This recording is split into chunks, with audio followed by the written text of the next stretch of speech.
with Adam once we get into our launch stream, and we will hopefully have Ryan, Mr. Map, Caton in front of Weather Maps as well. Steven, thank you for becoming a Pad Rat member. John becoming a Pad Rat member. McKean becoming a Red Team member. All of these membership levels, by the way, check out our members multi-view, which is now live, showing all of the different cameras that we have running right now at Starbase. It cycles through all of them. David, thank you as well. Adam, thank you as well. So check that out. And then once we go live for the main broadcast, we will also have the behind the scenes where some of our commentators and camera operators will set up cameras behind them so you can see what they see and you'll be able to hear Mr. Kevin Michael Reed make the calls. So thank you. Thank you, Lost Surfer. Craig becoming a Capcom member. We will see you in the NSF Discord. Chad coming in with the tip at tips.nasaspaceflight.com saying for more Red Bull and bacon for Jack. Sorry, Max, it's all going to Jack. That's okay. I still have plenty here. Now we take a look at the helicopter stop here. This is something that we will be seeing throughout the day. There are helicopters that land here. I believe there are 2, and these are related, Max, to the range, right? Yeah, so these helicopters are directly related to range safety and keeping personnel where they need to be and keeping them out of where they should not be due to either the blast danger area or the safety barriers that SpaceX has in place, both on land, in the air, and out in the water to ensure Starship ascends safely and with minimal risk to human life. Obviously, you Vale a pena começar bem o dia. E a melhor forma de começar a investir é com a XTB. Porque na XTB o dinheiro trabalha para si, seja em investimentos ativos ou passivos. Oferece formação especializada, cursos em vídeo e análises detalhadas sobre o mercado. XTB, onde o seu dinheiro trabalha para si. Investir envolve o risco de perder dinheiro e pode não ser adequado para si. Hey there! Let's walk you through Intellius culture. It's all about partnership, caring, and support. But in a nutshell, it's all about people. where they need to be out of. By the way, Oh, sticks are back open. So they are. Yeah. Same thing as Monday. So I guess it's it looks like it's a new part of their pre-launch procedures to do a quick test of the sticks. So it's just, I guess, something new we might be seeing going forward. Yeah. And to mention the other part of pre-launch procedures, we have not seen the Pope vent. Do not worry. Sometimes that thing turns on, sometimes it doesn't, especially on launch day. You're not seeing a lot of puffs of smoke, but I would be willing to bet they're in their chill down process right now. I mean, I see some frosty pipes in and around there, so they're definitely into chill down. They're going. Don't worry. Just because you don't see it doesn't mean they aren't doing it. A lot of times with that stuff, they just kind of do it in a slow procedure and go forward. Eventually, you'll see some of the joints are on the main locks line start to get frosty. That'll be them. It'll show that they're really chilling down that line and flowing liquid oxygen towards the pumps, stuff like that. But just because you don't see it right now doesn't mean they aren't doing it. So I'll just point that out. Don't doom and gloom. Speaking of it, for those who don't know, when you refer to the Pope vent, what is that vent? It's that big pipe that's sticking up on the left side of the screen right there. It's kind of like it got a grate around it, and it sticks up. It's just kind of for venting, just kind of vent stuff overboard out into the atmosphere. It's kind of like a relief valve in a lot of ways. A lot of times they've used that thing where they just kind of dump stuff out. But I think that's only used it in testing, because one thing I've noticed when they go into launch, they don't use the Pope vent a lot. They are a lot more meticulous in how they chill down the tank farm, because I think it's part of the upgrades that they did to the tank farm to basically, to chill everything down. So they use it. So what they do a lot of times when they use the Pope vent is Pope vent just kind of dumps, LN2 or LOX or whatever, it dumps it overboard. So you waste it. if you don't use it and you just chill down a number away, which you can also, it might take a little bit longer to chill down, but it also allows you to save like LOX or LN2. So it allows you to save propellant rather than dumping it overboard, which means you can turn around quicker. So I think that's part of their process of how they're able to get to a 24-hour turnaround rather than a 48 in the past. Granted, of course, they didn't do a 24-hour turnaround. They had other issues they had to work out, as we saw. But I think that's why we don't see the Pope vent more within the last couple launches, is because they changed the way they chill down their tank farms, so they don't use too much and they don't dump it overboard. So that's why it's not on, but they're definitely in chill down. And the reason for the name, by the way, is because of its resemblance to the way that a new pope is selected at the Vatican. They use smoke, essentially, to determine if they have a new pope or not when the time comes. And so that is the name that has been given to this vent because it does something very similar. Uh, Here's one from Harry saying, "Do we know if the dummy Starlings have cameras on?" And I think, Max, this is also a good point just to remind people of what the payload is aboard this flight. Yes. So the payload on board Ship 34 are 4 dummy Starlink satellites, or dumblinks, as we have called them before. Essentially, they are just a few metal bars simulating the weight and size of a full-size Starlink V2 satellite. And the aim for this is to fully and finally demonstrate the PEZ dispenser system on board Starship. And essentially, what this is, obviously, it's designed to deploy Starlink V2 satellites while in orbit in a PEZ dispenser manner.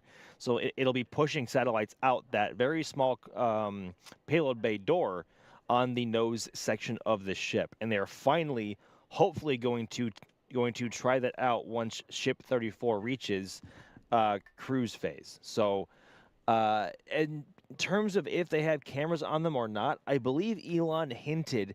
Well, we had a discussion about this on Monday, similar to the topic of NET versus NET, Sawyer. And we were talking about it, and somebody else had a tweet out, and I think Elon either liked it or he retweeted it about having cameras, about the topic of having cameras on the Starlink dummy payloads. So if that's foreshadowing, it looks like we might.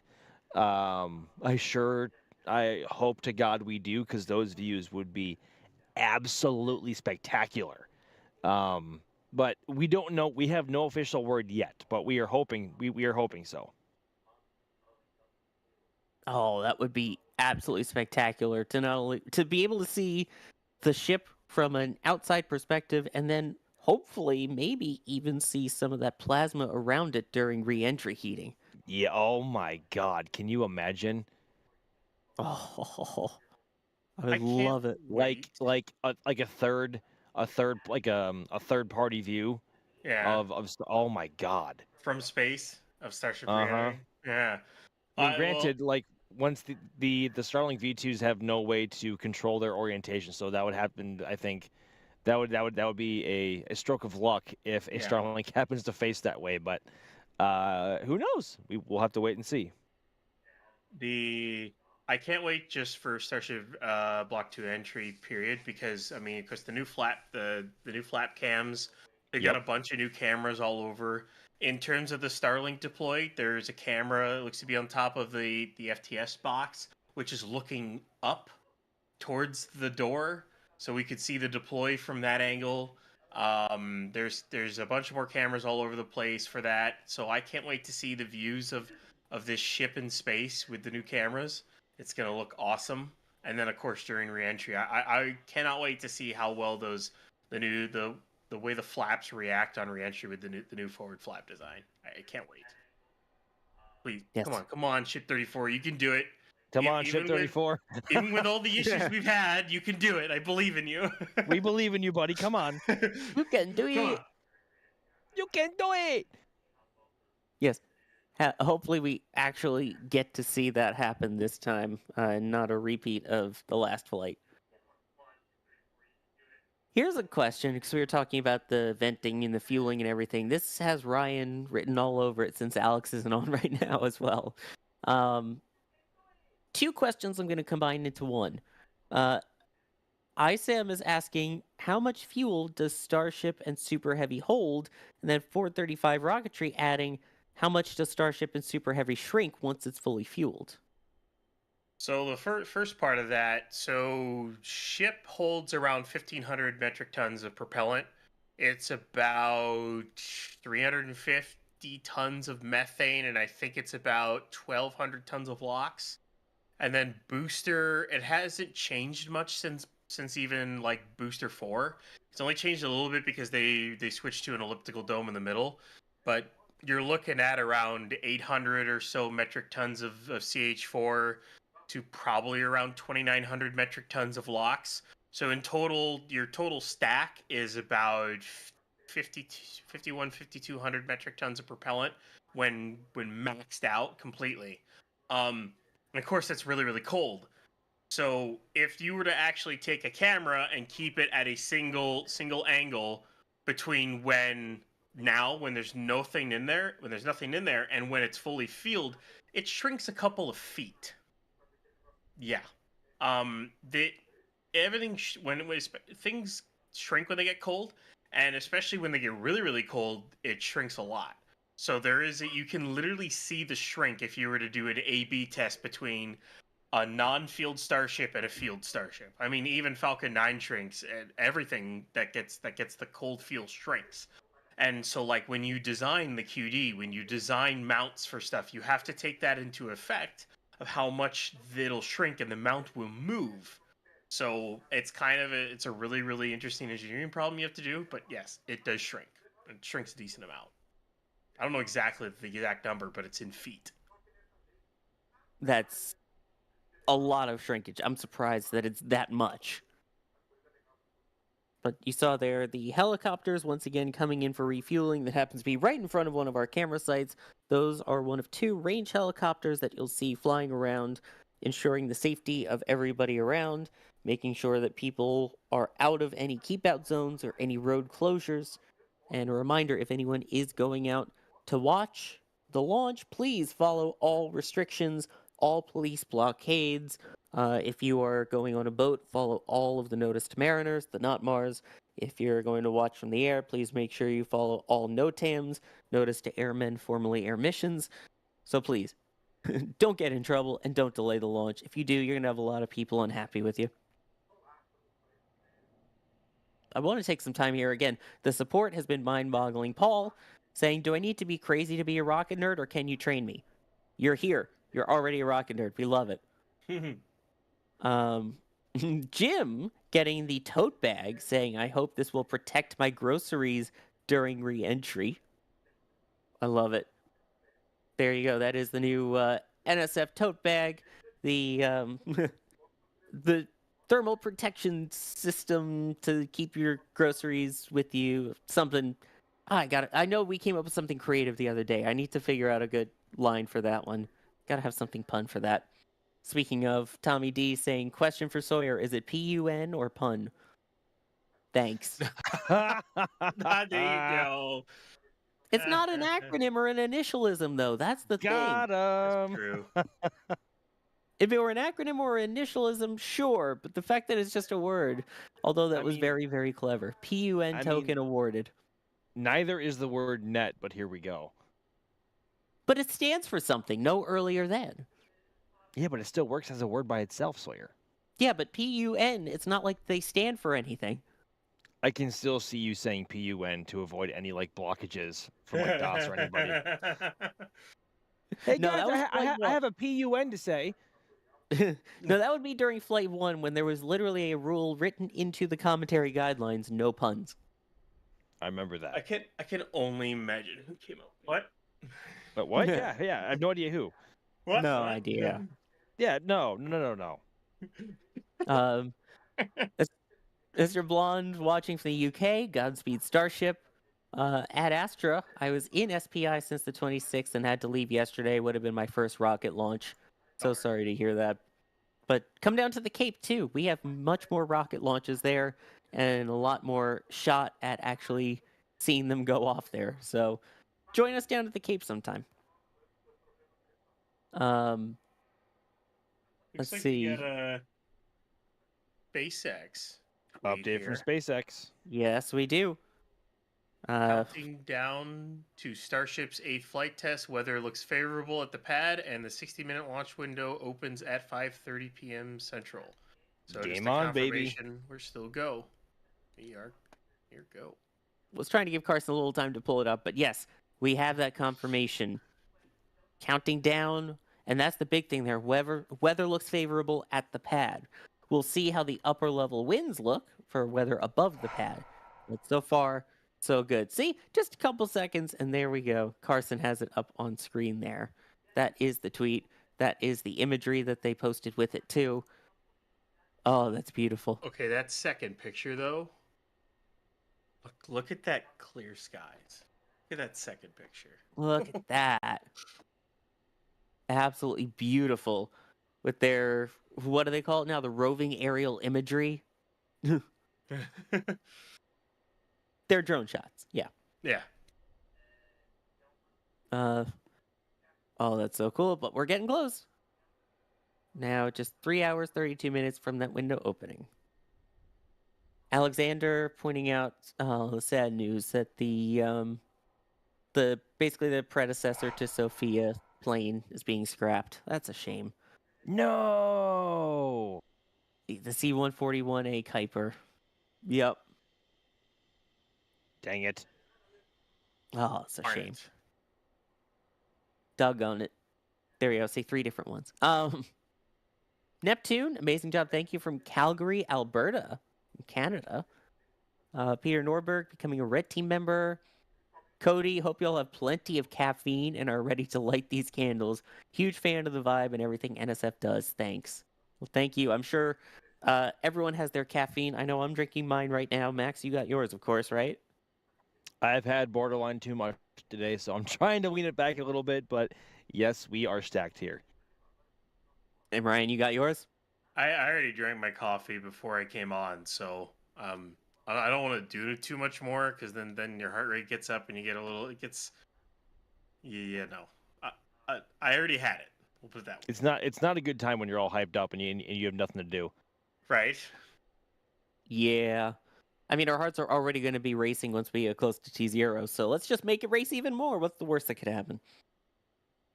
But L, by the way, here with 2 pounds, saying for Max's Red Bull. So I guess you got to drink another one.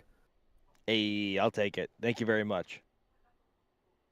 A couple more that I want to hit here before we go back to answering more of your questions tagged at NASA Spaceflight. Jeff Rowe gifting a Red Team membership.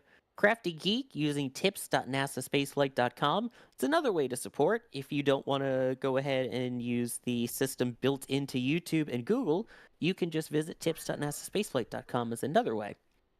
Saying in-space operations for Starship on Flight 8 aspirationally include both PES-Link display and a single RVAC relight, correct? Or has that been modified from Flight 7? I believe, Ryan, that's still the same plan, correct? Yeah. SpaceX even said it's not going to be an RVAC. It'll be a center engine most likely as a simulated deorbit burn. Basically, they'll relight a center, and then they will do a PES display. They will do a deploy with the PES. Yeah, that was bad. PES deploy. Yeah. Blah. You know, after you're on stream for a while, it kind of says, Got that second cup of coffee. which I mean, we're getting close to our end, aren't we? Here at this point, getting there at least. We're almost up on that launch stream soon. But yeah, they're gonna do the PES display. Deploy. Oh my God, I'm just Ryan! gonna stop so talking. Sorry. I'm gonna stop Oh my talking. God! It's your job to talk, though. Well, I know it's not going well right now. It's not going well. A PES de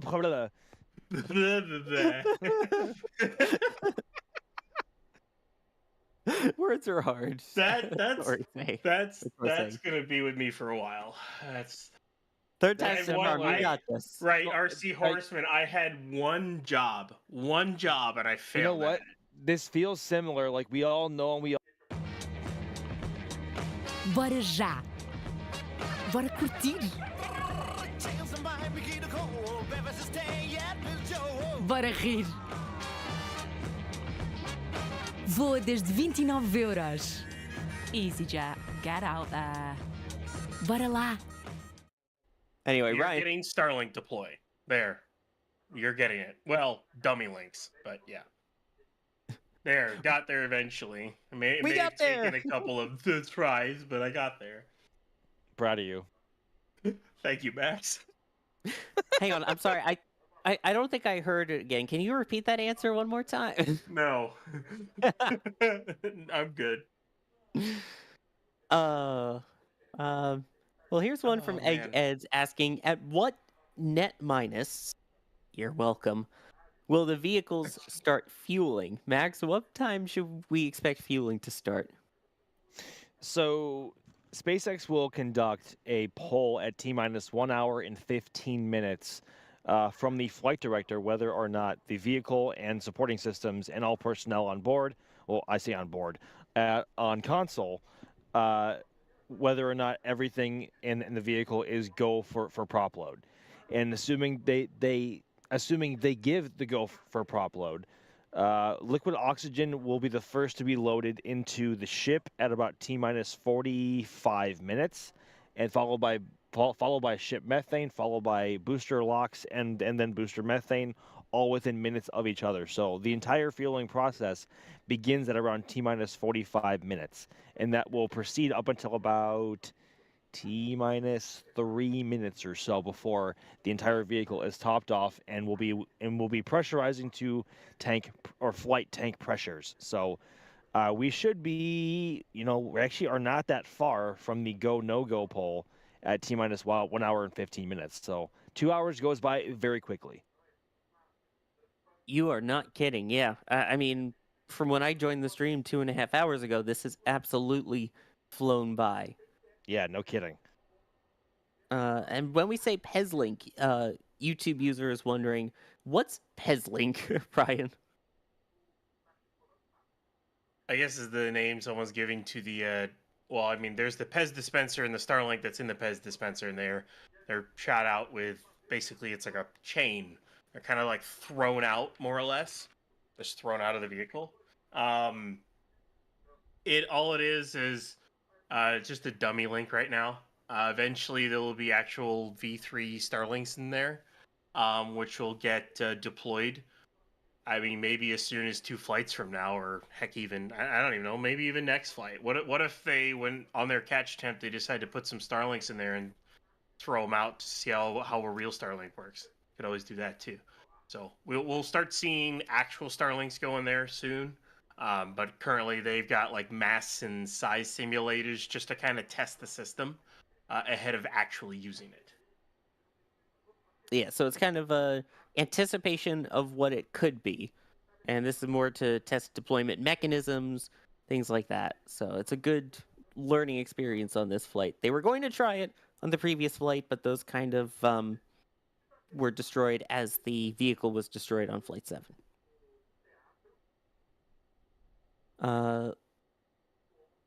Let's see here. Question-wise, let me take one over here. Ethereal Swordsman with the tip asking, does Starship technically count as a space plane? And if so, when is it getting mounted to the side of the booster? Oh, There you go. Shuttle reference. Shuttle coming in there. I mean, the flaps on it are not designed necessarily to produce the lift, rather than manage drag around the vehicle, and that's how it orients itself in the atmosphere, both on reentry and of course coming back to the launch pad. So it doesn't so much glide as it does just fall. So I think calling it a plane is incorrect. Ryan, what do you think? Yeah, I wouldn't. It's not a space plane. It's a Starship. I don't know. It's a second stage, is what I kind of count it as, but not a space plane. By the way, you said Is it it- kind of just falls. What was shuttle? That was basically falling. But it somewhat was controlled. gliding. It had aerodynamic control coming back to the runway. It was gliding. That's a Granted, very loose granted, definition of theory- glide. very badly, but it was still gliding. Yeah, it's a very loose definition of gliding. That thing was a falling brick. In theory, Starship can glide a little bit, but it's not like it has a high glide ratio. You know, it has a little bit of lift because of the body and because of the flaps themselves will generate some lift, but it's not like it's much. So Yeah, it's not really designed to fly toward the nose more so than it is to fall on the heat shield side of the ship. you have something travel fast enough, it's gonna get it. It'll generate lift one way or the other. I mean, the best example of not having enough like of a wing and flying fast enough. I remember it's just, and this might be a little bit off topic, but an F-15 lost one of its wings once, and it Oh yes. fully flew. It flew back to base with missing a wing just because it could fly fast enough. Like, and the body and the other wing generated enough lift that it was able to fly back. It's kind of nuts. I kind of one of those things. It's like you fly fast enough, you'll generate some lift, but it's not designed to glide and have lift. So, And the F-15 still remains undefeated to this day. yep. America. Very subtle. Nice. Let's see. Here's a question. This is a Ryan question. Mr. Blonde coming in, saying, keep up the great coverage. Thank you. I was wondering if we know what the tank pressures are fully fueled, given a chamber pressure over 300 bar must be high. And I think in a way this kind of relates to the issue that we saw the other day where it didn't have all of the pressures that were needed. I think the tank pressure itself, like the primary propellant tanks, I think those are 6 to 8 bar or somewhere in that range. I don't remember. I don't know if we've been told, but I think they're somewhere in that range is what the flight pressure is on those. So, which, that's relatively high, but it's not like it's 20 bar or even 400 bar. The other stuff that they use for that is the high pressure lines. So they're basically stainless steel tubing that can take like 400 bar for or whatnot for engine spin up or other things across the vehicle and stuff like that. So Yeah, keeping the vehicle pressurized, very important, obviously, for structural reasons, for flight reasons, for propellant reasons. There's a lot of important reasons to keep everything pressurized. Let me go back to thanking a couple people again here. Michael Tapes, thank you for becoming a PadRat member. Elixir becoming a Capcom member. We will see you in the NSF Discord. Tweetfly Rocket becoming a Red Team member. Marek, thank you very much for the super chat as well. Nate75, thank you for the $2 super chat. Marco, getting into the shop here, saying thank you for all the great work you guys do. Greetings from Munich, Germany. That is the Flight 8 patch, of which I've been informed in the back channel. There are less than 20% of our stock left. Over 80% of all the patches are already gone. Wow. So if you want to pre-order it, now is the time. They will arrive. They're expected to ship around the end of the month. So it is a pre-order, but definitely if you want it, now's the time to check out the Starship Flight 8 patch. Love the design. Again, designed by a community member, Jacques. And there's so many cool little things in it. You see there the dummy link deploy. You've got that kind of sunrise around the Earth there. You have the planetary alignment, which is happening around now, even modeled in the background there. And if you go onto the shop website, it'll explain all of the fun little details, all of the color choices, everything behind it. That's at shop.nasaspaceflight.com. Neptune becoming a Red Team member. Iron Man also becoming a Red Team member. W Dub saying, Jack be nimble, Jack be kilt. Jack jump over candlestick. Well, would you look at that? We have some new models in the store, it appears. Speaking of Jack be nimble, Jack be kilt, there is Jack and Dan modeling off the the merch with the Flight 8 patch on it, the different shirts.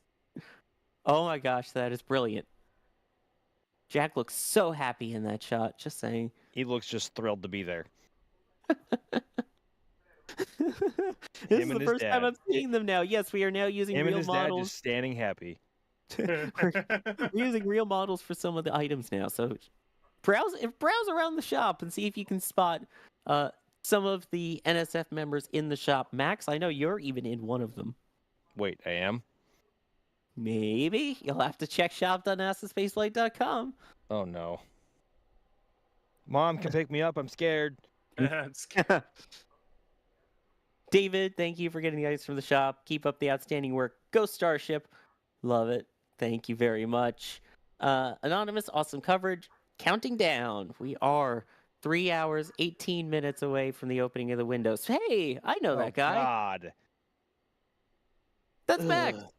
That's me. Look at that smile. I bitch. That's me. Hey, at least unlike Jack, you can say you got a great smile going in that shot. Jack is a good smile, but here's the smiling more. Oh, Sawyer, that's dangerous. Oh, I know. I'm gonna get crud from Jack for that. Although I think D has us all beat. Their smile beating everyone's and the rest. But He's got the best. Yeah. again, everyone, you'll have to browse the shop and find them. They're kind of hidden throughout, so see if you can spot them while you're looking. Michael, thank you for becoming a Pad Rat member. Timothy Millen, shout out to the Deep Sea Fleet of Isla Blanca. So inviting during IFT 6 and accepted by Raft on site. Love you guys. Boy, I turned into Jay Keegan there. Popular enough. Thank you for the super chat. Timothy Millen saying this is meant for the campgrounds and all around Isla Blanca for doing what you do during a launch. Thank you so much, Timotheus. Very nice. Hilner becoming a Red Team member. Dr. Isbane, Laser or laser. Fair enough. Jason gifting 5 Red Team memberships. Oh, Ryan. Robert sending a $5 super chat for speech therapy lessons. Oh my God, really? I think we all Ouch. need that. We're all stumbling. Ouch. Burn. It's like we need Kelso from that '70s show. Right? Burn. I know it's meant with love, so thank you. It's a joke. Oh yeah, no, yeah. Thank you for the support. I know it's meant as a joke and everything else. I get a good laugh out of that one. Timothy Mill with the $20.03 super. Wait, how is that possible? It's not through tips. It's a super chat with the 3 cents on the end. Because reasons, Sawyer. Bro, that's my line. But yeah, we're here. Is Thank that you. really your line, Max? You know it is, Brian. Don't you dare. What's my line? Brought to you by Geritol. That's a great show, by the way. Whose line is it anyway? Or It's a great whose song. line is it Song, anyway? show. No, Whose this was line a- is it anyway is great. This was a game Whose line- show from the 50s and 60s called What's My Line? It was a panel show where you had to guess. A person would be there and you literally had to guess what their line was, what they did for work. Sorry, I like the older stuff. Now that poll that we did with the demographics in chat, that 28% or the 29% of the 50 plus, hopefully we'll remember that one. Chris C, listening at work, can't wait to light this candle. Go Dumblinks. Snoopy Apollo 10, nice reference there. Becoming a Red Team member. Ethereal Swordsman with the $10 tip. Never seen a rocket like this. Sounds like from that song. Gonna be really awesome when it gets to the air. Give you guys love from the mitten. You guys are the best. Up here, it's a bit cold. Hope you're staying warm. Go back and read the first word of each sentence. It is a Rickroll I just saw. Fair enough. You got me. You got me, all right? Speaking of getting cold, Jordan Eccles is saying there doesn't seem to be much tank farm activity. Would we expect it to be starting up by now? Ryan, do we need to start panicking? No, don't panic. I'm trying to look to see if I can see if the locks supply lines are frosty, but I mean things are still. I still see some frosty lines here and there for some of the vaporizer stuff, but I wouldn't panic. They can chill this down pretty quickly. We've seen how they can do it. No, I wouldn't panic at all. if you don't see anything, like if we don't start seeing like the grass vent out of the fluids bunker or something, and it's like, and we're supposed to be an hour and a half away, that then we have problems. Because that would be close to, because around t minus 1 hour 20 is when is when tower event's supposed to come on. So Chris, if you don't see it by then we're gonna start to have issues. But right now we're 3 hours 13 minutes from the opening of the window. Um, SpaceX could be targeting the end of the window. We don't really know. And if they're targeting 6:30 or say even 6:15, I mean, technically speaking, you wouldn't even see the Pope vent go on for another 13 minutes if they were already targeting near the end of the window. So it's one of those things. I would not be worried right now.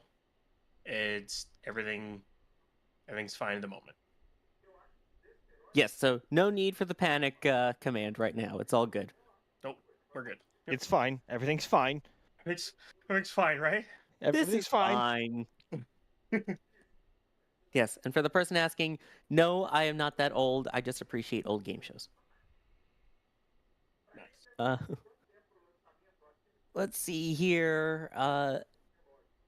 There was a question that I just saw pop up in regards to renovation of this pad. After this flight, when do we start seeing renovations at Pad A? Any idea when that might start, Max?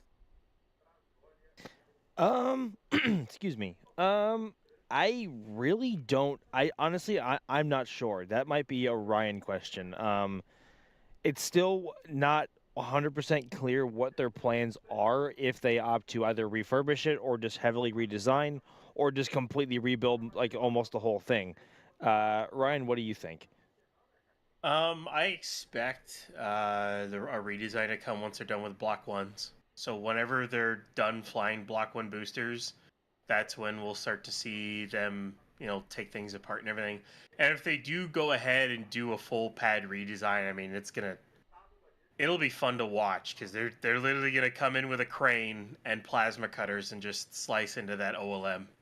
And if you think that it might be hard to slice into an OLM, the steel on that thing is no more than maybe 2 inches at max, not even, or maybe a few. Um, we've broken up battleships with 16-inch armor plates in in shipbreaking yards. So cutting apart this OLM is nothing compared to what we've done to other things. So my guess is it'll just start coming apart, after they're done with Block 1s. Yeah, and that still seems a little ways away. So I think we'll see Pad B completed first before we see Pad A's renovations, right? Oh yeah. I expect to see a full stack on both pads before they take apart Pad A. That's gonna be such a cool sight. They will not pass up that photo op opportunity. They Good will lord, not that would pass be that so up. cool. It's it's SpaceX. Come on, you think they're gonna pass that up? No, they're not. They won't pass that flex. Like, let's be honest here. It's the tallest, most powerful rocket in the world. If they do that, that'd be a pair of the most powerful rocket in the world ever designed. The only time anything even remotely close like that happened was when you had Bolt two shuttles on 39A and 39B. That's the only other time that even remotely happened. You had rockets of somewhat high caliber on two pads next to each other. I mean, we've had two Falcon 9s vertical at Slick 40 and Pad A multiple times now, which I'd say that counts. But they're nowhere near as powerful as even the shuttle was. Shuttle was pretty powerful, even for considering what it was, and then also Starship, because you never had two Saturns at the same time, you never had two N1s at the same time. So something of this size, and of course you'll never have two SLSs, because there's only one pad for it. But that would be a flex. It's just a wide shot of two stacks, a stack on each tower. It's like, here's two of the most powerful rockets in the world, and it'd be funny to say it that way because one would be more powerful than the other. So Yeah, with a slightly different version. You're right. yeah, because you'd be a Block 1 booster and probably a Block 2 booster, one with R2s, one with R3s, most likely.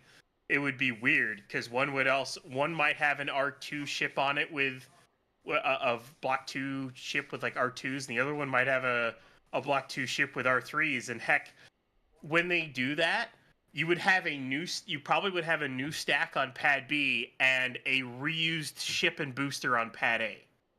Like I want this to happen, and I hope it happens, at some point this year. Maybe quarter 3, quarter 4 this year. Maybe. Oh, I can't wait. I mean, seeing double shuttle was cool enough. Jim, thank you for getting items from the shop there, including the L2 subscription, which is available. Oh, no, sorry, that was a print there. Some of our names are messed up here in the back channel, but there we go, getting the calendar. Christian, thank you, guys, for the wonderful coverage as always. Kept up with Starship since the ITS days and have watched every hop and launch live. Go Starship. Thank you for the dedication. Really appreciate that. Cooper, do you think they'll renovate? There it was, Pad A after Pad B. So, sorry, Cooper. I was trying to find your message earlier. There it is, and hopefully we answered your question. Marcelo, thanks for getting the patch. Christopher, PUN equals punniest underdog nonsense. But the problem is you can't use the word pun in the acronym, because if pun's an acronym, then it's an acronym in an acronym.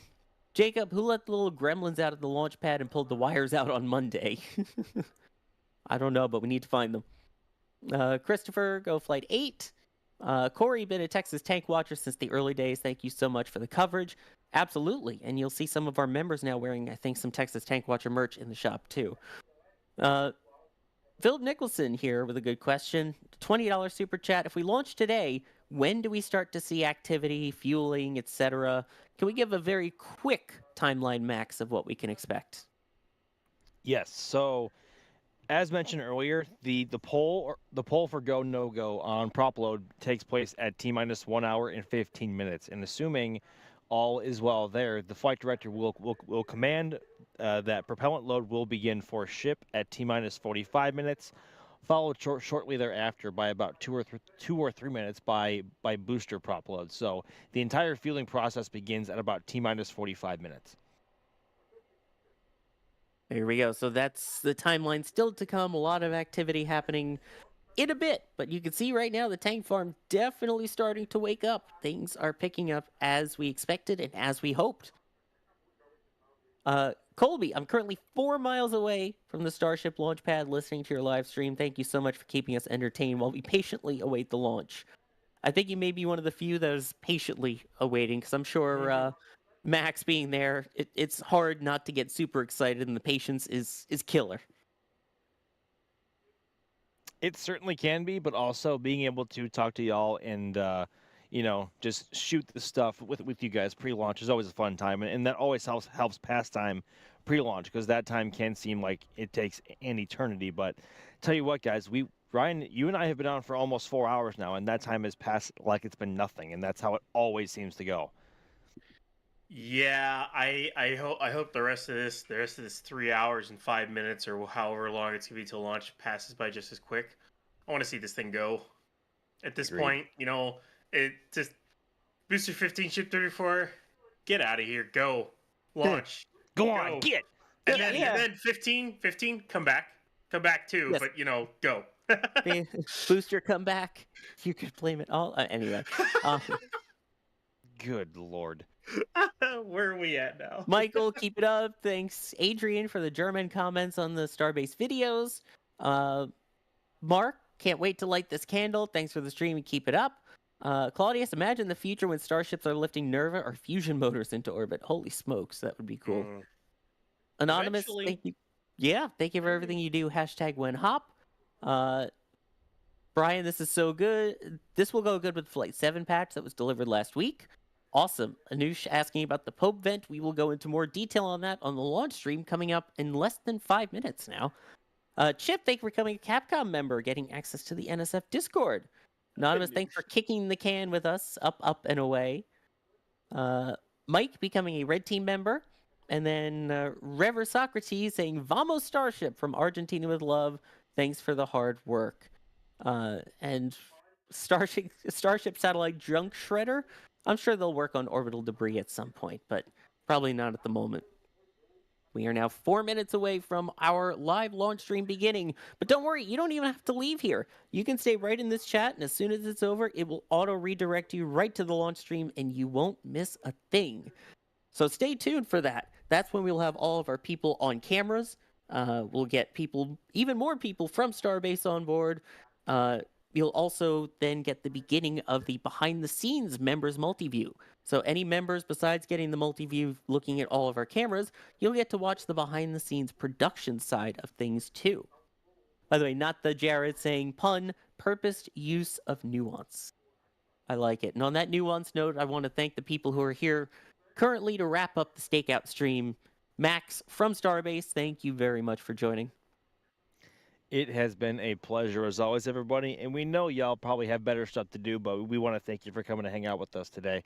Hopefully, it is going to be a fun one as the countdown progresses, and we will hopefully see Starship Flight 8 leave the pad in just over 3 hours. Oh, cannot wait for that. And then, Ryan, thank you as well. Pleasure as always. Always love coming in here, hanging out, talking space. I mean, heck, we got to see a Ariane 6 launch, and I see an attempted moon landing, which I think we're still waiting to hear from at this rate. And of course, talking Starship, and hopefully we're just over 3 hours or so away from seeing Flight 8 lift off. But yeah, it's a pleasure as always.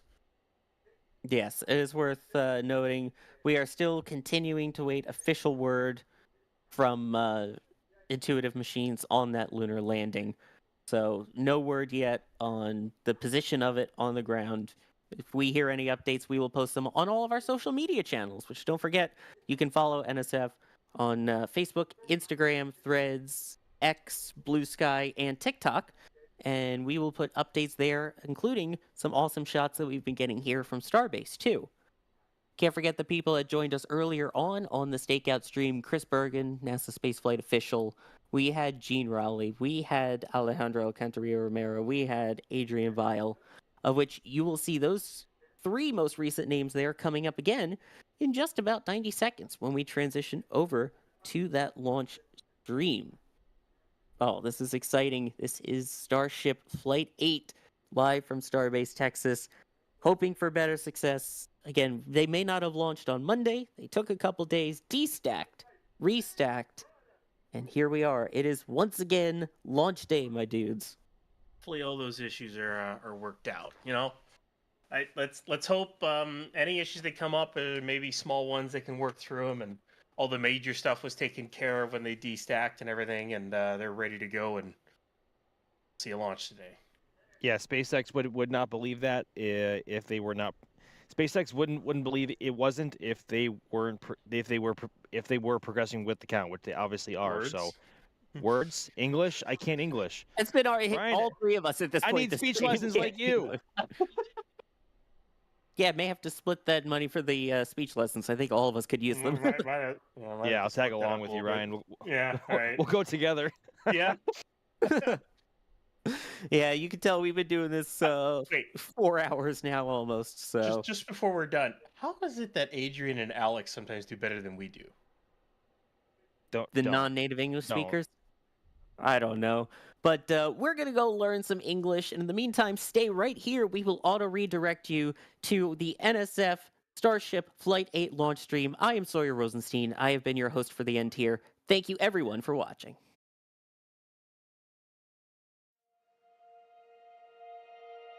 And here we go.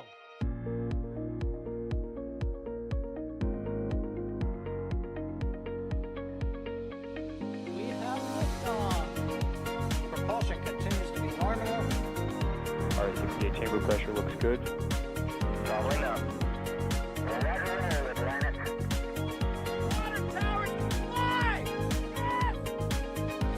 Tango down to nominal. Flighting downside FD off. Bring in FD off. Off. It's orange! Orange 45! Oh my god! Oh my god! Décollage. Put that in the big bag, 343 unfolds to go. Indeed.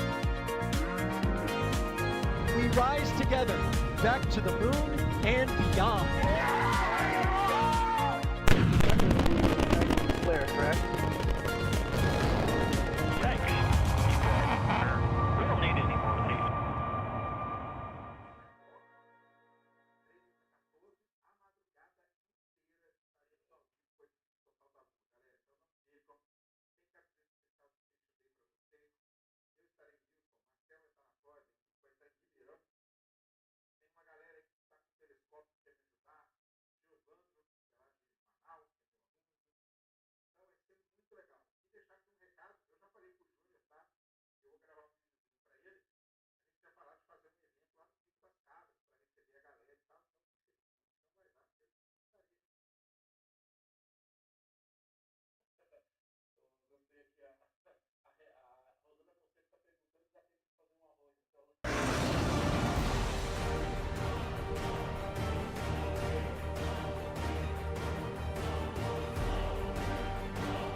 O novo Bosch Unlimited 10 aspira até o invisível.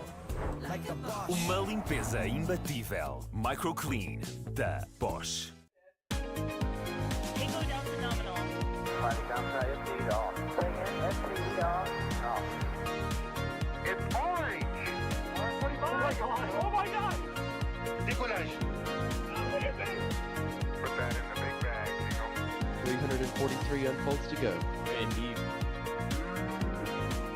We rise together, back to the moon and beyond. Clear, correct? Thanks.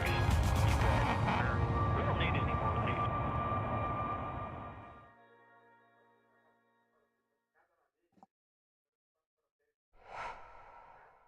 Welcome in once again to live launch coverage from NSF here on YouTube and the Popular Science Channel.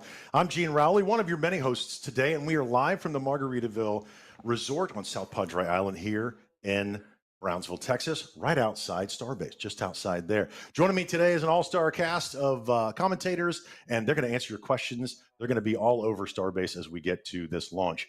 Joining me to my left is EJ, the one and only. How are you?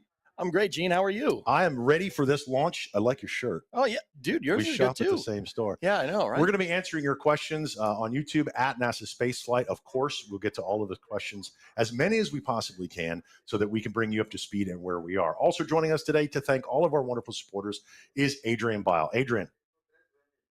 It's absolutely fantastic to be here again. Let's hope we get a bit further into the count today. I mean, I like 40 seconds. 40 seconds is nice, but maybe let's get that number a bit lower today. Absolutely. And for those of you that weren't here on Monday, we're going to talk about what Adrian just said, where we were in the count. And the person that's probably going to talk us through that is Alejandro Alcantarilla Romera. Around here, we call him Alex. Yeah, we'll see what's going to happen on the remaining 3 hours to that opening of the window. SpaceX confirmed that the weather looks good for today's launch window. That's a 1 hour window opening at 5:30 p.m. Central. We're still counting down to that because so far they have not specified whether they are still attempting the opening of the window or maybe, moving a little bit into that.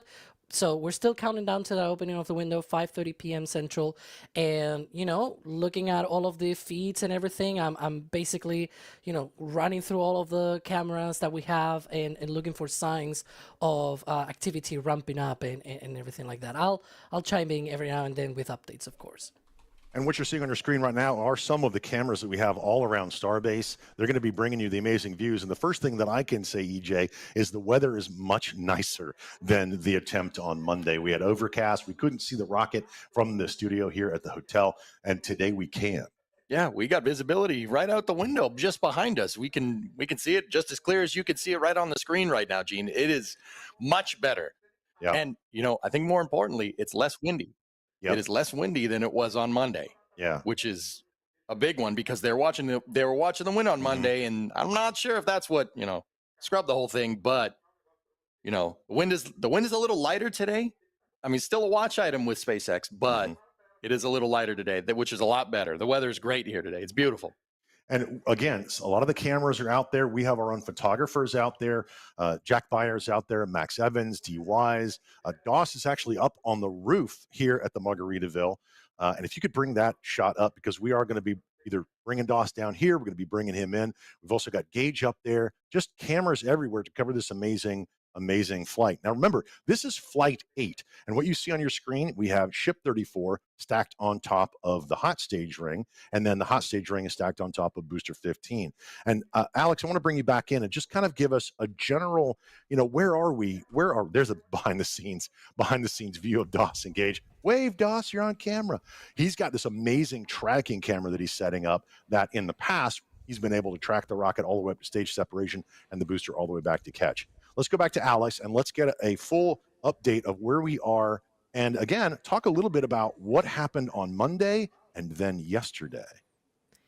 Yeah, so on Monday we had a seemingly clear countdown until the T-minus 22 minute mark, sort of, more or less around that time when we heard the triple hold call, essentially hold in that countdown, and they proceeded to investigate an issue that they had initially on the booster, and then as they ran down the countdown, they found also another issue on the ship itself as well. We went to the T-minus 40-second point. That's a point in the countdown where they can hold for at least 15 to 20 minutes, and they'll be good still to launch on the day. However, as they lifted.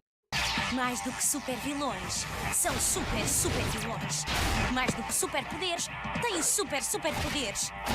E mais do que super heróis, são super heróis. Os novos episódios de Hamster e Gretel são uma aventura enorme, duplamente super. Junta-te à equipa mais super poderosa e diverte-te a enfrentar os novos super desafios com Hamster e Gretel. Novos episódios dia 10 de março no Disney Channel.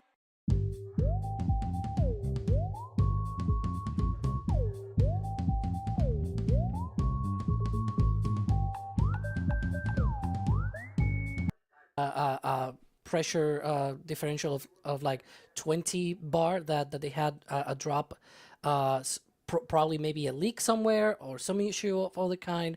These kind of pressures, the absolute pressure, it's usually around 400 to 500 bar. So a 20 bar pressure decrease can be substantial across all engines on Super Heavy.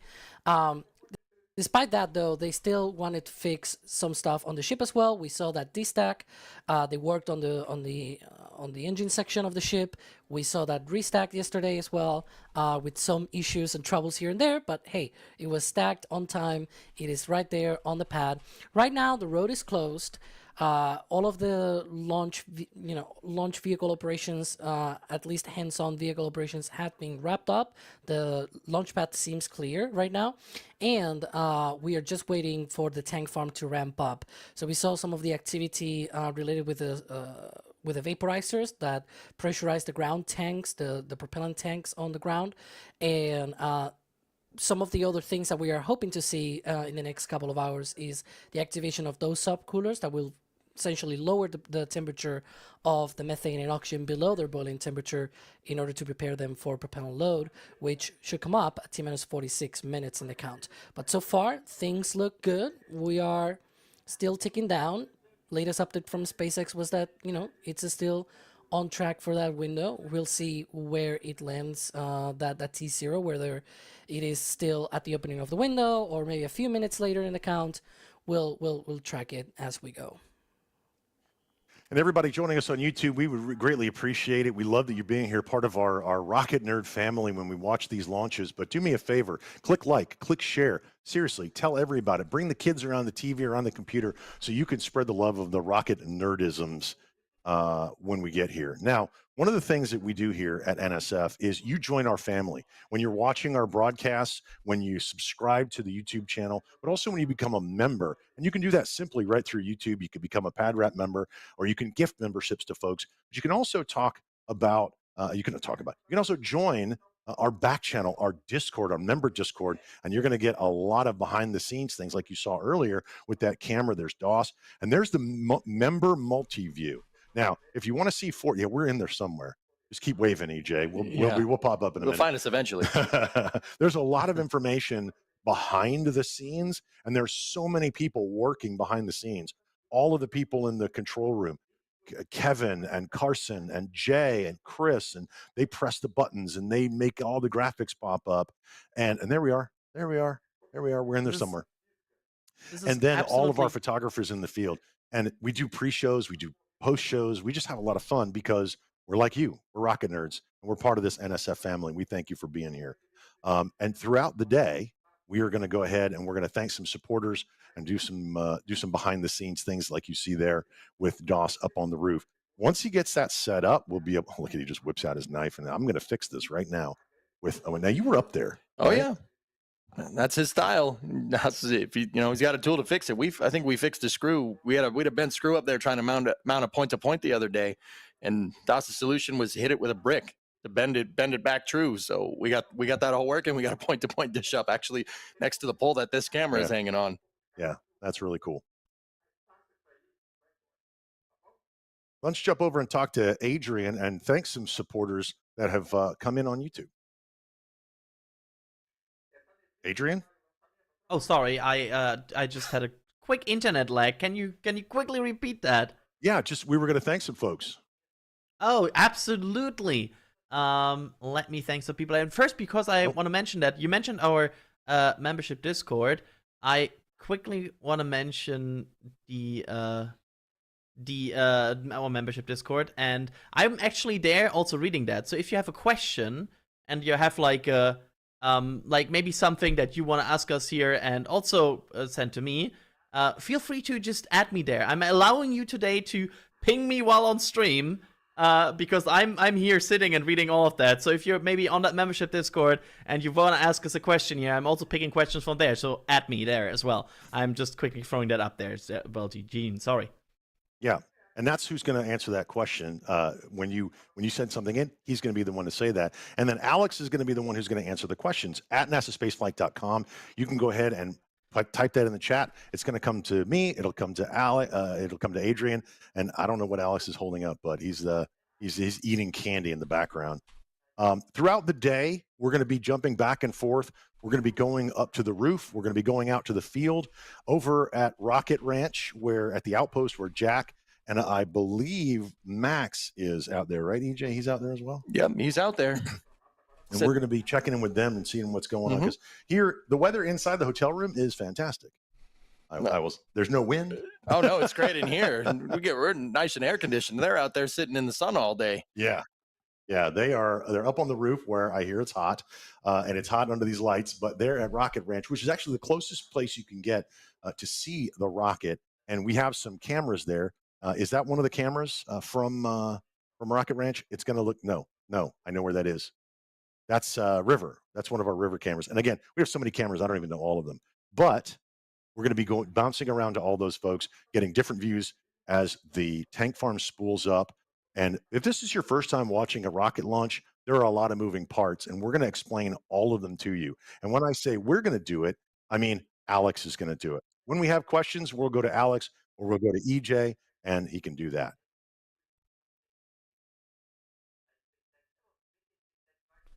What we're going to do now is we're going to jump over to Adrian, who's going to thank some of those supporters. Absolutely. Starting with Mike Alpha Tango Sierra with 50 Red Team memberships gifted. Just about 1 minute after we started the stream. We didn't do anything yet. So thank you so much for that. Rallied, we're becoming a Capcom member here. Thank you so much. Always in Dark with a super chat here asking, how will they save the ship once they start to catch them? Booster can hook back up to the QD, hang ship from chopsticks, and hook up the ship QD. So how will they actually save the ship on future flights once they're in the air? And I'm not sure if either EJ or Alex want to take that question, if they have like a good idea about how will you get the remaining propellants out of the ship? Alex? Yeah, so I see EJ is pointing at me, so I can handle that. Yeah, so essentially, we think it's probably gonna be what they did with the SN hop. So you remember SN 8, 9, and 10. A bunch of them exploded, right? But SM15 was successful enough that it landed and it did not explode on landing or afterwards, and they were able to save it just by venting the tanks. Now, the reason why they did that is because at the landing point, of course, there were no QDs, no quick disconnects, no umbilicals or anything like that. The tower does have an umbilical, right? The problem is it's not that easy to align the ship such that you essentially have it there and just point the umbilical and connect to that. On the OLM, on the booster side of things, you have the launch mount and you have that quick disconnect umbilical that you can just connect as soon as you put down the booster. So we don't know how that'll work, but there's a good chance that it's just venting the tanks. It doesn't carry a lot of oxygen or methane once it lands.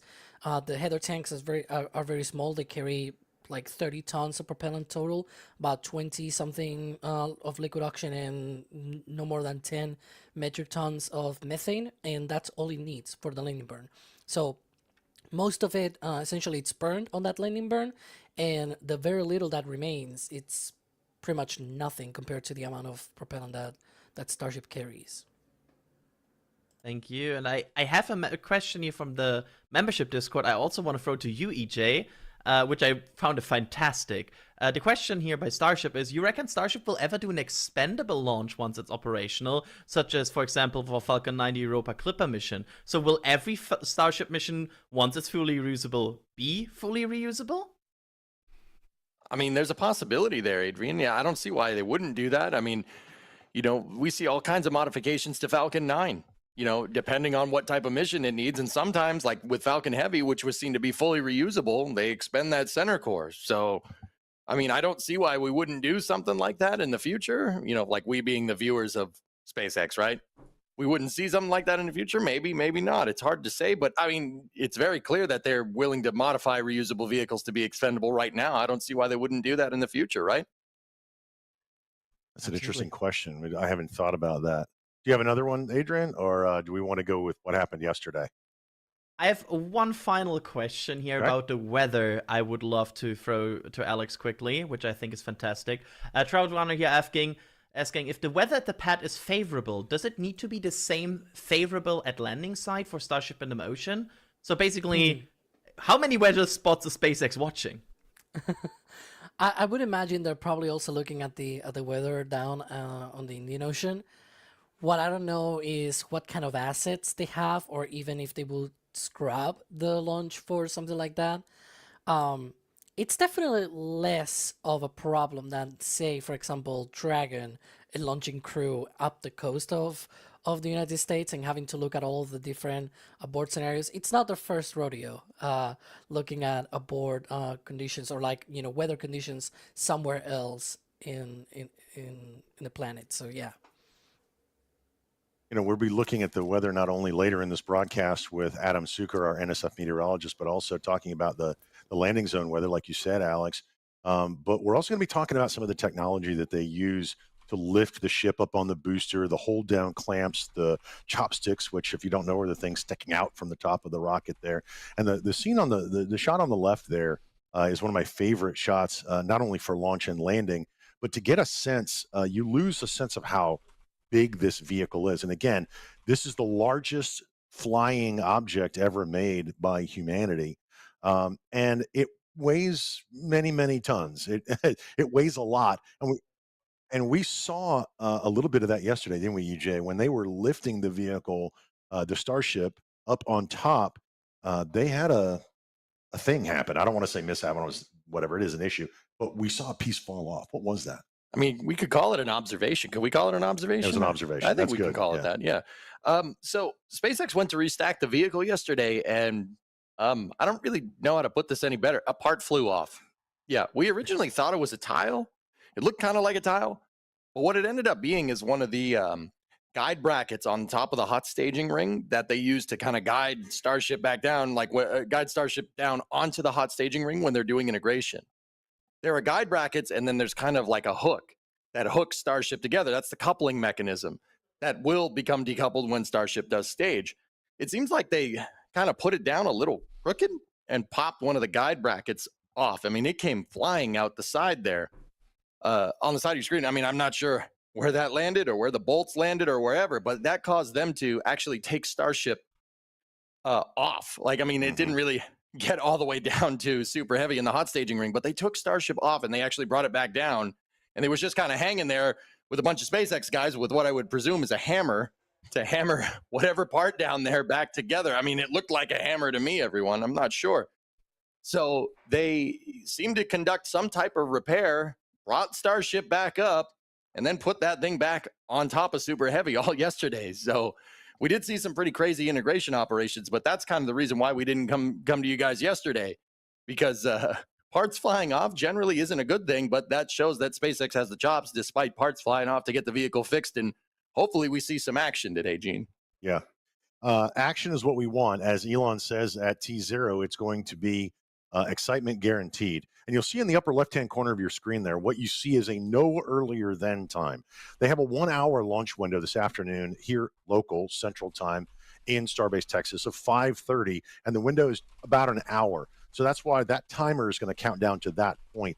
Once SpaceX goes to a T0, they announce a T0 time based on the health of the vehicle and what's going on in the control room. We'll bring that T0 time in the upper left-hand corner. One of the biggest questions that we keep getting here is weather. On Monday, we had some fog roll in, and some of us kept saying it's going to blow, it's going to burn off, it's going to burn off. It never burned off.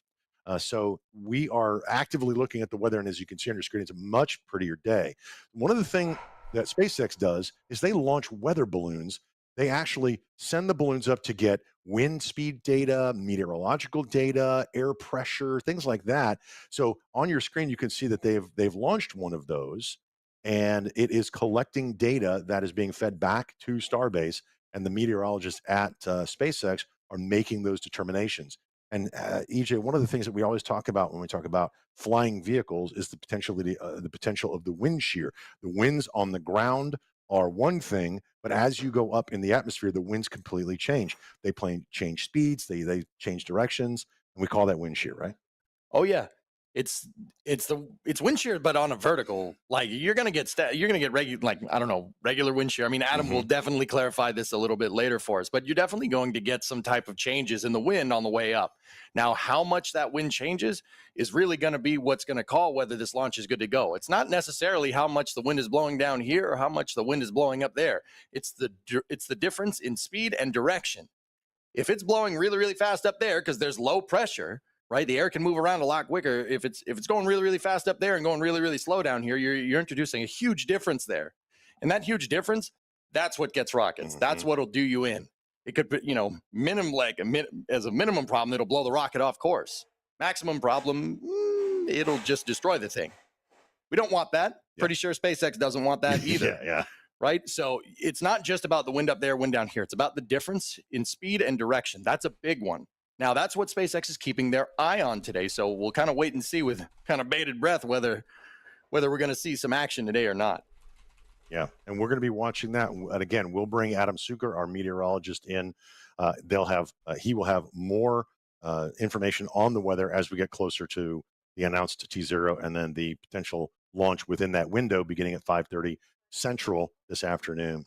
We have folks everywhere. Okay, so later on in the show, we're going to reach out and talk to them. Like I said, Doss is up on the roof here at Margaritaville Resort on South Padre Island. We also have Max Evans out in the field, one of the photographers that you can go to shop.nasaspaceflight.com, find the metal prints from our photographers. D. Wise is also here, and Jack Beyer is out at Rocket Ranch. And later on in the show, we're going to be talking to them, getting a feel for the vibe where all the people come together.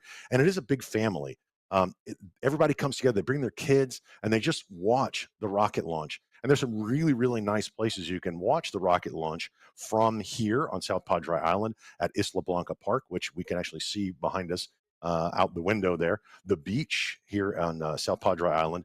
But over on the other side of the inlet to the Port of Brownsville, you can go to several different locations. And our favorite is the Rocket Ranch and what we call the Outpost, because the viewing is just amazing. And the vibe there is amazing. So one of the things that we're going to be watching throughout the day are the timelines. And normally we'll bring Alex in. We'll talk about what's happening with the tank farm and things like that. But our own Alicia Siegel, that does This Week in Space Flight, which is every Friday evening, did a video to show us the timeline of what's going on right now with that rocket. On the day of a Starship launch, many events need to happen for the flight to take place successfully. One of the first events is the clearing of ground hazard areas, resulting in the closing of Highway 4 and Boca Chica Beach several hours before the launch, something that has already happened. At this point, we now have 3 different roadblocks established along Highway 4. The first one, nicknamed the Soft Checkpoint, is located about 15 miles from the pad at the intersection of Highway 4 and Oklahoma Avenue. Beyond this roadblock, only those with property there and law enforcement officials can pass. This also includes SpaceX employees. The second roadblock, nicknamed the Hard Checkpoint, is located at the intersection of Highway 4 and Richardson Avenue. Beyond this location, only essential SpaceX personnel and law enforcement officials can pass. A third roadblock is located on Highway 4 right after its intersection with Lyndon B. Johnson Boulevard at the end of Boca Chica Village. This intersection is the last one on Highway 4 before arriving at Boca Chica Beach, so up until now it was used to control direct access to the beach. Soon we should see this roadblock being cleared, if it hasn't already, as it's too close to the pad for anyone to safely remain there during a launch. With the ground hazard areas closed, SpaceX should now be in the process of conditioning the tank farm. During tank farm conditioning, the subcoolers on the tank farm are slowly filled with liquid nitrogen, and the liquid oxygen and liquid methane propellants should be flowing through the transfer lines from the ground tanks to the subcoolers. During tank farm conditioning, you'll probably see venting every now and then, including the now famous Pope vent. This is completely normal and expected. Although the timing can vary, especially if the launch is delayed into the window, this conditioning should last until about 1.5 hours prior to launch. This is when the conditioning goes from the tank farm to the propellant lines that go to the launch area. This conditioning will see the flow of propellants from the subcoolers out to the launch mount and launch tower. This process will be noticeable because a vent will appear on both the OLM and the tower while it's happening. The vent on the launch mount will start off weak at first, but will progressively grow in intensity as we get closer to the start of propellant load on the booster. As for the tower vent, it'll start at a normal intensity and will stay active for a few minutes before weakening or completely disappearing. Then it'll come back again and with significantly more power as we get close to the start of propellant load on the ship. At around this point in the countdown, we should also see venting from the booster chines closer to the launch tower. This is a sign that carbon dioxide is being loaded into the tanks, which will feed the vehicle's fire suppression system during flight. While this conditioning is happening, the SpaceX flight director will conduct a poll with operators to decide whether or not to proceed with propellant load. Here's hoping that later today, everything is go for Starship. Thank you, Alicia. And again, be sure to catch This Week in Spaceflight every Friday here at NSF with the one and only Alicia Siegel. Alex, I'm going to bring you in here. Alicia mentioned the goings-on at the tank farm, and she mentioned something called the Pope vent. What is that, and why is that important? Yeah, and it's actually running right now. You can see that vertical vent on that pipe sticking out. That's the one that we call the Pope vent. It's because, you know, when they elect a new pope, they have this chimney with white plume smoke coming out of it, and so it was sort of, you know, like a fun nickname for this one, because it's the only one that is, you know, this kind of active and you know, upwards vent at the tank farm. It's related with that process that Alicia mentioned on that video, talking about, you know, transferring that liquid oxygen and that liquid methane from the ground tanks out to the subcoolers, right? Those subcoolers are filled with liquid nitrogen, and then through that bath of liquid nitrogen, they run that propellant through, you know, multiple cooling tubes and everything to make sure that they are cooled down to below their boiling temperature, essentially, that methane and oxygen, because that's essentially subcooling, and that's why we call them subcoolers. They load those colder than boiling point to be able to pack more of it on the tanks of Starship. But yeah. So how much fuel does the I just held my finger up to the screen. You lose the perspective of how big this thing is. How much fuel does Super Heavy carry, and then Starship, and then total? Yeah, so the booster holds approximately somewhere in between 3,400 to 3,600 tons of propellant, and then the ship holds 1,500. So in total, it's around 5,000 tons of propellant. It's quite a lot. Yeah. Yeah, it's a lot. So, and the inside there, for those of you that don't know, there are two tanks. There's a liquid oxygen tank, as Alex mentioned, and then a methane tank. Why did they, Alex, I'm staying with you, why did they choose methane as a propellant over things like hydrogen that we've seen in past rockets? Yeah, hydrogen is more efficient, right? Higher specific impulse, higher mileage, I guess, but it's very low density, and so you need bigger tanks to hold that. And kerosene is more denser, but it's also less efficient. So somewhere in between, you have methane, which is not super high efficient, but also not super high density, and also it's not low efficiency, and it's dense enough that you can fit it in regular sized tanks. And so that's why, you know, they chose methane. But also on top of that, you can create methane on Mars. You can create also hydrogen on Mars, but methane is better for the reasons that I explained before. And here in just under 2.5 hours, we're going to see that launch. But right now, what we're going to do is we're going to go back to Adrian Bile, and we're going to thank some folks that are supporting us. Absolutely. Rednose here with a super chat saying, I know why we scrubbed the first time around. I forgot to donate for Booster 15 and Ship 34. Here we go. Thank you, Rednose. I'm not sure if that has implication on the fueling attempt here, but I'm willing to try. We have Nick Self with Super Chat asking, is it commentators or commenters? Are you commentating or commenting? Good question. I think it's commentating. We have a bunch of people joining our membership program, starting with Boeing001 becoming a launch director, Tater becoming a Capcom member, Neodime becoming a Capcom member, going places with Chris. I can tell you there's a lot of Chris's here in NSF as well. Also upgrading to Capcom. We have Grunt Bane becoming a launch director. Thank you so much for that. And then we have Ethereal Swordsman with a $10 tip using tips.nowspacelight.com saying, this is a big vehicle, but that's a lot of engines. Gotta be, what, 5 million parts and what? Swivels and Reliance on the first stage, Swivels and Cheetahs on the second stage. Hope they double check their staging and ordered windows today. I hope they check their staging. If they do what I do in Kerbal, this will look bad. I'm gonna tell you that. And I have one question here associated to the fueling process, actually, that Alex just talked about, which I like. So I'm throwing it to Alex here because I think it's kind of connected. Alan is wondering, if they use nitrogen to condition the pipes, how do they stop nitrogen ending up in the ship or booster tanks? Oh, because they don't mix. So you essentially have separate lines. The whole deal is that you have the subcooler is like a mini tank kind of thing, right? And then you have through the subcooler you have the pipe and sort of loops around the subcooler inside of the subcooler. That pipe with the liquid methane or the liquid oxygen, depending on which type of subcooler. Then the nitrogen itself, it's like there, and so it's like the pipe is sort of in the middle of all of that nitrogen.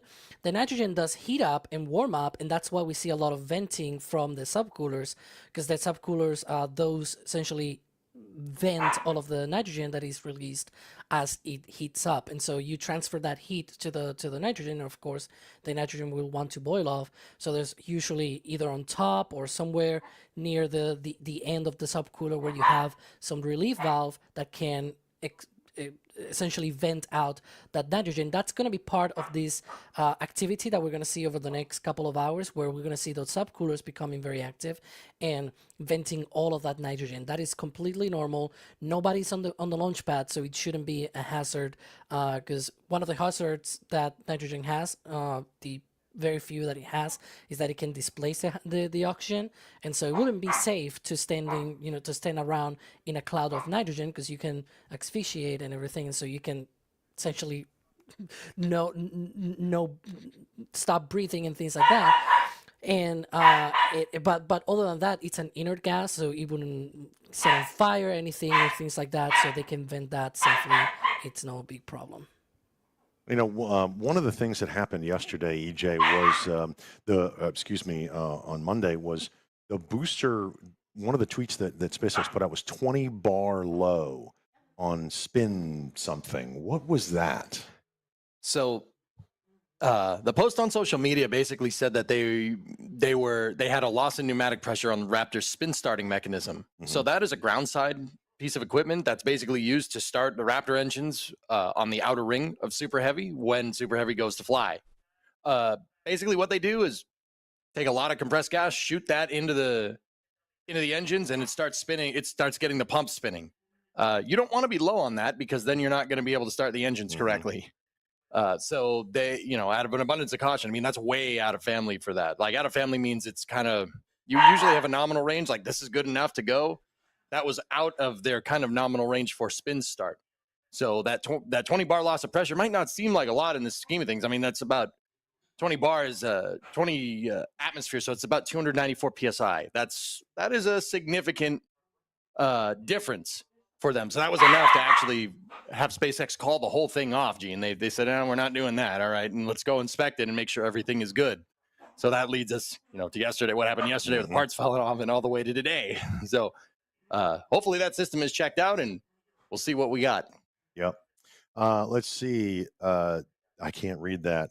Dash Riptide, thank you so much. Sending in a $100 super chat. What a legend. Thank you for supporting us. it's your support that makes all of this possible. All the cameras, all the people that are here in person, all the people that are there remotely. It's all because of you guys supporting us here at NSF. So thank you very much. Love your updates and rocket covering. Keep Jack and Doss on their toes. Jack is out in the field at Rocket Ranch, and Doss is up on the roof. Believe me, Doss is on his toes all the time. Get Alex a pillow. Alex, you apparently need a pillow. Thank you, guys. I Let's don't know like why I this need a tin pillow, can. but Yeah, you sure. need a pillow. Thank you so much for I that. can get it. Dash Riptide, we appreciate that support. As the tank farm starts venting and more action, you're going to see kind of a fog roll over the launch site. And on the view that's on the screen right now, at the bottom of Super Heavy, you see these things sticking off. EJ, what are those, and what's inside there? What are they used for? You're talking about the triangular structures that are at the bottom of Super Heavy, right? So those are chines. What those do is, I was just a second ago talking about how they spin start these engines with pneumatic pressure. And, I noticed that I said that's the outer 20 engines on Super Heavy. Super Heavy just doesn't have 20 engines. It has 33. Inside of those chines are composite overwrap pressure vessels, basically a really, really, really cool space age scuba tank. I mean, it's a little bit more complicated than that, right? But inside of those, they have, amongst other things, amongst the fire suppression system and the CO2, they have nitrogen to be able to restart the 13 Raptors on the inner ring and then the center 3 engines on Super Heavy. Those are the engines that are going to need to shut off and turn back on and shut off and turn back on to do Super Heavy's flight regime, to be able to go all the way up there, most engine cutoff, turn around, boost back, relight the engines for landing. You get 13 on ignition and then land on the center 3 engines. Those chines carry in composite overwrap pressure vessels the pneumatic commodities that are needed to restart the engines. And then also there is fire suppression systems. There's CO2 tanks down there as well to be able to snuff out the fires if they need to. The chines serve a third purpose here. They also do provide a little bit of what's called body lift. The way Super Heavy comes back, air can get compressed in between those chines, and that actually does cause a little bit of lift, giving the booster what's called more cross-range capability. That allows it to perform a flyback without using as much fuel, which is, fuel is the name of the game here. I mean, fuel makes up easily over 95% of this entire rocket. So the more of that you can save, the better. And if you can use the air around you to your advantage to use less fuel, well, there you go. So those chines not only protect those COPVs, but they serve as an extra aerodynamic assist to be able to give Super Heavy the cross range it needs to get back down and get caught. Yeah. And when it comes down, it's going to come in between. Hopefully, when we see it get caught, it's going to come down in between the chopsticks, as we saw on Flight 7 and Flight 5, right? Yep. And those boosters, Booster 12 and Booster 14, are actually over at the build site. And if you ever come down to Starbase, you can actually see them. You can see Booster 12 right now in the Rocket Garden. And then at Massey's test site, where they do a lot of their tanking tests and their static fires for the ships, you can actually see Booster 16. And, a lot of folks in chat are asking why we ask the simple questions. Well, imagine today's your first day. This is the first time you've ever joined NSF for a rocket launch, and you don't know any of this stuff. So what we want to do is we want to talk to the people that know everything about this stuff, right? Everything about rocketry, everything about the propellants, the fuel that they use, the carbon dioxide, the nitrogen, why they use these gases. And we want to make sure that everybody here understands what's going on the screen and gets excited about rocketry and becomes a rocket nerd and joins our family here at NSF. Let's see. What are we going to talk to now? We talked about the weather. We talked about the weather balloon. We're going to have more weather updates from Adam as we go forward. But, one of the things that happens here at NSF happens in the background. You might see us, you might hear us, you might hear Alex and Adrian and Ryan Caton and EJ and Sawyer and Ryan Weber. And when you start talking, you miss people. You always miss somebody. But I can't tell you how many people are behind the scenes in the control room, pressing the buttons, making the overlays. And they're out in the field, and they're bringing you views like this. And it's those guys that actually do a lot of the work. They come here, they lift things up. I mean, EJ, you were taking stuff up to the roof the other day. Oh yeah, we're definitely standing on the shoulders of giants here. Yeah, for sure. There's a whole production team behind us doing work basically 24/7, 365, making sure these casts go off just right. It's a privilege being here. It's a privilege, standing on those shoulders, proverbially, excuse me. So yeah, I was moving stuff up to the roof, and I got to get a little bit of a taste of what's required to get one of these productions up and running. I mean, I've been setting up cameras out there all week. All week. It's a lot of work, a lot of blood and sweat there. Yeah. You know, maybe a little bit of tears, probably from me. You know. Well, I can tell you I'm not as 25 as I used to be, so carrying all the heavy boxes up to the roof are one thing. Yeah, me neither. You know, on Monday's attempt with all the fog that we had, EJ, we couldn't actually see the rocket. But one of the things that we love to do during these rocket launches is we go up to the roof as well. So later on, when we get closer to T0, EJ is going to run up to the roof and take over hosting because you're my co-host. And then I'm going to run up to the roof, and we're going to be able to watch the rocket launch live. And it's such an amazing thing. And if you ever come down to South Texas, to Starbase, to Brownsville, to South Padre Island, I highly recommend it. Unfortunately, they had a long launch window for this. It was originally supposed to launch last Wednesday. Then they moved it to Friday. Then they moved it to Monday. Yep. Then they moved it to today. Or was it Tuesday, then today? It was all. No, it they was went to all over the Wednesday, place. I They went to think. Wednesday, then today. Yep. And you know, again, I say this all the time, and again, if it's your first time joining me, it's the first time you're going to hear this. It is all research and development that you see on the screen. So, for those of you just joining us at our first time, I'm going to ask Alex and bring Alex back in, and I'm going to ask him some very simple questions about what we see on the screen. Alex, number one, start from the bottom of this rocket, and just in a couple minutes, kind of give me an understanding, or give us an understanding of what is the rocket sitting on? What is that thing halfway up that's sticking into the ship? What are those things on the top of the rocket? Why is all this fit together to become what we know as Pad A? Yeah, so right now, obviously, Starship is sitting on the orbital launch mount at Pad A at Starbase.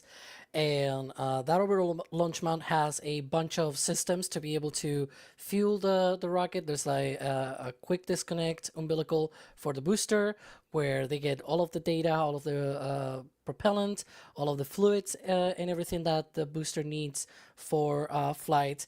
The OLM also contains clamps that hold the rocket until very close to the end of the countdown.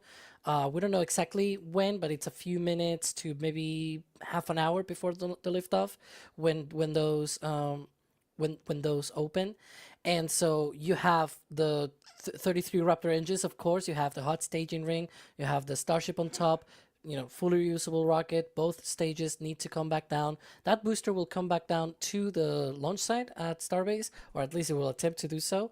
And then the second stage will be going out to the Indian Ocean to splash down there, as a test. But yeah.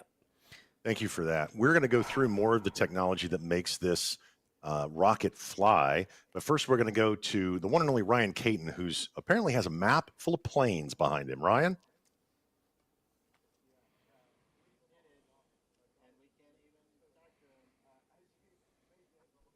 I've been a little bit under the weather the last few days, so I'm still going.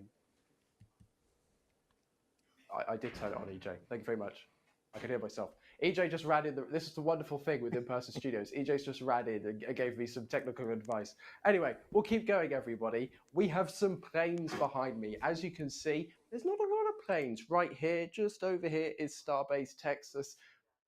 They have done a huge, as usual, they've done a huge NOTAM. That's a notice to aeroplanes to basically tell them, hey, we're launching a rocket here. Get out of the way. We don't want you in the range, causing any S words for today. But as we can all see from the clock just above my head up here, we are not launching yet. We've got a little ways to go yet until launch. So we've got some little, it looks like a WestJet there. We've got some United planes, a Delta plane flying around over the Gulf. We've got a little bit of general aviation going on. This is all okay for now. So when we see planes on flight radar right now, this is nothing to worry about for the time being. We've got a little ways to go yet until launch. So this is all okay. No need to panic. But I'll be back later on with some more aviation-ness updates. And fingers crossed, as we get closer to launch, these planes in this area start to move out of the way. Well, it's glad that you're back and feeling better. We've been feeding him lots of meds. He flew all the way from England to join us here at Starbase, and it's glad to see that you're up and about and doing well. And we're going to come back to you, Ryan, for maybe some weather updates. But right now, we're going to go to Adrian for more support. Adrian? Absolutely. I am Thank you. So people are starting with Shane O'Reilly, asking when are we launching our own branded flight jacket for the patches? No announcement yet. That's all I'm gonna say. Pamchan becoming a Capcom member. Thank you so much. Mike Bundy with a super chat. My sources tell me weather is green. Yes, one other source that is telling that is actually the SpaceX X post that says weather looks favorable. So we are looking good. It seems. We will see. Colorado Whiskey Guy becoming a launch director. Thank you so much for that. And also Sanjay with a storm message also mentioning watching Flight 8 from a boat. Please don't be inside the Notmar. That's my only request here. I hope you enjoy it. Please make sure you're not inside the Notmar. So, or if you are inside of the Notmar, we are praying that you're a SpaceXer. Yeah, if you're inside the Notmar, please be in Exactly. constant communication with SpaceX. That would be also very appreciated. Wait a minute, guys. For the uninitiated, what is a Notmar? Just in case nobody knows. Yeah, it's a notice to mariners. Basically, as we sometimes talk about NOTAMs, right? NOTAMs being the air closures, and the corresponding marine assets of that is a NOTMAR. Basically, telling mariners, all kinds of boats and sea assets to make sure to not be in that area, because if something goes wrong with the rocket, well, the rocket goes down somewhere, and that tends to be the ocean. And if you are in the particular ocean spot that is in there, you don't want to be in there. So that's why NOTMARs exist. Don't be in there. And I think I'm not sure, but I think we also have an overview of how these NOTMARs looks like. And they are, for example, in the Gulf, you can see that there's a NOTMAR basically extending, and it go down the flight path, basically. So, yeah, that's a NOTMAR. Thanks for mentioning that, EJ. I totally should have explained that. No, it's all good. That's what I'm here for, man. I personally Absolutely. want a flight jacket. I want that to be a thing. Yes, and I would also gladly throw it to you now, because I just noticed my computer mouse is empty, so I can no longer scroll towards the support right now, so I can need to quickly recharge that. So one of the things we love to do here at NSF during launches is answer your questions. And if you have questions, you can send them to us at NASA Spaceflight in the YouTube chat, and we'll get to as many of them as we can. There's no way we're going to be able to get to all of them, but EJ, I've got a question for you. This is coming in from Dog Tones at NASA Spaceflight.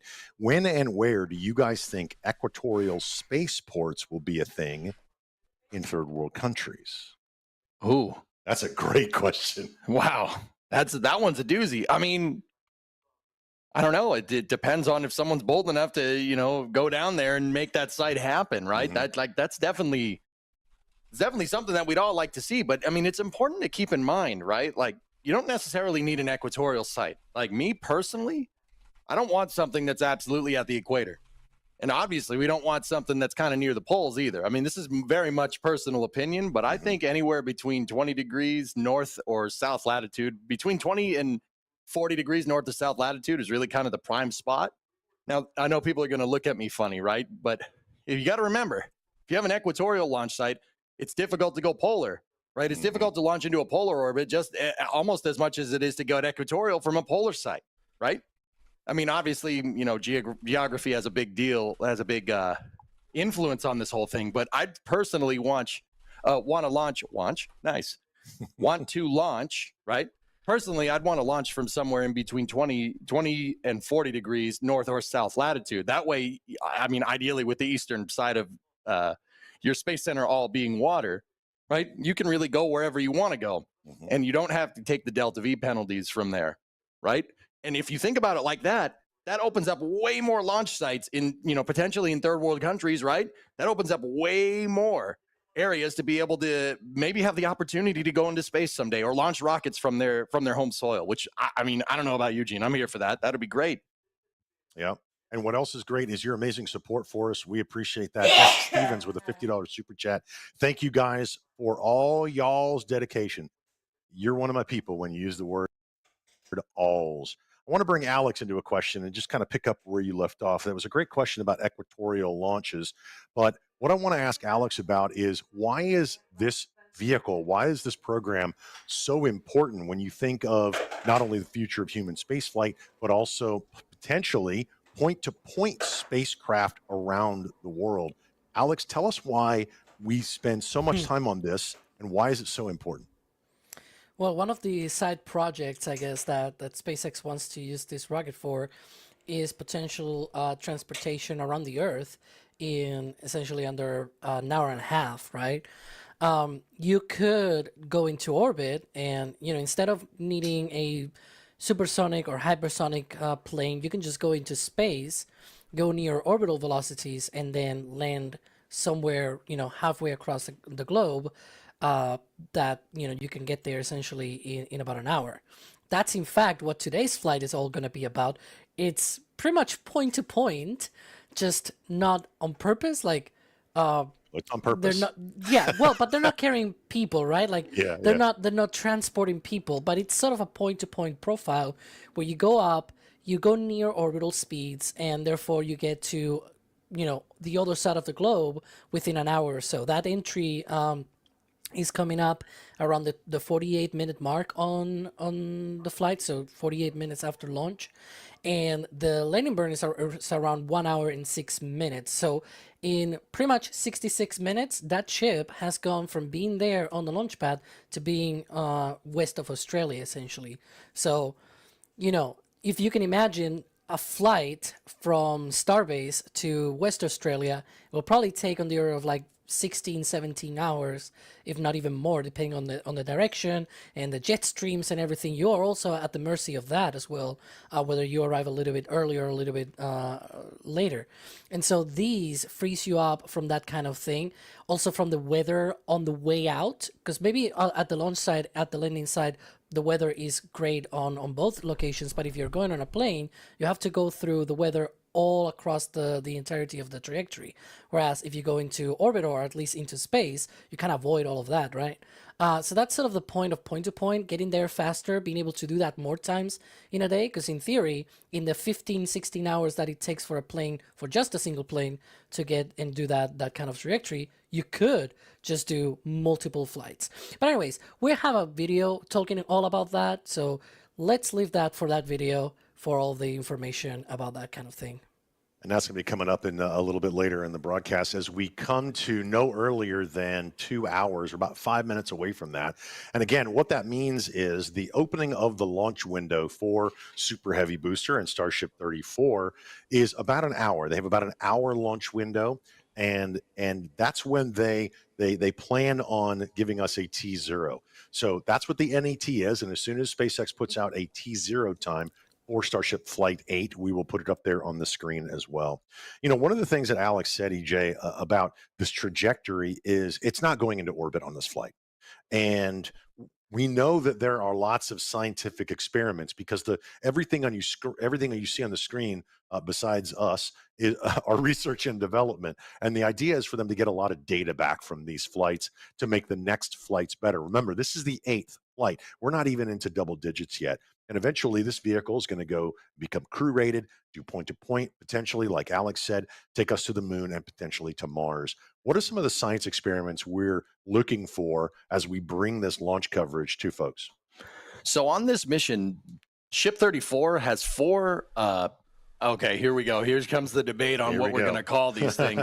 Star lumps, dumblinks, big Starlinks, Starlink mass test simulators. That's what I call them, mass simulators. Oh, okay, there you go. We got 4 of those on board. And what basically, so Starship is going to do a coast, right? It's going to launch from Texas, go out over the Gulf, right?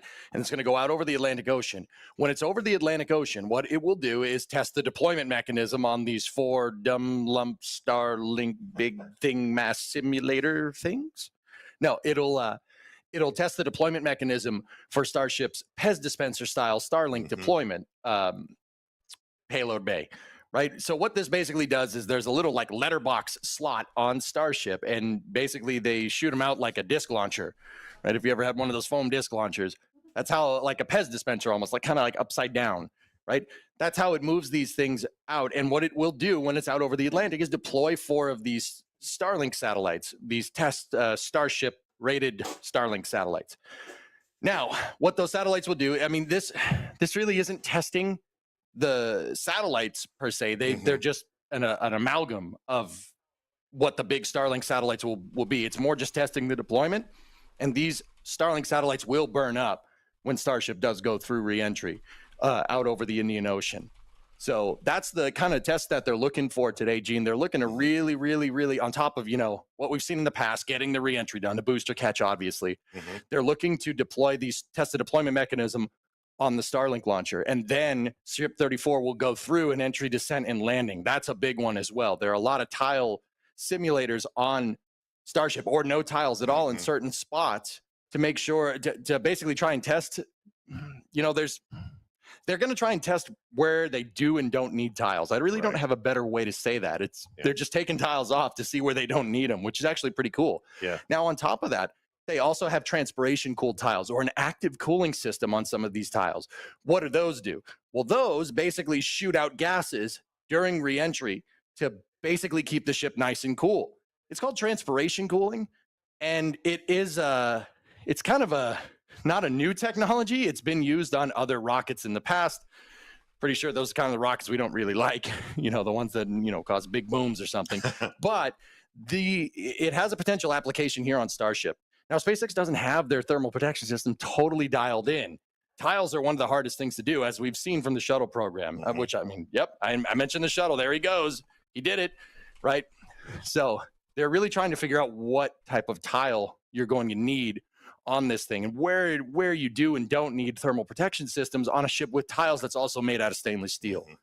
There's a lot of different tests going on here. I mean, you asked, so I kind of gave a little bit of a long-winded answer there, but there's a lot of science to be learned and a lot of stuff to understand here. But that speaks to SpaceX's rapid prototyping. We kind of see a lot of different things happening all at once. But hopefully, like you said, and like they said, excitement guaranteed. Excitement is absolutely guaranteed. And one of the things that we do, you'll hear us thank people throughout. You'll hear us talk about our store, shop.nasaspaceflight.com. When you see us on screen, we're wearing the Flight 8 patch T-shirts, which just, I think, came in. There they are. There they are right there. That's a really nice shirt, AJ. And you can find more. You can find stickers. You can find patches and stickers and shirts and hoodies and all kinds of fun stuff. Special merch during Christmas time, during the holidays and things like that. But one of the things that you can do with that's absolutely free is hit the thumbs up button. Share this with your family and friends. Bring the kids in. Let them watch. Get them involved in the rocket nerdisms. I don't even know how to say it. Get them involved in our community, because we become a family. And one of the questions we got earlier today on what we call the stakeout stream, which was before this one, is, are you guys friends? And the answer is a wholeheartedly yes. We all watch the content and we love what we see, and we just became friends, and here we are doing this. Yeah, I mean, we all started being viewers on NSF. Like I've been watching since the Starhopper days. Gene, how far do you go back? I go back to the Texas Tank Watchers. Tank Watchers. That's what we do. So yeah, we actually are. I mean, let's put it like this. We've been down here for long enough. I think if we weren't friends, we would have probably had fisticuffs by now, right? You did hit me last time, and your dad yelled at you, I heard. Oh yeah, he's right. That did happen. Oh no. Wait, are we friends then? We're always friends. Oh, okay, cool, sweet. All right. It really is just a big community of people who enjoy rockets and the excitement that's guaranteed. And one of the things that we also like to do is we like to answer your questions. So I'm going to bring Alex back on this one.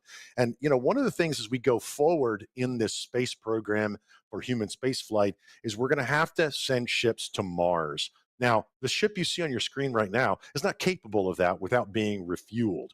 And I think Alex knows where this question is going. This is actually from Xander Labs at NASA Spaceflight.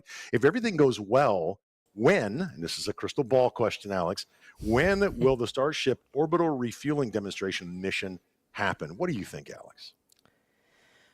Well, officially right now, I think it's been delayed to 2026. That's the latest, at least from the guy at the top, from Elon, that it's going to be now next year for that refueling demonstration, right? But it's quite hard to get to that point. We need Block 2 to be operational. We need the booster as well getting operational as well. We need Pad B operational, other systems as well operational. But you know what's operational right now? The tank farm is quite active. It's becoming more active as we go here on the countdown. I saw some of that venting coming off from the subcoolers.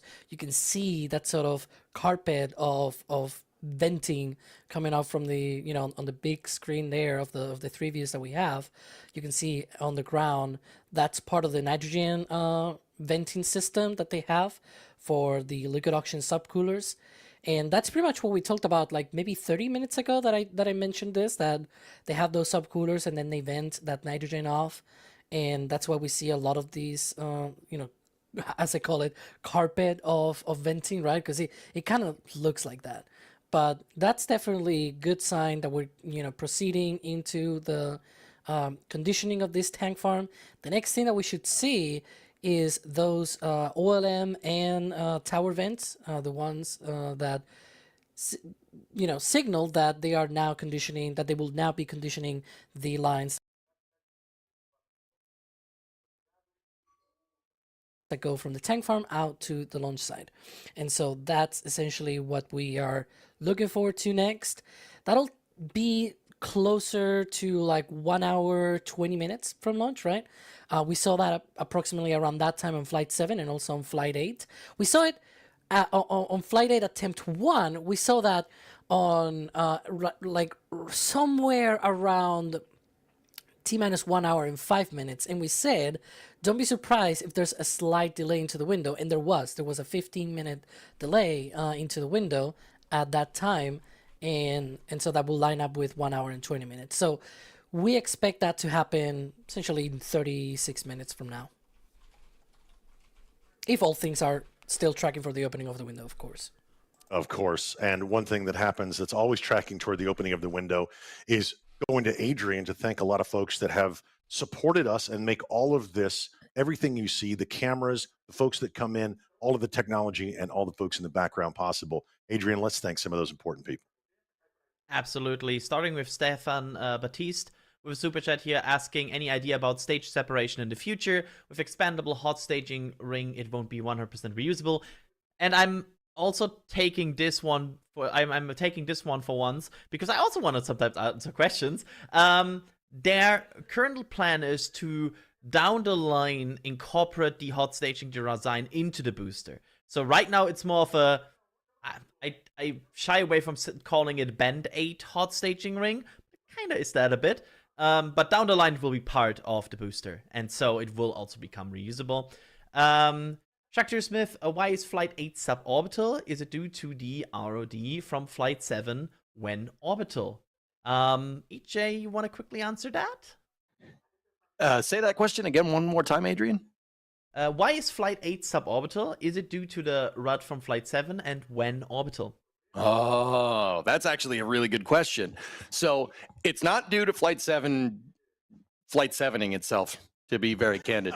Yeah, it's not due to that. Flight 7 was also a suborbital flight. Basically, what SpaceX is doing is they want to make absolutely 100% sure that they can deorbit this thing if they get it all the way to orbit. So how do you do that?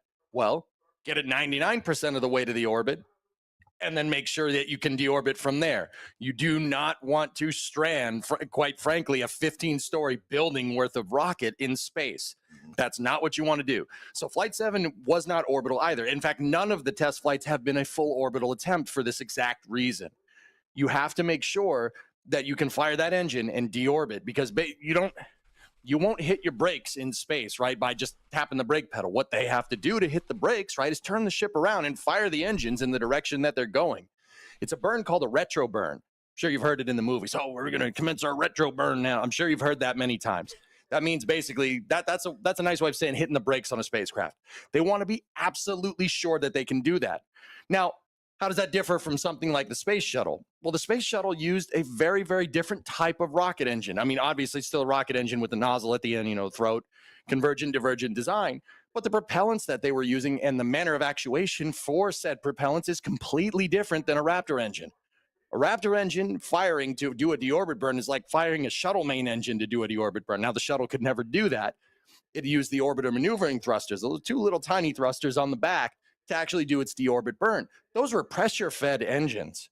Basically, they squeeze a tank that squeezes the propellants, that shoots the propellants into the rocket engine, and they combine and explode and shoot out the back, right? It's a hypergolic style deorbit mechanism. That's basically what every spacecraft has used up until this point. Raptor and Starship is the first one to use fully cryogenic propellant to deorbit, right? So in the same way that we have a lot of procedures going up to fueling and launching the vehicle, they have to make sure that these, propellants are basically ready to go. And then firing a fully cryogenic propellant to do a deorbit burn is an entirely different set of criteria, right? Your engine is a lot more complicated. There's a lot more moving parts here. You want to be absolutely sure that this thing is good to go before you send this thing fully into orbit. You have to be 100% confident that it can deorbit. One of the things, it's a lot easier to start an engine here in 1G than it is in low Earth orbit. The timings on these Raptor engines have to be absolutely to the nanosecond, or things go boom. And with the fuel floating around and things like that. So you're exactly right. Like they have to be able to do this. With a hypergolic, they just turn it on, it opens up, and it deorbits. With this, they actually they have to relight these engines with these cryogenic propellants. And that's a lot harder than it says, than it is just to say relight the engine. Oh, yeah, just turn it on, just like in Kerbal, right? Click and hit start, right? You're good to go. No, you have to make sure that the engine is chilled down. You have to make sure that all your propellants are at the right temperatures. You have to make sure you have the right head pressure, basically that they're feeding correctly. You have to make sure that all your propellants are settled. There's a lot more complicated than you might think. In fact, it's on a manner of complication that like the Apollo program used for translunar injection on the S4B. That was a huge deal, refiring a fully cryogenic engine to shoot the Apollo astronauts in their lander out to orbit. That was a big deal then, and it's still a big deal now. We're getting back into the business of doing big rocket stuff, and it's great. Absolutely. It's fantastic. I mean, who doesn't love giant space flight rockets flying? It's amazing. I also want to thank one more person here with the Space Pope. Once again, the Space Pope coming in with 50 Red Team memberships gifted as well. Thank you so much, Space Pope, as always. And there's also one thing I have to issue here. It's actually two things. I have to issue 2 low stock warnings that I have to mention here, because both our Flight 7 alts and our Flight 8 patch are on the last leg, and that means that right now our patch 7 patch is below 10% stock left, and our patch 8 patch, which is a pre-order, it's not even like arrived yet, but it's below 20% left. So I just want to issue that. Both patches are on their last leg in availability. If you want them, I don't want to hear any complaints that they're no longer available. They are almost gone. And it's that kind of support, Adrian, that allows us to do what we do here at NSF, setting everything up here at the hotel and with the support of the Margaritaville Beach Resort here on South Padre Island, but also in the field. We have cameras everywhere, and we have our own photographers, our amazing photographers with their eyes out in the field. And let's bring in one of them right now. Let's bring in Jack, who is at the Rocket Ranch at the Outpost. Jack, do we have you? Yeah, hopefully you can hear me okay. It's extremely windy today, which is, of course, the watch item before the launch. But yeah, do you hear me? We got a little robo Jack, but we can hear most of what you're saying. Does his batteries need to be recharged? I think so. Somebody go and reboot the Jack. Yep. I think my batteries might need to be recharged. Yeah, I'll get working on that. But yeah, it's a much better day than Monday, so I'm very excited for the imagery that we hopefully will be able to collect in a little bit here, like under 2 hours to go. The people have been steadily arriving here at the Rocket Ranch Outpost. Thanks again to Rocket Ranch for hosting us, as always. If you want to watch the launch from as close as possible, be sure to check out Rocket Ranch Starbase. And you know what? Today, the rocket really needs to go. It needs to go. Like, I was leaving the pad, and I was waving goodbye to the rocket, as one does. And I was like, goodbye, goodbye, Ship 34, goodbye, Booster 15, goodbye. And then I had a thought. I was like, actually, you know what? No, get out of here. Go on, get out of here. And I started, shooing it. I was shooing the rocket instead of waving it. So, we all want to get on with our lives. SpaceX wants to get this data and get on with their Starship program, and we need to get this thing in the air. Also, I literally cannot afford to rent this lens for another day. So please, Winds, cooperate. Yeah. Jack, I want to ask you something. When you go out there to the pad, and I encourage everybody, if you get a chance to come to Starbase, you can drive right out Highway 4. You can park. You can walk almost up to the rocket. There are barriers. But again, if you see one of us out there, if you see Jack, he's probably going to be wearing a giant orange hat, right, EJ? That's what he does. Jack, tell us what it's like when people come up and talk to you, and you know they're part of the Rocket Nerd family. Is To me, it's the best. I love it. Yeah, it's really cool. Somebody earlier, like, about an hour ago, actually came up to me and was asking about my rig and saying how much they appreciate what we do here, which always means the most. Um, yeah, it's just it's a constant thing down here around launch. And then this person was saying, oh, I'm staying at the ranch. I swear this isn't a ranch plug. This is just what they said. I'm staying at the ranch, and if you can't find someone there to have a conversation with, I don't know what you're doing. I'm like, yeah, you're having the true experience. Like, you're hanging out with all the nerds, and you can do it on the beach too. Like, it's almost like I've said this before. It's almost like a music festival, or it's a big communal gathering. Everyone gathers up around the rocket launch. There's bonfires. It's a good time. But yeah, when people come up and express kind words about what we do, it really does mean the world, because you know we say it all the time. We'd be doing this one way or the other. We're those kind of nerds, but at the same time. Uh, we do put ourselves willingly and happily through a lot to get this done and to do what we do. And when people express appreciation for that, there's really no words. There's really no words for it, whether it's coming up to us out here and saying something nice, or whether it's getting some merch, or doing the super chats, or just watching the stream and telling your friends about it. It doesn't have to be a monetary thing. It really, like, it's wild. We're all living the dream of science fiction becoming reality, which is so cool. And we're humbled and honored and so excited to help uh, pilot the hype train down the rails toward Mars. I'm gonna mute myself. He's having too much fun out there at Rocket Ranch. Thanks, Jack. We'll be checking in with Jack a little bit later in the show. We'll also be possibly checking out with Doss up on the roof here at Margaritaville. EJ, I want to follow up on what you were talking about deorbiting, because Brian Moore had a great question at NASA Space Flight, and that's how you send your questions to us. Please continue to do so. We'll get to as many of them as we can. Brian wants to know, could the thrusters deorbit the Starship, admittedly slowly, inefficiently, and with much less control, if they had a failure on relight? That's a great question.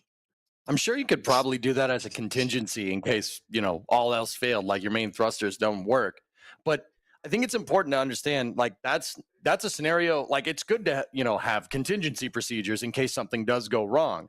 But the best kind of contingency feature or contingency for your rocket is to make sure it just doesn't go wrong in the first place. I know that sounds ridiculous, right? But you don't want to put yourself in that kind of situation in the first place. I think it's important to understand. And I think that speaks to why SpaceX is doing the missions the way they're doing. They want to make sure that that Raptor will fire every single time without question. No problem. Now, could you use those thrusters, the extra thrusters on board to do that? Yeah, sure. Sure, I don't see why not. But you'd run into some really weird problems there. Where's it coming down? As we saw from Flight 7, that's kind of important. Yep. Where's it coming down? What's the thrust on these thrusters to perform a right deorbit burn? Now, see, once again, this is not something that SpaceX couldn't do in case this actually happened. Like, they could figure it out. I'm sure they could, right? I mean, they caught a booster. I don't know. They caught a 220-story building. I'm sure they could figure that out. But once again, it's important to understand that you don't want to put yourself in this position. SpaceX could probably figure it out if that happened. But the best way to do this is to make sure that it works. Have you tried just doing it right and never getting anything wrong? Right? That's the important thing to understand. Now, could it? Sure, absolutely. But now you're running into TFR problems. You're running into disposal problems. Where's this thing going to come down? Is it controllable? If the engine doesn't work, what else doesn't work, right? There's a lot of questions that get introduced there. And that's why you don't want to get to that point. It's always good to have a plan, right? But no plan survives contact with the enemy, right? In this case, our enemy is space, right, Gene? Yeah, that's what we say in the Army. Yep. Your plan is only as good as your first engagement. Or as Mike Tyson used to say, everybody has a plan until they get punched in the face. That's a good one, too. I like that. We're going to check in with Adrian here. We're going to thank some more people, and then we're going to come back, and we're going to talk to Alex with some more questions. Adrian, coming to you in just a second. It's the second time here that I have to mention the Space Pope. The Space Pope here with a $50 super chat as well, saying bless this flight and bless chat too. Thanks NSF crew, you're too cool. Space be with you. Thank you so much, Space Pope, for all the support. I mean, this is just an incredibly amount of support, just in a very, very short amount of time here again.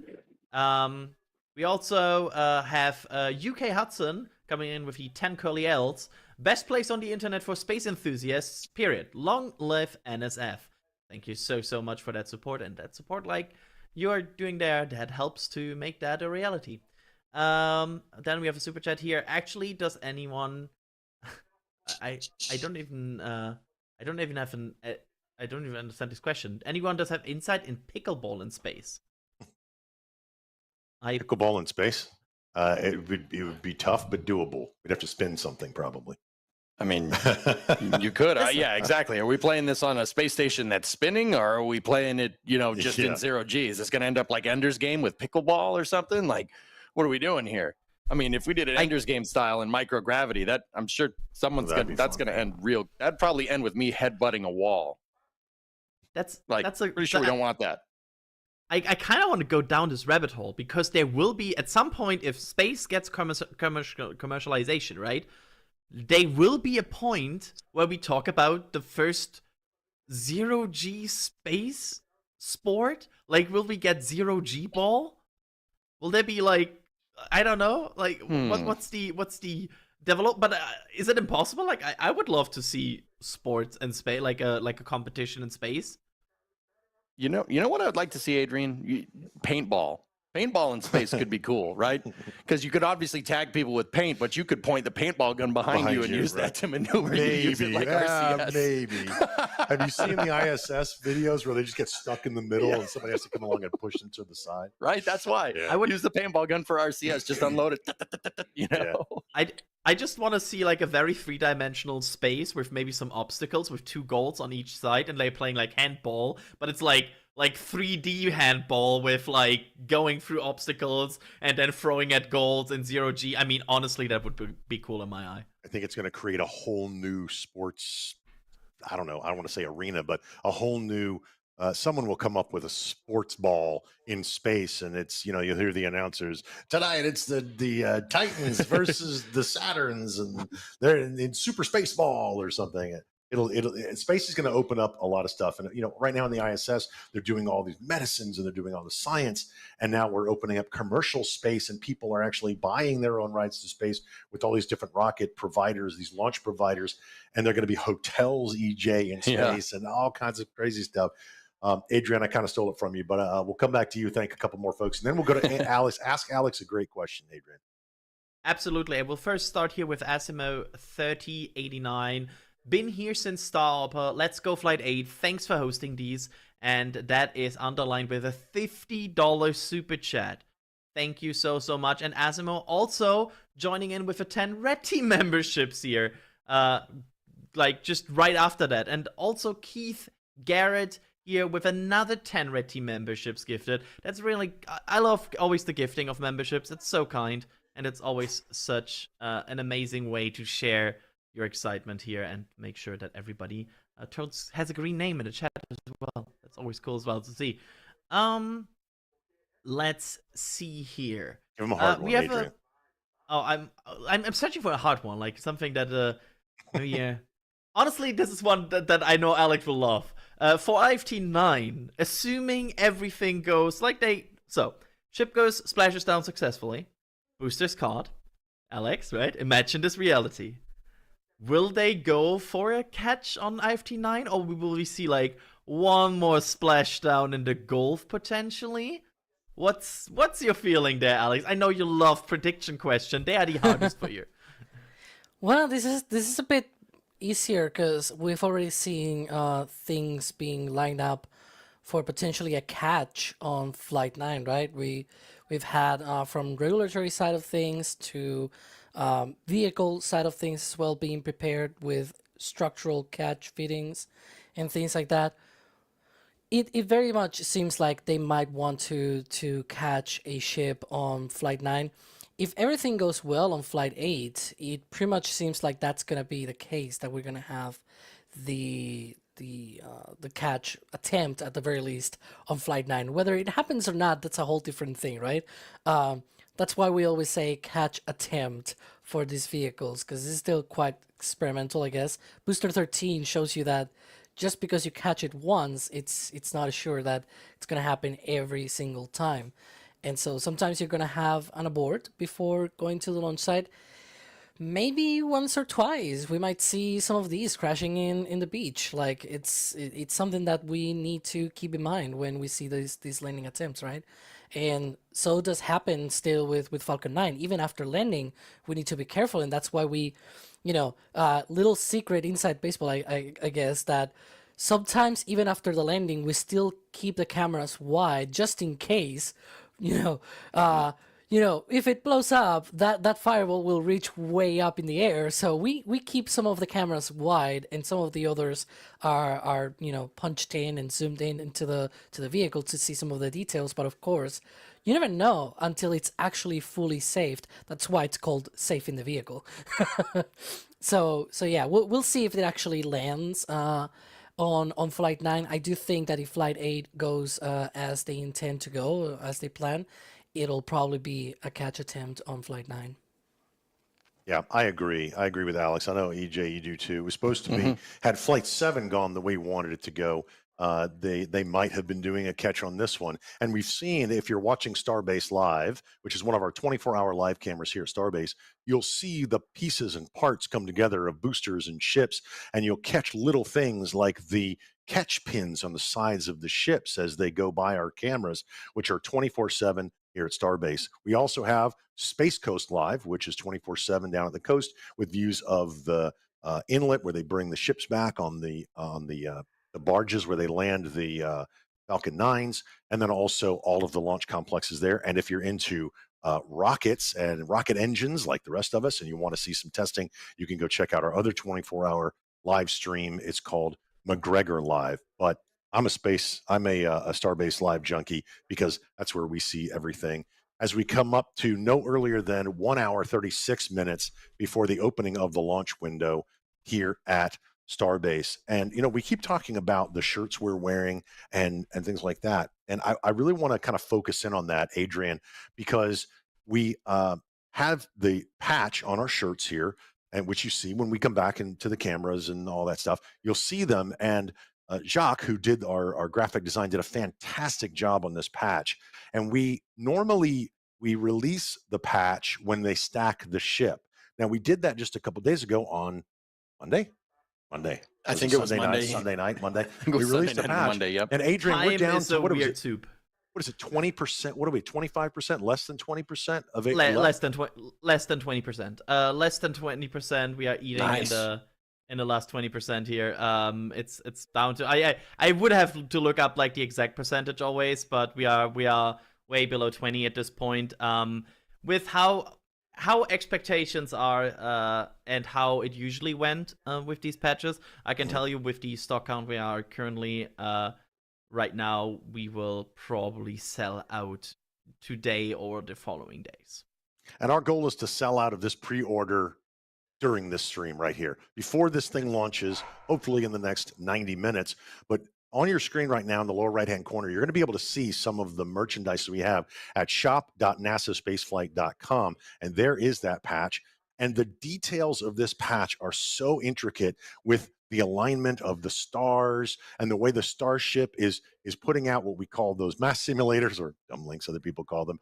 And my favorite thing is I am a graphic designer in my other life, and you can see just on the left-hand side of the patch, you'll see the Starlink simulator going just over that line. And then on the right-hand side, the nose of the Starship going just over. And that gives it this three-dimensional look.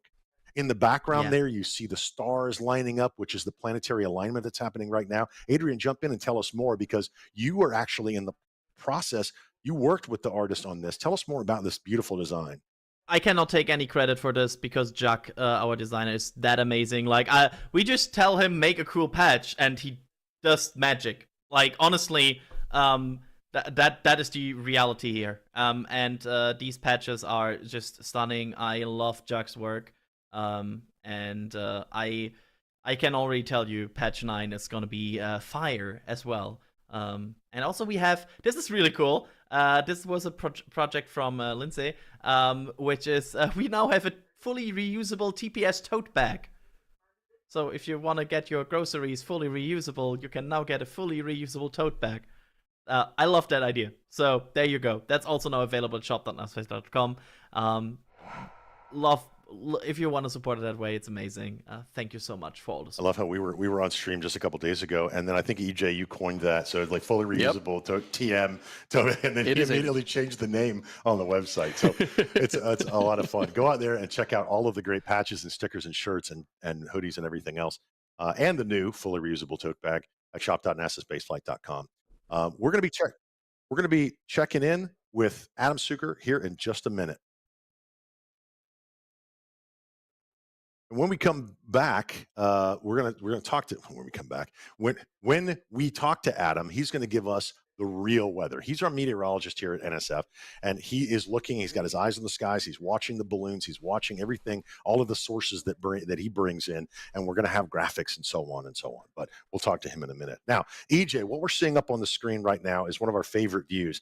In the background there, in the lower left, that's the build site. That's where they have the Star Factory, and that's where they put these ships together, and then they roll them down Highway 4 to what we call the launch site. The launch site started out as just a landing pad for the original Starhopper, which you can't see in this, just maybe on the right-hand side a little bit, but you can. And then they built what we call the OLM, the Orbital Launch Mount, which you see in the foreground, and in the background, they're building a second launch tower and launch site, but they're doing it completely differently. Why are they building that second launch site completely differently than the one we see in the foreground? Well, the biggest reason is one of SpaceX's biggest stakeholder expectations here. The big stakeholder expectation is that they want, just like our tote bag, it wants to be fully and rapidly reusable, right? So that pad is made based off of the changes of what it wanted implemented changes off of what they learned from launching so much off of OLM-A, the one you see with the Starship on top of it, right? So that pad has a little bit of a different design. If we cast our mind back to Flight 1, they had nothing below the pad but a concrete slab, and that it didn't work well. Some of that slab found its way into our van. That was cool.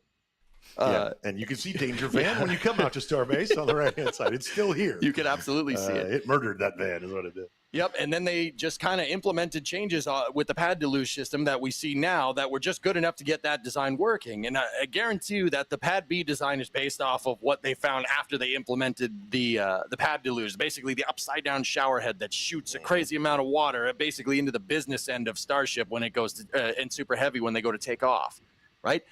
The second pad is actually going to introduce what I would call a flame bucket, right? It's not a flame diverter. It's not a, kind of like a quarter pipe diverter design by itself, right? Because, let's be real. This rocket makes 15 million pounds of thrust. Whatever you put under there, if you don't give it some protection, you're going to lose it, right?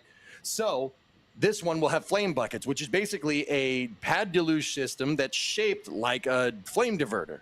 Right, it's shaped kind of like a quarter pipe, like if you like skateboarding, right? And back to my youth right there. So what this will basically do is allow the pad to be more fully and rapidly reusable, less turnaround time, less things that need to be repainted, less. Because they do have to repaint that. I don't think they actually did it this time, but they have been repainting the OLM every time because these rocket engines are just so abrasive to things, right?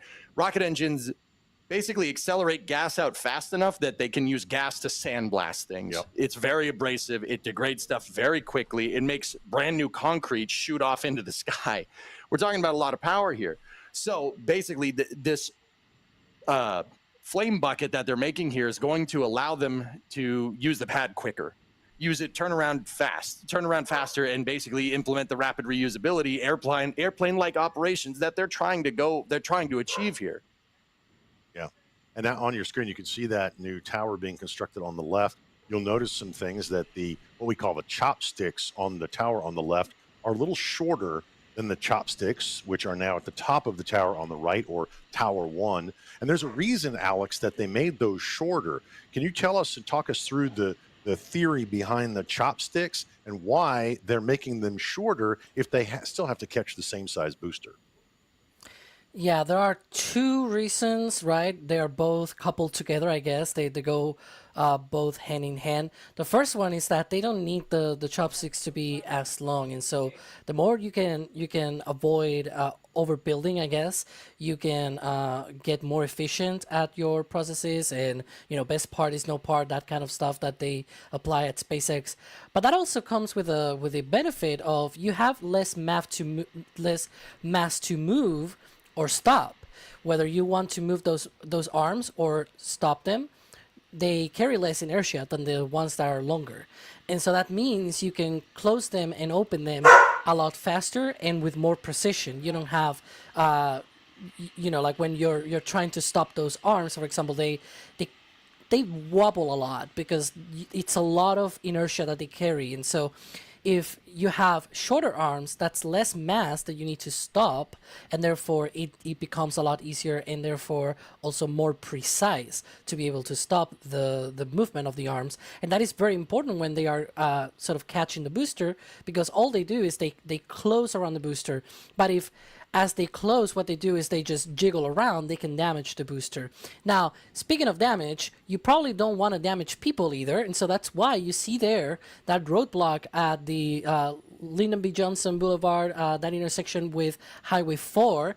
It's just essentially just right now vacated, and that's precisely because that's part of the process. Right now, they are about to load the vehicle with propellants in about 40 minutes from now, and they don't want people near this thing. It's still too close for comfort, and so that's why they cleared that roadblock. You can see there it's now empty, only some cones. The cones are okay, that's hardware, but the people need to be safe, and therefore they have moved up the road.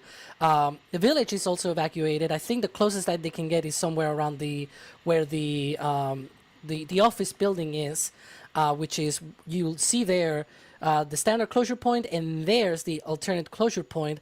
That's sort of the closest that we think they can get. That's sort of at the sort of point where the office building is there at the production site.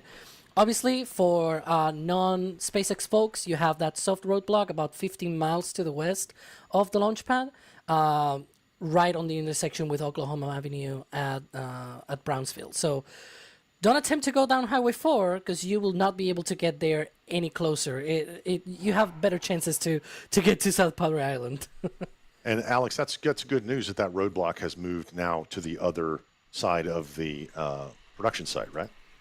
Yeah, because it means everything is progressing. As I was mentioning, they do this because it's too close for comfort, right? You don't want those people there when this thing is fully loaded, and they are preparing for that. Again, as I was mentioning, the propellant load begins at T-minus 46 minutes. There's a whole process beforehand, of course. We'll talk about that in the next couple of minutes.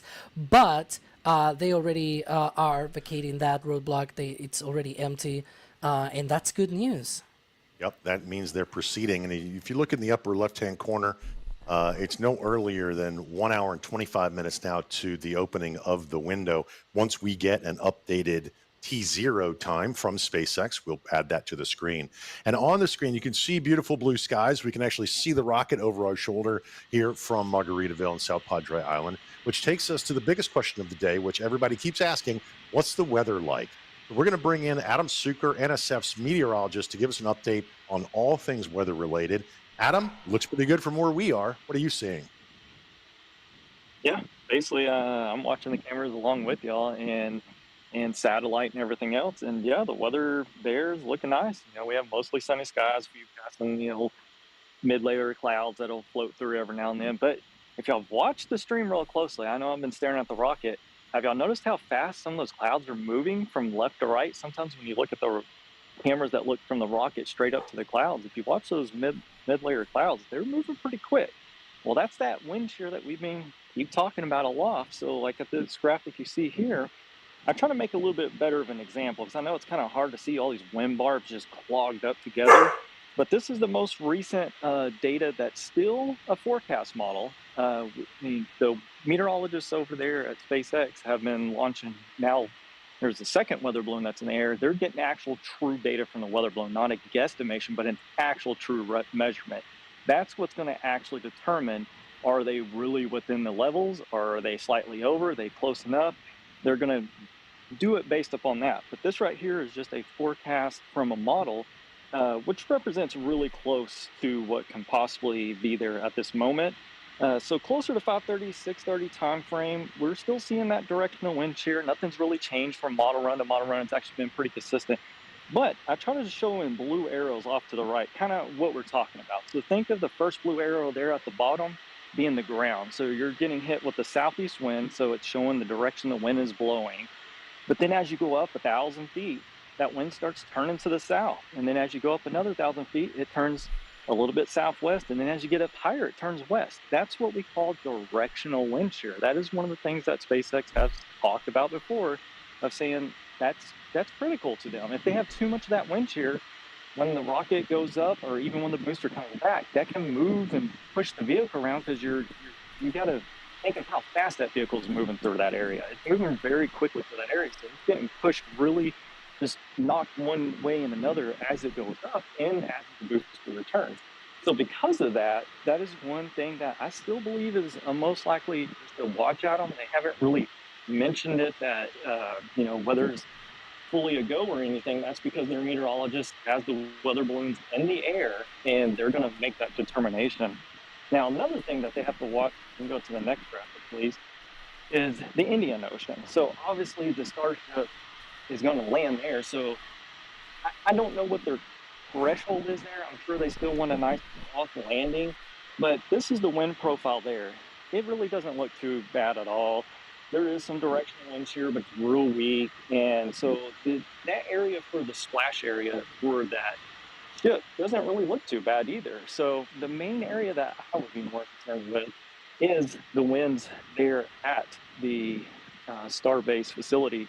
The one thing I've noticed today too is the surface winds have been very strong there. I've seen some METAR stations clock 39-mile-an-hour wind gusts with sustained winds in the low to mid 20s. That to me is pushing the limits a little bit. But the good news is, as we get closer to that 5:30, 6:30 time frame, we will see those wind gusts and the wind speeds, the overall average wind speed, drop a few miles per hour. So that could get them to where they're a little bit more comfortable launching the rocket. So even though those winds are a little bit strong now, we're hoping that will decrease as we get closer to that launch window of 5:30, 6:30. Will hopefully help them out. So hopefully soon their meteorologists will come up with a decision when they looked at the threshold after these two weather balloons were launched, and we can get the actual okay from them. But I would say they're still watching the wind very closely because it is a windy day there and a windy day aloft. Any questions?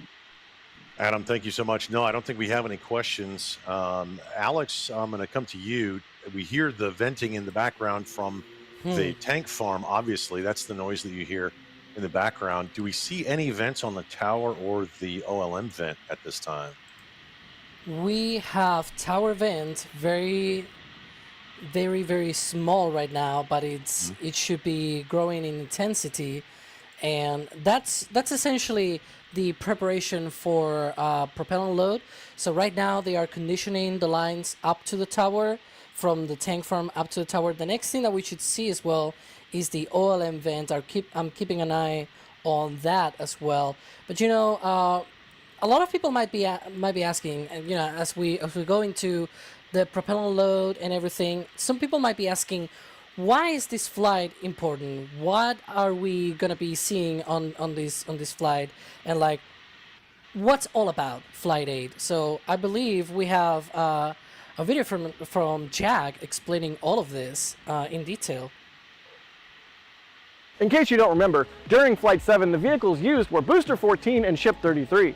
Booster 14 performed well with a good ascent, boost back burn, and landing back at the launch tower arms. Only the second booster ever to do so. But Ship 33 was unfortunately lost on its way uphill, losing engines one by one and with fires coming out of the engine section as seen on the onboard cameras. SpaceX says that the most probable root cause was a harmonic response several times stronger in flight than had been seen during testing. This was then led to increased stress in the propulsion system hardware, which created leaks beyond what the vents in the attic could purge, and that started the fires that led to Ship 33's demise. In order to understand the potential solutions that can suppress these harmonic oscillations, SpaceX says it tested Ship 34 at multiple engine thrust levels and with 3 separate hardware configurations in the Raptor vacuum engine feed lines. Remember the awesome 60-second static fire a few weeks back? Yeah, that's what it was for. The update says that, quote, findings from the static fire informed hardware changes to the fuel feed lines to vacuum engines, adjustments to propellant temperatures, and a new operating thrust target, end quote, to be used on Flight 8. Additionally, SpaceX has added vents to the ship and a new nitrogen purge system that will prevent any fires from developing or spreading in the aft section of the vehicle, or so they hope. So what's Flight 8 all about? The answer is that it's pretty much the same plan as with Flight 7, but this time the vehicle not breaking up prematurely. We'll once again have a Block 2 ship, which includes all of the upgrades associated with that. Some of them were tested on Flight 7, but of course some others didn't even get a chance to do their thing, like for example, the all-new forward flaps. Ship Block 2 is a complete redesign compared to Block 1. The ship is now 1 ring taller, with the full stack now being 123.1 meters tall instead of 121.3 meters tall. This extra ring, along with a shortening of the payload bay section, allows for Block 2 to accommodate an extra 300 metric tons of propellant, increasing Starship's performance to orbit. While the payload bay section has been shortened, the Block 2 ship introduces a simplified nose cone section, allowing SpaceX to better utilize that volume for payloads. Therefore, the net change in useful payload volume is essentially neutral, while still being able to lift more mass than before. The nose cone simplifications came thanks to a variety of changes in that area, including the redesign of the forward aerodynamic flaps I mentioned a moment ago. These are now smaller, have a different shape than before, and have moved closer to the leeward side and tip of the nose cone. This forward flap change will hopefully solve the burn-through issues that we saw during Starship Flights 4, 5, and 6, as they no longer have their hinge in direct contact with the plasma flow. Block 2 also has a redesigned heat shield with improved tiles that are less fragile and less susceptible to cracking. The tiles over the dome welds are now also smaller and are pinned instead of glued on, as experience has shown SpaceX that pin tiles stay on the vehicle better than the glued ones. The header tanks located inside of the tip of the nose cone have also been redesigned with an improved geometry and pressure systems, as well as a simplified attachment to the hull of the vehicle, speeding up production and increasing the useful volume in the nose. The construction of the ship has also been rearranged to speed up production and optimize vehicle processing. The tank volumes not only were increased thanks to the shortening of the payload bay section, but also because the forward and common domes of the ship have been flattened and moved further up the vehicle. Block 2 of the ship also has individual transfer tubes for each of the Raptor vacuum engines, along with the main transfer tube for the center Raptors. These lines are now also vacuum jacketed, which reduces thermal transfer to the cryogenic methane fuel and reduces boil-off. SpaceX also optimized the avionics and communication systems of the ship with more powerful flight computers and redesigned the antennas, combining Starlink, GPS, and regular RF communications. On this flight, SpaceX has also added non-structural versions of the catch pins that will be used on future flights for ship catches. These are similar to the booster pins, but just with heat shield tiles around them. During catching, the chopsticks will slap the sides of the ship, so SpaceX is also testing the ramps that will be installed on later ships to protect against that. And it has also removed the tiles from the sides of the vehicle to verify it can survive re-entry without them installed. However, based on what we saw with Flight 6, the ship has a section of its side with a smooth and tapered edge to address the hotspots seen on Ship 31's re-entry. This flight again incorporates more materials testing, including different metallic tiles and one with active cooling. SpaceX has also removed a significant number of tiles to stress test vulnerable areas across the vehicle. You know what I always say, more data, more better. Ship 34 is also carrying 4 Starlink simulators in order to test the deployment of Starlinks ahead of future operational flights. Something that, by the way, we highlight on our very own commemorative Flight 8 patch on the NSF shop at shop.nasaspaceflight.com.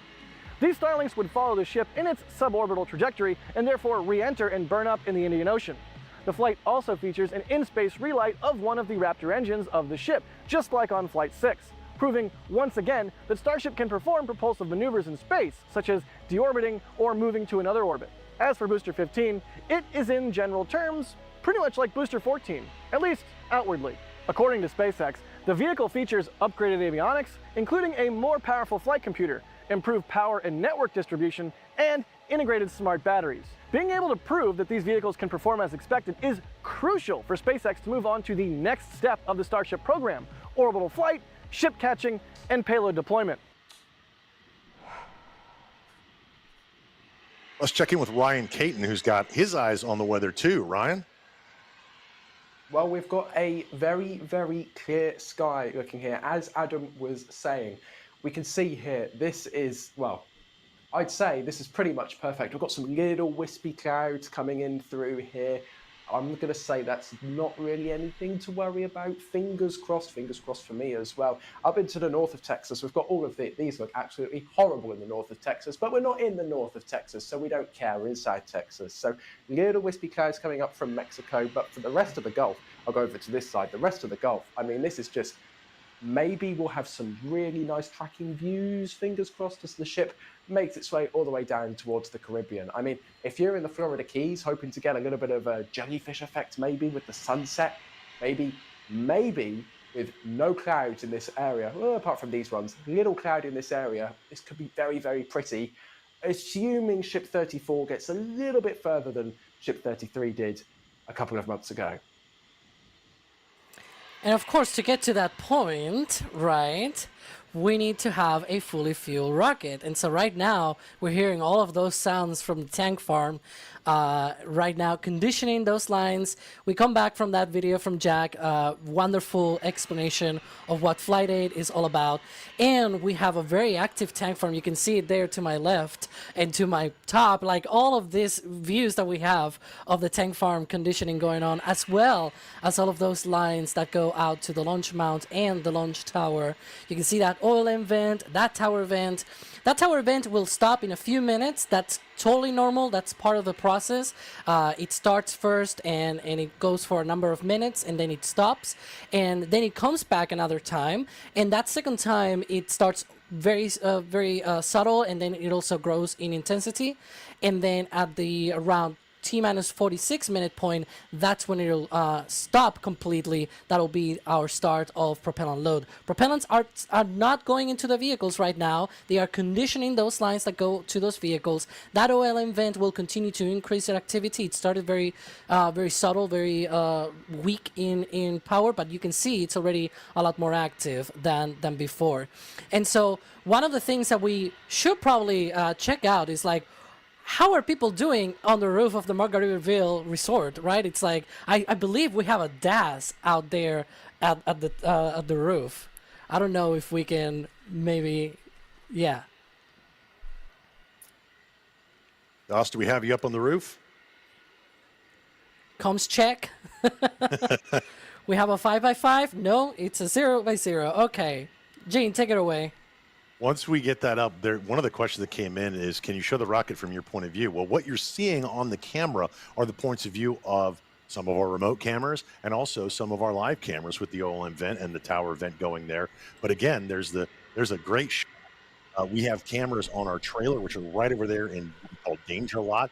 There are cameras that are over at Rocket Ranch with Max and Dee and Jack. We have this one, which we call Danger Dune now, one of our favorite places that gets great video, not only of the rocket launching, but also potentially the booster coming back for a catch. And then, of course, we have the views from the Margaritaville Resort here on South Padre Island. And when we have DAS back, we'll get him back. EJ, I have a question for you. This comes in from Mike, who wants to know, at NASA Space Flight, what will be needed to allow Starship to fly over land, aka ship catch, and for Starlink deployments? Okay.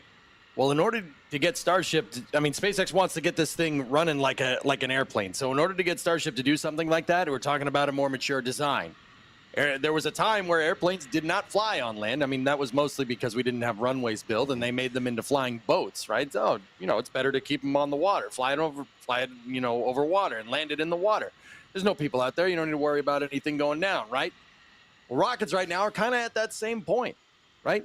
So basically making sure that the rocket is mature enough to fly over land, it's going to require a lot of test flights, but that's going to get us to a point where eventually we'll be able to fly these things over land. SpaceX is trying to achieve airline-like operations, and them working with the FAA is trying to make rockets kind of fit into the air traffic puzzle here, just like another airplane would. Okay? So basically to get to that point, you got to do a lot of flights. You got to fly this thing a lot. You got to get it to basically what NASA would call a technology readiness level. You got to get it to TRL 5, basically a mature technology that's well understood. It's not going to do a Flight 7 and pop, right? And you basically got to get to the point where this thing has airline-like operations. That's the big one, Gene. And that's just going to Yeah. take time and a lot of flights. And remember, what we're looking at is the 8th flight of a completely new,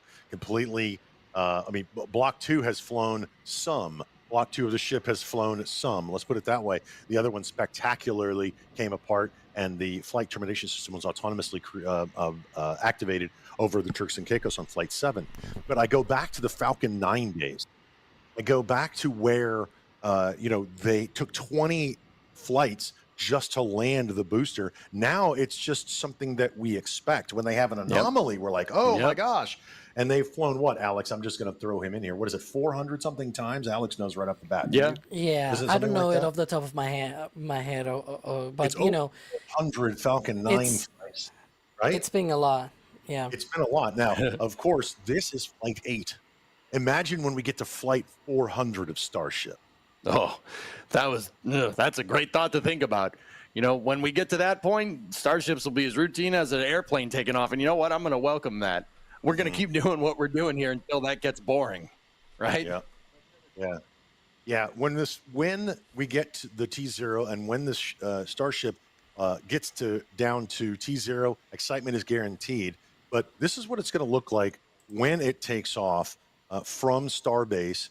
It's going to be launching to the east. It's going to skirt through Florida and Cuba, and it's going to go well past Flight 7, hopefully, knock on wood. And then it's going to pass over the southern tip of Africa.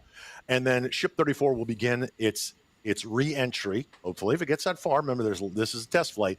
It's going to land softly in the Indian Ocean, where the previous flights 6, 5 landed in the Indian Ocean. And again, this is all about getting data. Long before we get to splashdown, there's going to be the tests of the relight. We're going to be able to see, hopefully, the views from the ship, and we'll see the booster do its flip and burn maneuver, fly back. And at that point, EJ, that's where the super heavy booster is talking to the tower. And it's autonomous to a point, right? There is a human being during that boost back burn, what's called the boost back burn, that makes the determination in the flight control center whether they're going to go for a launch. Then it's all flying itself, right? Yeah, there's basically one human in the loop here for the entirety of Super Heavy's flight regime. There's one point where the launch and landing director, yeah, all right, will basically confirm what the rocket is already saying. Basically, Super Heavy's like, okay, I did my boost back burn. I'm good to go. I can see the tower. Do you want me to land this? Where do you want me to land this, right? So when that flight or launch and landing director, sees that everything is good, they're going to give the override to tell Super Heavy to do what it needs to do. And, the best case scenario there is getting this thing right back to look at that on the screen. I'm sorry. I'm nerding out. That would be the best case scenario, what you guys see on the lower right part of your screen. I'm not going to say the other scenario because I don't want to jinx anything, right?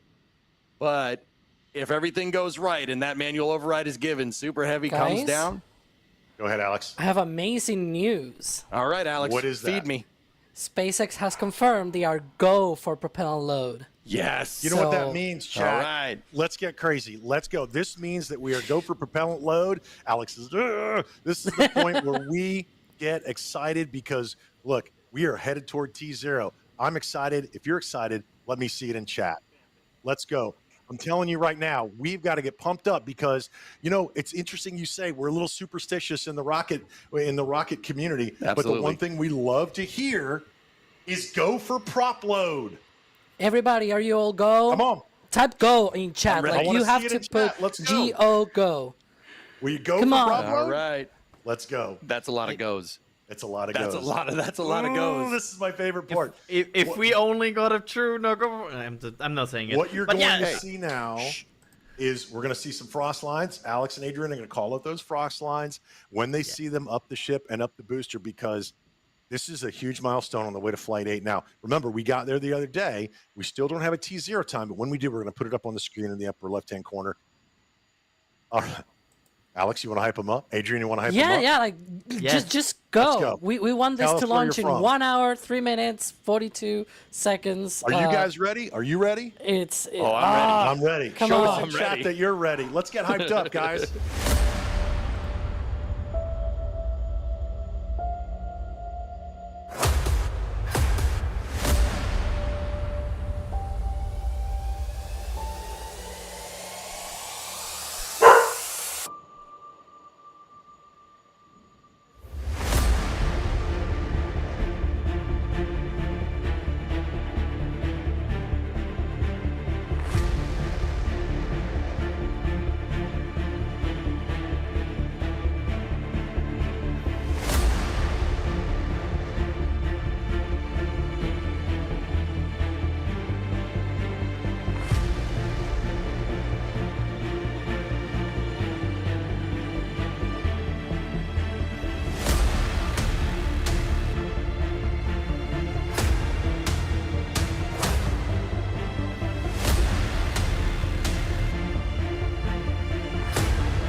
I don't know about you guys, but that music and all of that video gets me pumped up. In chat, tell us right now, were you there for all of those launches, all of those hot tests? Were you there for the explosions? Were you there for the separations and the booster catches?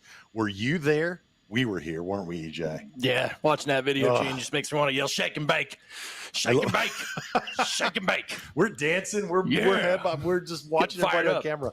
I love that video. I love it every time. You can see the tower vent there. Adrian, I'm going to ask you some questions about these vents because there might be some folks that are just joining us that haven't been part of the rocket launch community and they just joined NSF or Popular Science. They're watching right now and they don't know what all this means. So tell us, and you and AJ can talk about this back and forth, but Adrian, I'm going to pull you in first. When we see these vents, what are they actually doing with this really, really cold propellant running it up the tower? What are they doing? Yeah, material has the tendency to not really like being suddenly exposed to very cold liquids. And these two liquid oxygen and liquid methane, are on the very, very cold spectrum. So what they are doing is they are basically moving the whole tank farm first, and now they are moving the ground lines that go to the vehicle due to what is called a chill down. We are right now seeing the chill down of the lines that go to both ship and booster. The tower vent that you're seeing dying off there, that is expected, don't panic about that, is the fuel line that will go to the ship. The other vent, the OLM vent, is the one that will go to the booster. This is in preparation to have the high flow of liquid oxygen and liquid methane, because otherwise you get things like rapid expansion of the liquids. That's really bad for your pipes. You also get the pipes starting to very, very strongly retract. Also very bad for your pipes. So you kind of need to chill down the system step by step by step. And then now to the basically second to last step of this chill down. Last thing, of course, will be the vehicle itself and the Raptor engines and everything itself. But this is really the crunch time here. That is, we see the OLM vent there, and this will get stronger and stronger and stronger, this chill down. And once it stops, that's good, because you would imagine, oh, it's stopping, right? It stopped with the fueling. No, in the moment it stops, it starts the fueling, and that's where the liquids no longer go outside the pad; they now go inside the vehicle. Yep, and that's what we were just talking about when they call out their go for a prop load. That's a huge, huge milestone. One of the other things that's a big milestone is when you support us. So we're going to go to Adrian, and we're going to thank some folks right now. Absolutely. Starting with Bob Fillmore here, 10 Red Team memberships gifted. Thank you so much. Again, I'm starting to run behind here, and there's certainly no chance that I will be able to keep up here. KPI with the $20 super chat. What do you think the limits are for max wind, surface, and the loft for launch? As we told earlier and learned from Adam, it's not as simple because sometimes it depends also on wind shear, wind direction. So, and of course, SpaceX has not given us the exact corridor, so we will have to observe. But from what we can tell, everything looks good so far. Dash Riptide, I'm going to EJ for this one. When future flights started going point to point, how will they fly multiple Starship-like airplanes given weather and all these NOTAMs for each flight now, having Starships flying all over like planes? How are they going to do that with all of these restrictions needed? Well, basically, I'm sure if you've been watching Starship with us, you've seen, Adrian, especially you're the FAA whisperer. You've seen NSF talk to the FAA a lot. Well, there's a lot more to that than just, hey, when are they going to launch next? Hey, where's this launch license? Hey, what's going on here? The FAA has been for some time now actually involved with commercial operations for spaceflight, just like they'd be involved with commercial operations for aircraft, for fixed-wing aircraft or rotor wing. I mean, pick your poison, right? The whole point behind that is trying to get rockets to fit into this puzzle of air traffic that we have that we see pretty much every day flying around in the skies. How's it going to work in the future? It's going to fly like an airplane. It's going to work the same rules as an airplane. That's the idea. To take rocket launches, which in the past, I mean, heck, I don't know. Who's been here long enough to remember when maybe we got one launch a month? One launch a month? Now they launch almost every day. That's great. That's really good. Once upon a time, rockets didn't launch very much, and they required a special restriction, the notice to air missions, right? And, temporary flight restrictions, et cetera, et cetera. We're trying to pivot. Well, the FAA and SpaceX and basically the U.S. in general is trying to pivot away from that and move to basically trying to make planes work like commercial operations. That's where we're going. It's going to take a lot of flights and a lot of testing, though, to get to that point. But, SpaceX launches a lot, so we're good. Absolutely. I want to quickly also thank here Stephens with a $50 super chat. Just saying thank you, NSF team. And I think that's the second one of that. So thank you so much for that, Stephens. For all of the support. We have been live for forever today. We have covered the moon landing. We have covered the launch. And sometimes it feels a bit like there's so much happening in spaceflight, right? And there's two things how you can totally keep up with that, and I want to quickly mention them because I think they're amazing to keep up with that. One is our new newsletter. I think it's right now is pinned in the chat, the Rocket Recap, where you get once a week, every Monday, you get a quick recap of what content we have published in news, what content we have published in Starbase Update. You get some articles in that. So if you want to get that in your newsletter every start of the week, go to nsf.live/newsletter and make sure to follow that. And the other thing is the socials. I want to quickly mention the socials because there's so much news going. So the socials, X, Facebook, Instagram, Blue Sky, Threads, and TikTok. If you want to have everything that you can get in this world of spaceflight, that is the perfect way to get it. So that I want to quickly mention because I think it's just a great service for everybody to use. Yep. Yeah. Be sure to get that. Be sure to follow us on all of our socials, and then also get that new weekly newsletter. If you're a space nerd, it's going to fill you full of space nerd goodness. A space nerd that I go to when I have questions about things is EJ_SA on Twitch, and also here at NSF. What are we looking at on screen here? Part of the ship. What is that? So we're looking at the bottom part of Starship here. What you see, that big kind of squiddy looking thing that's connected into the side, is the SQD, or Ship Quick Disconnect. That is where all the commodities can flow in and out of Starship during launch operations, and maybe landing operations in the future. We'll see. We'll see on that one. Put an asterisk next to that one and file it into the future explanations thing, in the future explanations book that we don't have, right? So, what we're going to see here is in that Ship Quick Disconnect, that's where they get all the liquid methane, the liquid oxygen, the nitrogen, all the commodities that the vehicle will use, goes through that and into the ship. Now, from this shot here on the dunes, that Ship Quick Disconnect would be about 180 degrees halfway up the stack on the other side, towards the tower. You can just see a little bit of the Ship Quick Disconnect about halfway up the stack on the tower on the left-hand side. That's what we were looking at there. But what that does is basically fuel up the rocket, fill it with liquid fuel, fill it with oxidizer, fill it with everything it needs to do its mission. Earlier we talked about we were go for prop loader. That's a huge milestone in the countdown here. I'm going to bring Alex in. Give us a status update. We're seeing these vents. We're seeing the big cloud coming around the tank farm there. Give us a status update of where we are in this countdown and what's happening with the vehicle. Yeah, so right now, you see there that tower vent going off. I don't want to move too much away from that view on the top right, though, because those umbilical lines will get frosty real soon. That vent coming back is essentially part of the process of chilling down those lines that go up to the ship, right? And so that tower vent should disappear in about 6 minutes when that liquid oxygen load starts on the ship. That's going to be the first commodity to, or I guess the first propellant to be loaded onto the rocket. That'll be liquid oxygen for the ship, and that's at the T-minus 46 minute mark. About 3 minutes later, we'll have fuel load or liquid methane load on the ship, and then the booster fuel load will begin a couple of minutes after that. So that tower vent should be disappearing in about 5.5 minutes from now, and the OLM vent will keep going for another 10 minutes or so until booster liquid oxygen load. And one of the things, EJ, we talk about all the time is the scale. If you ever come to Starbase, you can, you go out there and you can stand next to the rocket and you just stand there. You're like 10 years old. Your mouth's agape. You're looking up. You're like, what in the world? And the camera angle in the lower right-hand corner really gives you an idea, a little bit of the scale, because you can see staircase, the human-sized staircase. Tell us about that, and then we'll go to Ryan Hayden real quick. So you can see in the bottom right frame, you can see where the Ship Quick Disconnect vent is that Adrian was talking about a little bit earlier. That's the vent to make sure the lines are chilled down. Just to the right of where that vent is spouting off all that gaseous oxygen, you can absolutely see the flights of stairs there. This is not a small piece of equipment. Guys, and the stairs are a good indicator, but it just doesn't do it justice. You got to come down here and see this thing. It is an absolute monster. It's a scale that you just don't really get until you see it.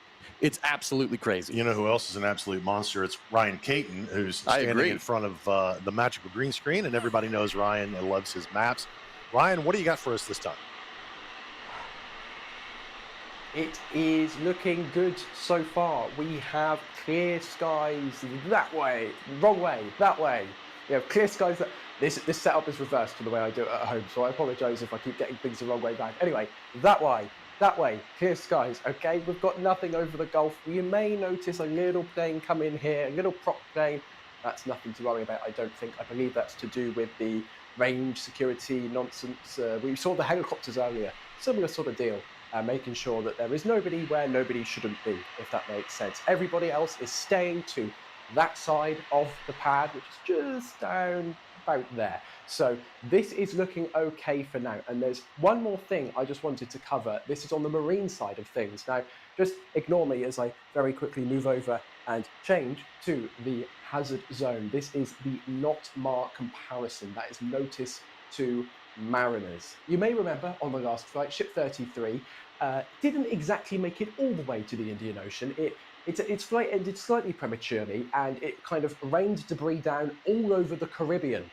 So as potentially a mitigation for that, you can see the Flight 8 NOTMAR, which is in red, has been expanded compared to the NOTMAR for the previous flight. That's the one in grey. So we see here this larger area over here. This is where the booster flight takes place. So it's a bit wider because the booster is a little bit more unpredictable, I guess. But as the ship continues its way all the way down across the Gulf, its flight path becomes more predictable, so they can narrow that hazard zone down. However, as you can see, the grey hazard zone, which you remember for the last flight, it ends about here.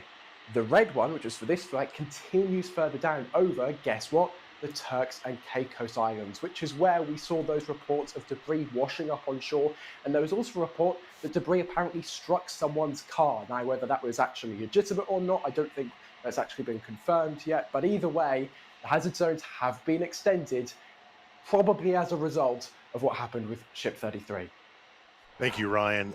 We love your graphics. We love your green screen and all the information that you bring us, because it's interesting when you brought up the Flight 7 and the Flight 8. They did make some modifications to that, but they also made modifications to the ship, EJ. And one of the things we talked about earlier was not on this flight, but potentially on the next flight, they might be going, depending upon how this one goes, for a ship catch. And one of the questions that came in is from Kal-El, and Kal-El wants to know, at NASA Spaceflight, are the ship lifting points structural or architectural? Now, I don't really know. I think they meant the catch pins, because the lifting points are definitely structural. Oh, They've yeah, no, got to lift that ship they use up. those. But farther up on the screen, up on the ship, from where that screen was, the camera was pointing, there are little catch pins that stick out from the side. And I think the question was more along the lines of those, are those structural, or can this ship actually be caught if necessary?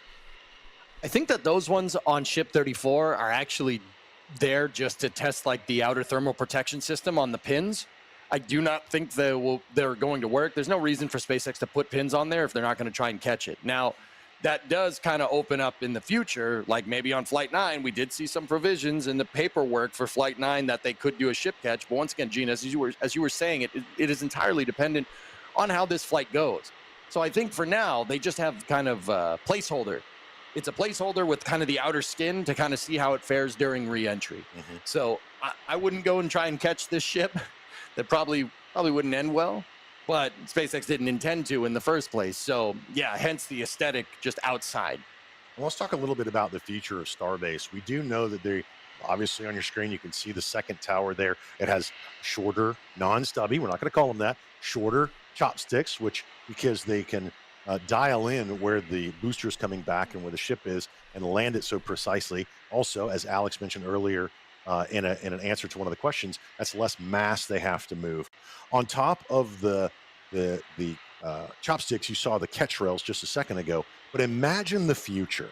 Okay, they get the second a flame trench. There you go, chat. Flame trench. Hey, he said the thing. Fridays, I said the thing. That's one of our shows. If you don't know, imagine they get the flame trench done. They're ready to go, and there's one of the catch points in the lower right-hand corner we're talking about. What are they going to do to pad A? Are they just going to tear it down and put a flame trench, eventually having 2 flame trenches? My question really wants to get to is this. Imagine the future when you see 2 boosters and 2 ships, and we're probably talking block 2, block 3, standing on those ready to go. Do you think they'll ever put them on there at the same time and potentially launch them? Well, they're going to have to, right? They're going to have to. Starship is designed to be refueled on orbit. Now, that's not a skill or an ability that SpaceX has unlocked in their proverbial tech tree of technologies needed to explore the solar system, right? I've been playing too much Kerbal. Anyway, so that's not something they have unlocked yet, but it will be something in the future. In order to kind of build out the architecture that you need to explore, they're going to need to do on-orbit refilling. Basically moving liquid methane and liquid oxygen into a Starship that's already launched up into space and basically go from there. Adrian, what's up? Yeah, so I have the news that the tower vent has stopped. Or it's mostly stopped, which means we are into propellant loading of Starship for Flight 8. That's what we want. want. Here we go. That's what we want. Now, the tower vent means that the ship is being loaded, right, Adrian?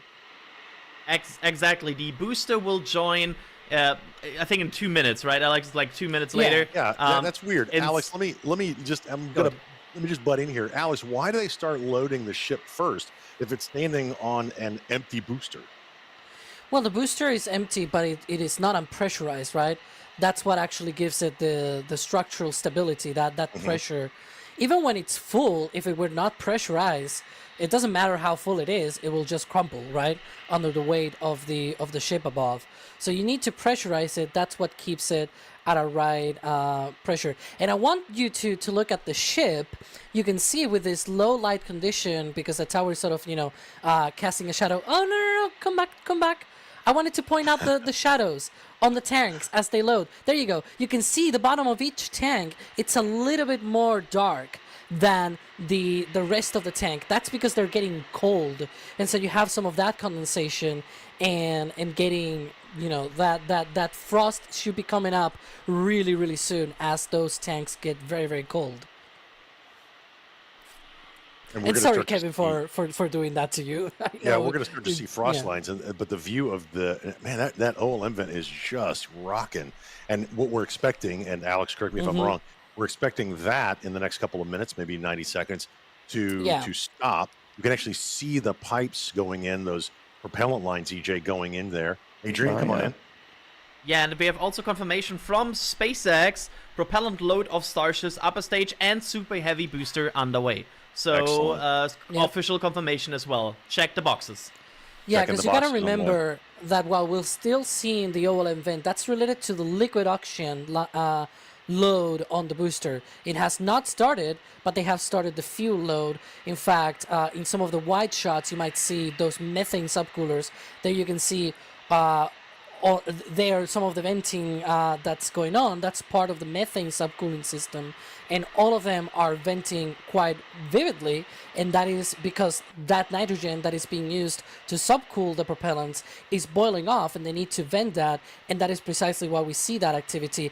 And some of those subcoolers are dedicated to the ship, and some of them are dedicated to the booster, and we know there's loading of fuel already on the booster because also the booster subcoolers are being used. And so all of the methane right now, all of the methane tanks are being loaded, but the liquid oxygen load on the booster has not started yet. That'll be the last thing in a couple of minutes from now.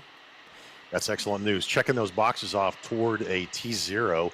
The number in the upper left-hand corner, notice it has been updated. T-minus 41 minutes and about 18 seconds as we go for a T0 potential launch of Flight 8. And one of the things that we love about this is these views that we get from our remote cameras and our great photographers that are in the field. And you might ask, if you're just joining us, who are we? Who are these guys I found on YouTube or on the Popular Science channel? Who are they? Well, I'll tell you, we're NSF. We're NASASpaceflight.com.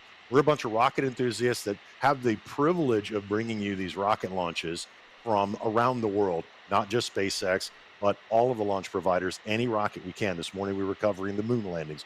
We were covering the other rocket launches where they deployed the moon landings just a couple days ago. All of the launch providers. We are like you.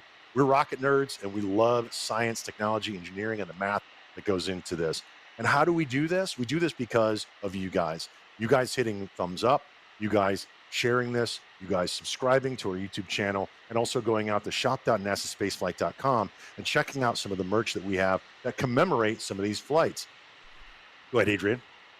I quickly want to make an update here because I see people wondering about it.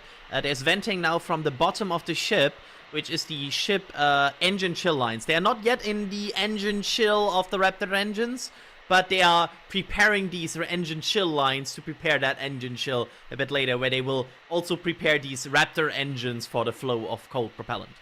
And Alex, correct me if I'm wrong, we're about just under 20 minutes away from that, what we should expect for the Raptor engine chill down to begin, right? So it would be a little early. Probably what they're seeing is venting from that OLM coming underneath the rocket.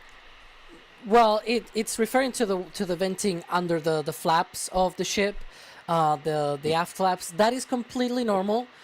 They let some of that liquid oxygen flow through the lines. That's the venting that we were referring to. Ship engine chill has not started, but that doesn't mean they cannot flow some of that through right now.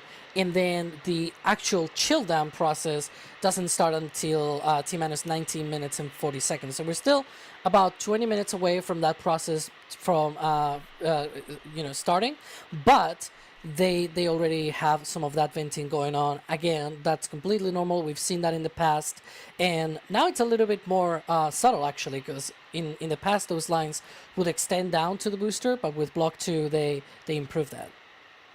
And what's going to happen here in about maybe 10 minutes is we're going to start shuffling around. We're going to run up to the roof. We're going to check in with DOS. We've got our cameras up there and some folks up on the roof.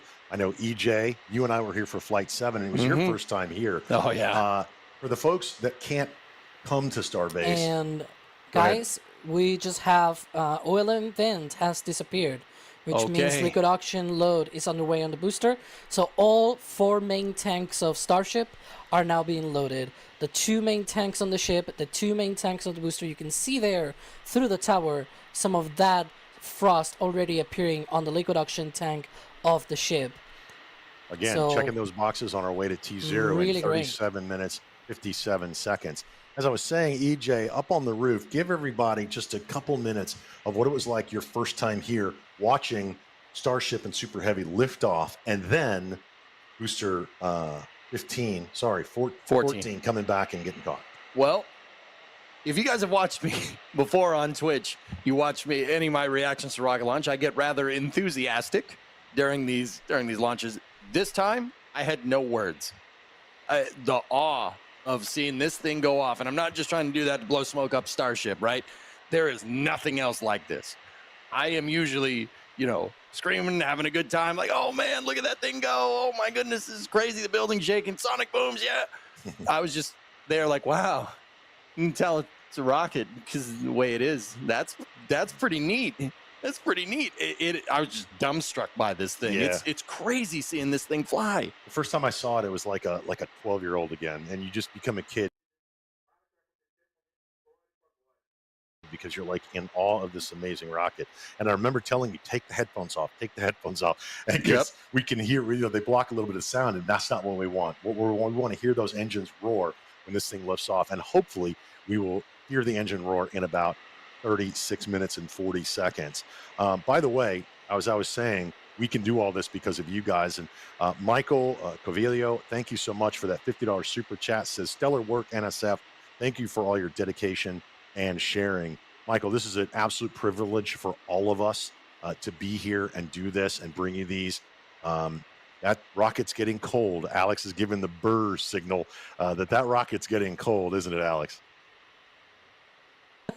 Yeah, I was sort of doing like, ooh, frost, it's cold. And but as we the cannot tanks see start that. to fill, I mean, we're going to see these frost lines, right? Go ahead, Adrian. It's also quite fascinating because people maybe would expect there's a tank inside this. What you're seeing is the tank wall. This is not like there's not like a inner LOX tank or like an inner methane tank. What you're seeing there is literally the wall freezing because it comes in contact with the liquid oxygen and with the liquid methane inside of the vehicle. You're literally seeing the tank wall freezing up, which I think is so fascinating. That's what you're seeing there is ice. Yeah, it's crazy. You would think, as you said, that there would be a tank within the wall. The wall is the tank. And as that fills up, we'll see how much fuel. And as we talked about, every time we do this, it's like a progress bar, watching that fuel go into the rocket, into the super heavy booster, and as we get closer to that. T minus 35 minutes, and at T0, excitement is guaranteed. Now, Alex, let's talk about Monday, okay? We just want to refresh everybody what happened on Monday, because all the guys in the control room, the folks in the control room are watching all the gauges and pressure sensors and all of these things going on, and they're looking at the health of the vehicle. They're looking at the health of the super heavy booster. They're looking at the health of the tower. They're looking at the health of the ground support equipment. So what happened on Monday when we got to a point and they started to call out holds, which they haven't done today, but we're reminiscing about Monday? What happened? Well, we had that first sort of hold point, right? That was called at T minus 22 minutes. Then we had commentary popping off there that they were gonna run until T minus 40 seconds. We had that T minus 40-second hold. They tried to troubleshoot some of these issues. It seemed like at first some of them were cleared, and then once they lifted the hold and sort of they started they resumed the countdown. About 9 seconds later, at T minus 31 seconds, the clock stopped again and recycled to T minus 40. And it apparently happened that, some of these automated health checks that happen once they lift the hold, it seems like they just had some kind of one of those checks essentially did not pass, and they had to hold again. That was automated though; it was not a manual hold, and that's one of those things that we are not wanting to happen today, right? We're going into this propellant load sequence. Hopefully, this time they have a lot more luck with those systems, the ground systems, the vehicle systems. Definitely, hoping to hear good news from SpaceX as we count down to T0. And as we count down to T0, we are looking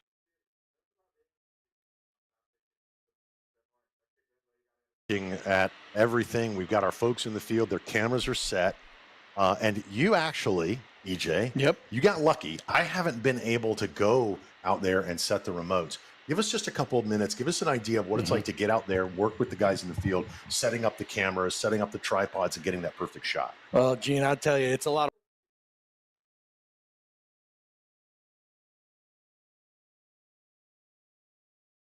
work, a lot of physical labor. You can drive out onto the beach in Boca Chica, but you can't drive into the dunes. So if you got to move a camera half mile in, right, you're moving around a lot of heavy equipment, and you're lugging it through very, very,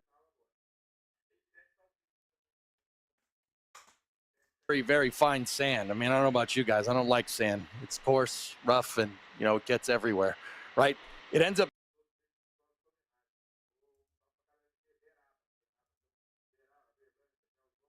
being a lot of work, right?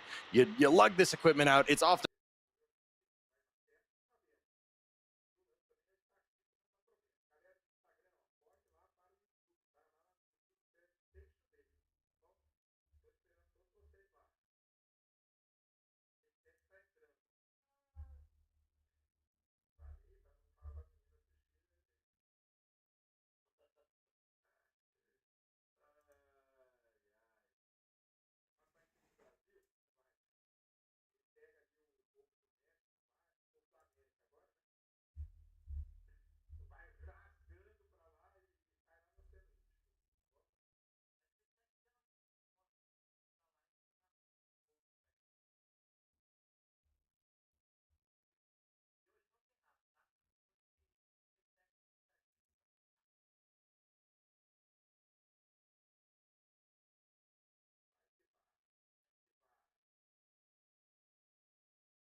with the 20 euro super chat. Very good currency. Thank you for the great work you do. Thank you so much. And then WB Hookie with the $20. Please, for the love of all things, Space Pop, for the love of all things, do not lick the booster. Yes, very cold. Don't lick this booster. It's quite cold, and also you would violate the closure zone. That's another thing. And I'm also have to mention here Mike Pollock just coming in with the $50 super chat. Thanks. Keep it up, NSF. And I can promise you we will keep it up. Thank you all. I'm badly behind here, Gene, but I'm doing my best. Yeah. By the way, let me just point that out. It is absolutely impossible for us to keep up with everything because you guys are so generous and you ask so many amazing questions. We try to get to all of them that we can. I promise you, we're not ignoring anybody.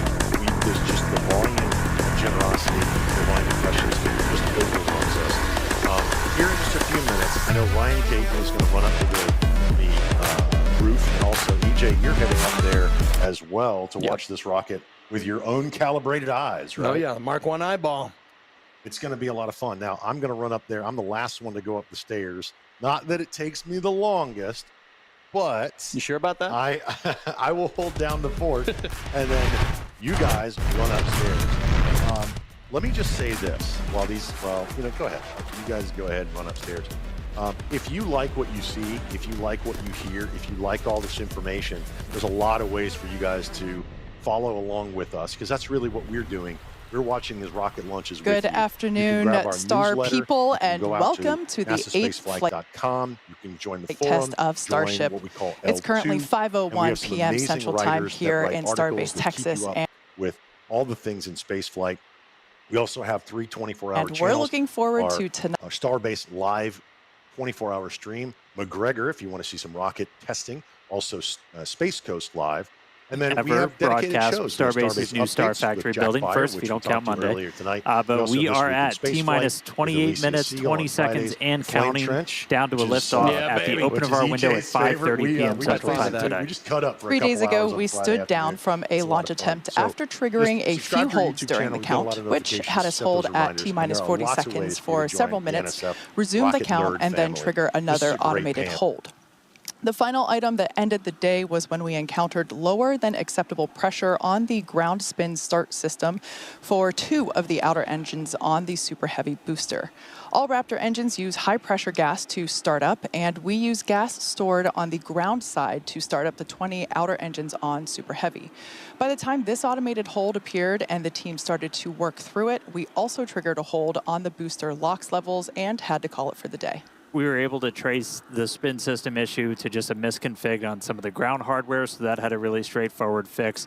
We just took the time, though, to look into some of the other items that resulted in holds throughout the count, including some of our automation was triggering holds on the booster, which we were able to actually clear during that launch attempt by confirming the hardware was healthy, and we had some manual commanding backups.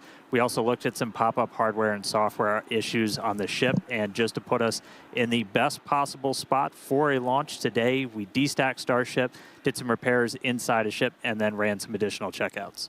And that brings us to today, just about a month and a half after our last flight, which saw the second ever tower catch of the Super Heavy booster and the first flight of our upgraded ship, which unfortunately ended much sooner than we had hoped.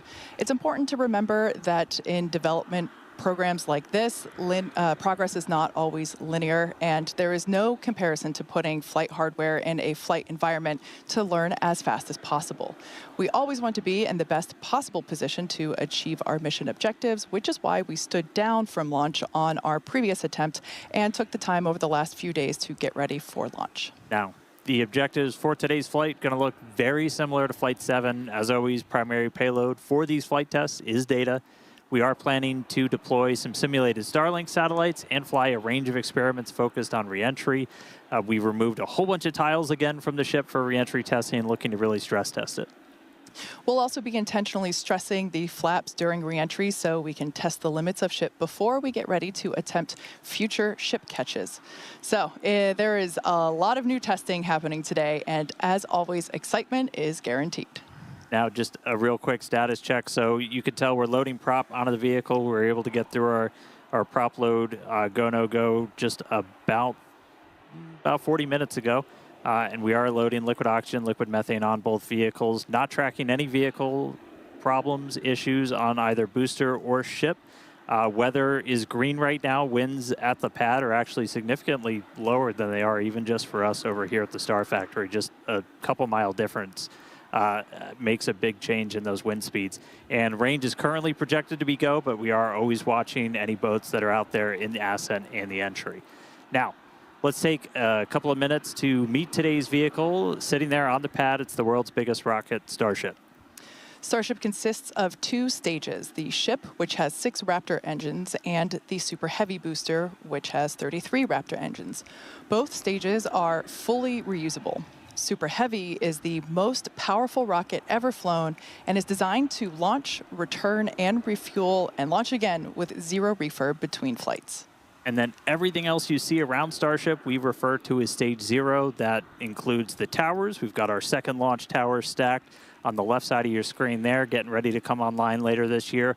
It also applies to orbital launch mounts, our quick disconnect systems, everything on board. Also the water-cooled flame deflector, which is right underneath Starship. That's a particularly cool piece of engineering. It uses several 100,000 gallons of potable water to offset the pretty intense heat pressure coming out of those 33 Raptor engines at the bottom of the Super Heavy booster at the time of liftoff.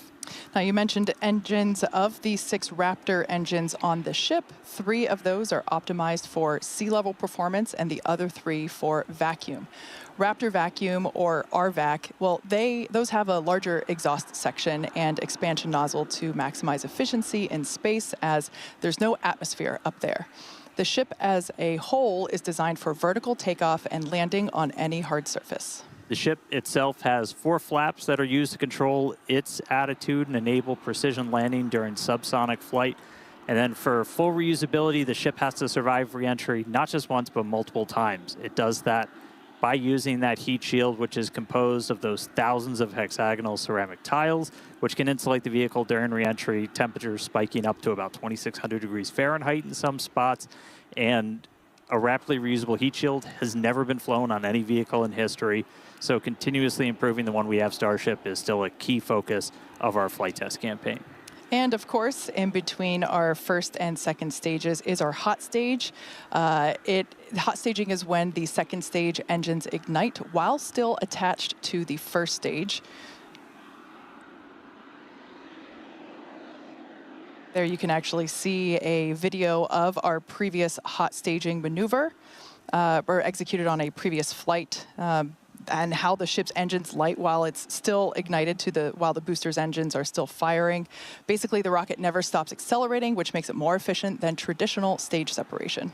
And then after we launch the booster, we also have to catch the booster. And we do that by using the 2 robotic arms, the same ones that lift Starship onto Super Heavy before we launch. They also catch the booster when it returns. It means we don't have to have any landing legs in the booster. That's a lighter booster. It means we can put more payload, more stuff going to space. Thousands of criteria must be met before the booster can return and be caught. It requires a healthy systems and manual commanding from the flight director. And just like on our previous flights, if that command's not sent before the end of the boost back burn, or if those automated health checks running in the background find any unacceptable conditions on the booster or the tower, they'll kick us out, and the booster can default to a landing burn and a soft splashdown out there in the Gulf. Yeah, we've said it before. We'll say it again because it still holds true today. We accept no compromises when it comes to ensuring the safety of the public and our team. And the booster return will only take place if those thousands of conditions are right. So as the clock continues to tick down to launch, let's say hello to Chris, who's once again posted up in Hawthorne. How's it going, Chris? Hey, Kate and Dan, and welcome everyone to Hawthorne, California. As you can hear and as you can see, the crowd is gathering. Excitement is really building here for Starship's 8th flight today. And speaking of flight, let's talk about the Raptor engines, which have quite a workout ahead of them today. Now, our Raptor engines are designed and manufactured right here in Hawthorne, and they have certainly accomplished some impressive things already. They've powered Starship in its first few flights around Earth, and they've helped bring 2 Super Heavy boosters back for a catch by the Mechazilla system at the launch site. But here at SpaceX, we're always looking to improve our designs, and we do this by using something that we call the algorithm. Now, for Raptor, the algorithm has helped us question the requirements for the engine, find the parts that we don't need, and then optimize the design for manufacturability and reuse. This allows us to simplify designs and drives us toward that rapid, reliable reuse. And as you can see on your screen here, it is definitely what we have done with the Raptor engine. Look at that beautiful family photo.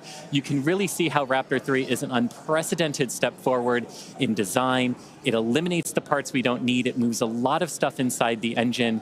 And one thing that it also allows us to do is to delete the heavy engine heat shields that are used on the current version of Raptor today. And what that means is that when we switch to the Raptor 3 engine later this year, we'll be able to save about a metric ton of mass per engine. And when you multiply that by 39 or more engines, that's a lot of mass. And that mass savings actually helps us increase Starship's efficiency and the amount of payload that we're able to deliver to space and to Mars with Starship. But before we get to Mars, we still have a lot of important and critical development work to do. And it's flight tests like today's that help us do just that. Needless to say, the Raptor teams here in Hawthorne are very excited for today's flight and to see their hard work fly, just like all of our Starship teams are today for Flight 8. So Dan and Kate, back to you for some more info on Flight 8. Thanks, Chris. You mentioned development. Let's talk about things that we learned from our last Starship mission. In January, Flight 7 of Starship generated lots of important data. That data led us to change some of our pre-flight testing for today's flight. A major find from Flight 7 was the detection of a harmonic response that was much stronger during flight than anything we had seen during testing. That's right. Rocket engines create incredible amount of noise, vibration that can pass through every component in the rocket itself. Flight 7, we saw those vibrations at a specific frequency. They were also strong in a strong enough amplitude that it was placing a lot of extra stress on some of Starship's propulsion system. And that's what most likely led to propellant leaks that then cascaded into fires and ultimately our loss of contact with the ship. As part of our investigation, our team took this flight's ship through a 60-second static fire, which was 10 times longer than any previous static fire. The test cycled through throttle levels to recreate different conditions seen within the propulsion system during flight. You can see that on your screen now. We also tested hardware changes on fuel feed lines to Raptor's vacuum engines. The additional data we got from this test specifically led to some new hardware that's installed in the RVAC fuel feed lines, which are also unique to this upgraded version of ship. Those feed lines look like large straws. They run through the oxygen tank, and those are delivering fuel directly to those vacuum engines. The new hardware was successful in significantly lowering the strength of that harmonic resonance and relieving the extra stress on the prop system. And then just in addition to new hardware, we made a couple of operational tweaks, adjusting things like the temperature of the propellant as it's being fed to the engines, also changing the throttle level that we're setting those engines at on ascent. We also looked at where fires broke out in the attic, which is the unpressurized space between the bottom of the ship's liquid oxygen tank and the engine heat shields. Fires here resulted in loss of ship on flights 2 and 7, so we took steps to make it more resilient to leaks. We added a hefty purge system that uses gaseous nitrogen. Similar to the carbon dioxide system on the booster, it floods the zone with an inert gas to help prevent a fire. Yeah, we also increased the attic's just natural fire defense. We added some more vent holes that helps to keep that attic pressure close to vacuum. As Starship flies into space, makes it harder for a fire to ever exist. And then on the next generation ship, we're going to do the best thing possible and just start deleting some parts. Yeah, the best part is no part. The next generation of ship is going to use Raptor 3 engines, which are going to reduce that attic volume, and they're also going to eliminate most of the joints on the engines themselves that can leak into the space. In the end, these changes represent the core of our test program. We fly hardware in a real-world environment, learn from the data, make updates, and fly again.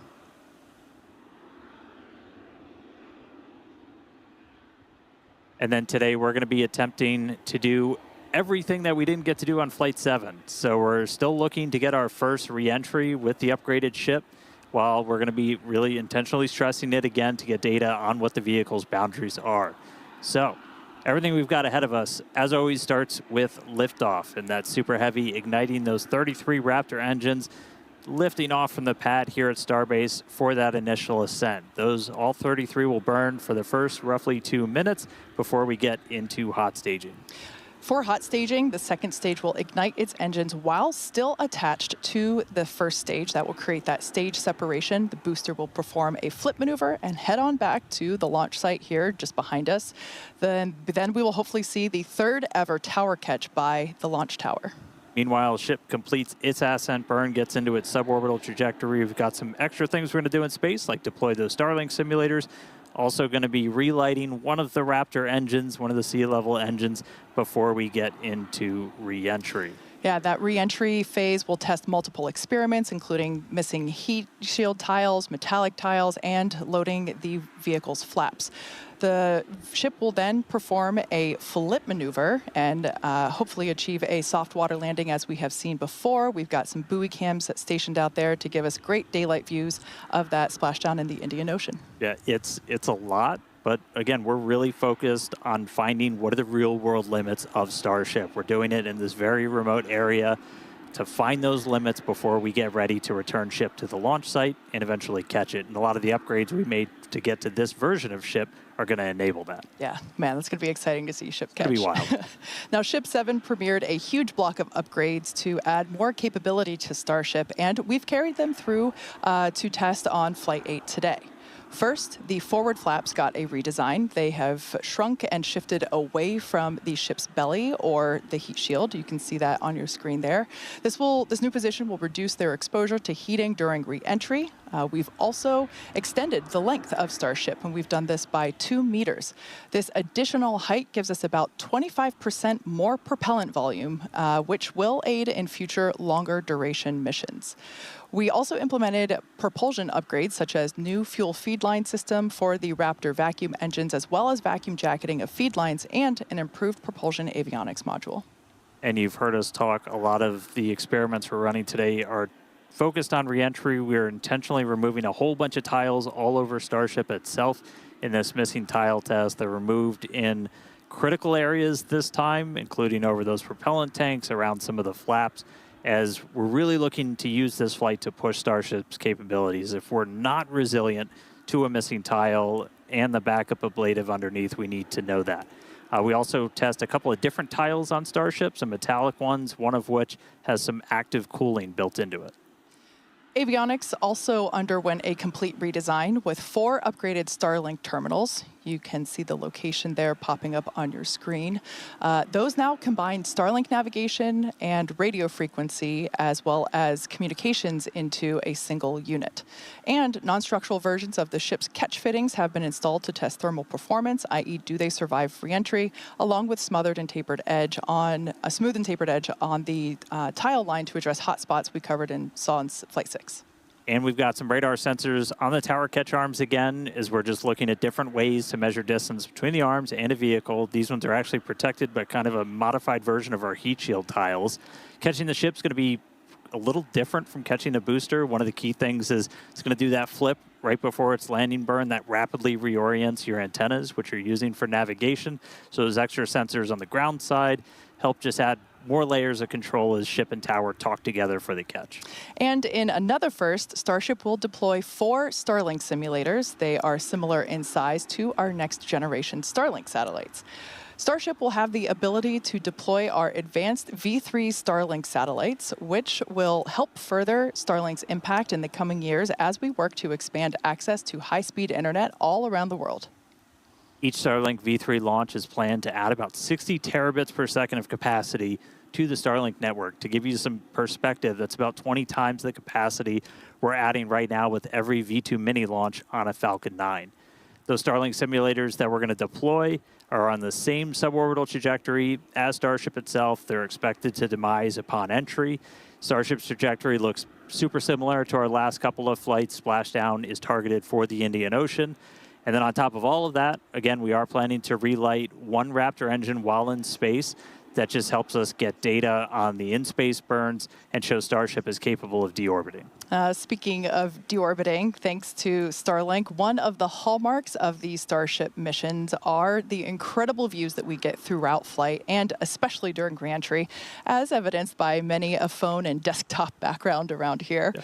Every day, we're working to expand the Starlink network both on Earth and in space. For how this all connects us to the big mission, let's head back to Chris.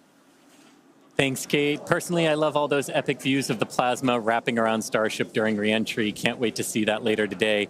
And fans of Starship may know that Starlink enables us to bring you lots of unprecedented views, both from space and here on Earth. Starlink is the world's largest satellite constellation operating in low Earth orbit today to deliver high-speed, low-latency broadband internet and connectivity, specifically for missions like Starship today. And as you can see on your screen, Starlink brings us many other views because of its capabilities. In addition to the dozens of cameras on Starship itself, we have mobile camera kits with Starlink deployed in the Indian Ocean, which is what you're seeing some footage of right now on your screen from a previous mission. You'll notice the Starlink mini dish in the foreground here as Starship lands in the background. Just what an image that captured from an earlier flight. Now, Starlink also connects our aerial and cinematography units on the ground at Starbase, which will help us deliver the incredible drone shots leading up to launch today. And here on your screen, you can actually see us moving the flaps, preparing Starship for flight, making sure all of the aero surfaces that need to move during flight can do so in the way that we need them to.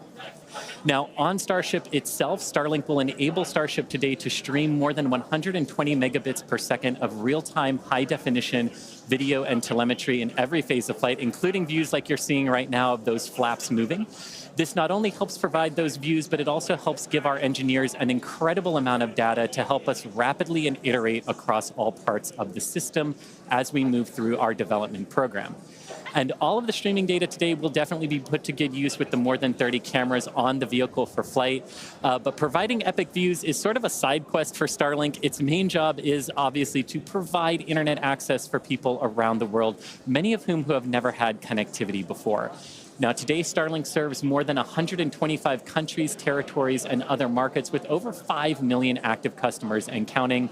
And there are just so many inspiring ways that people are using Starlink all around the world and in space. And hopefully today, in a few minutes, everyone will get to see more inspiration about what our future in space looks like. And Dan and Kate, how are we looking for Starship's flight today? Thanks, Chris.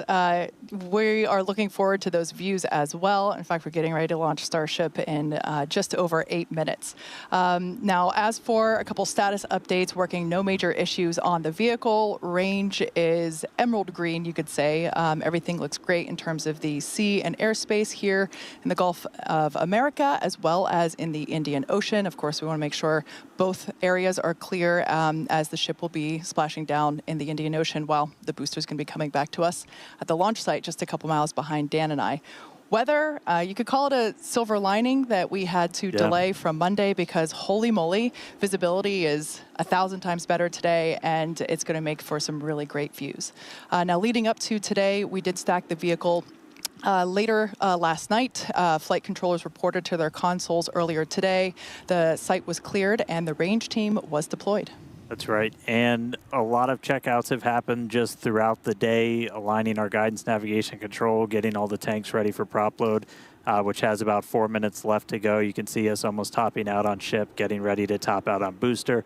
And then it also includes getting all the ground support systems checked out, ready to go. Chopsticks were demated, did their wiggle test in advance of their upcoming catch opportunity. So as I just said, prop load's ongoing. We've got a little over about 4 minutes left until, or about 4 minutes. What's 7 minus 4? 4 minutes until we get to closeouts on ship and on booster. We did just hear that the range did pull again green. So we're not tracking any issues right now. Bottom line, things are looking great for launch at the top of our window at 5:30 p.m. Central Time. Yeah, very exciting. Now, once again, we are attempting to catch the booster at the launch tower.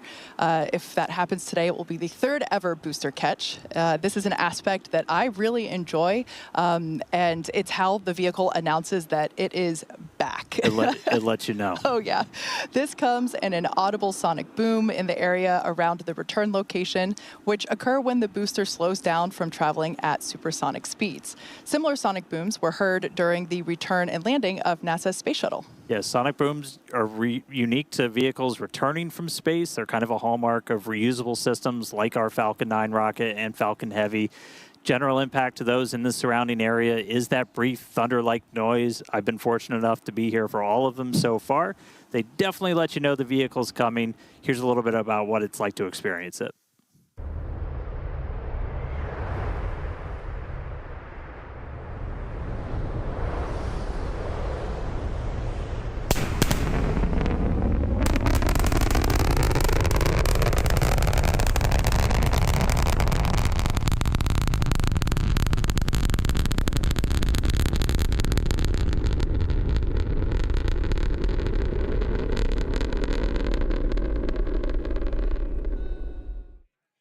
And as someone who grew up hearing those sonic booms as the shuttles landed in Florida and now hearing them for Falcon and Starship as well, they really are something to experience. And when you hear them, you just know it's a spaceship telling everyone that it wants to be reused. Great sounds.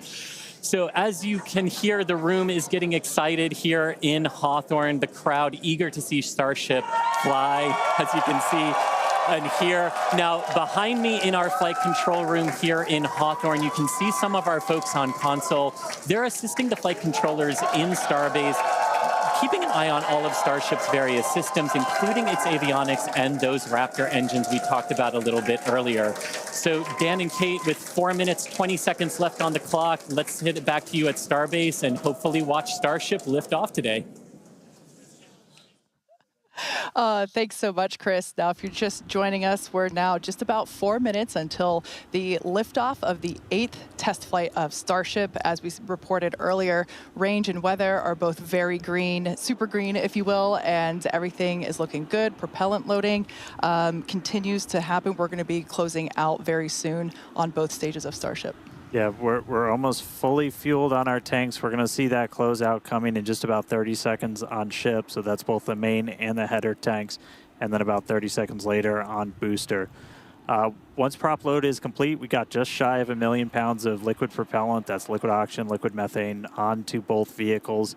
All of our ground systems will do what's called pushbacks. They'll clear all those feed lines. We're not continuously replenishing the propellant on board Starship or Super Heavy. That's why we essentially have several minutes where we can hang out at that T-minus 40 hold point before we start to run into issues with temperatures or just those LOX levels, or that LOX level on the booster is one of the main things that we watch. So we're also going to do a couple of final checkouts. We'll do one final one of the thrust vector control, the TVCs on the booster. We'll see them hopefully do a little bit of a wiggle test. The first one comes at about 1 minute 40 seconds before launch, and then the last one comes right as we pass that T-minus 40 gate. Again, if we need to hold, which we held a couple of times on Monday, we can do so at that T-minus 40 second.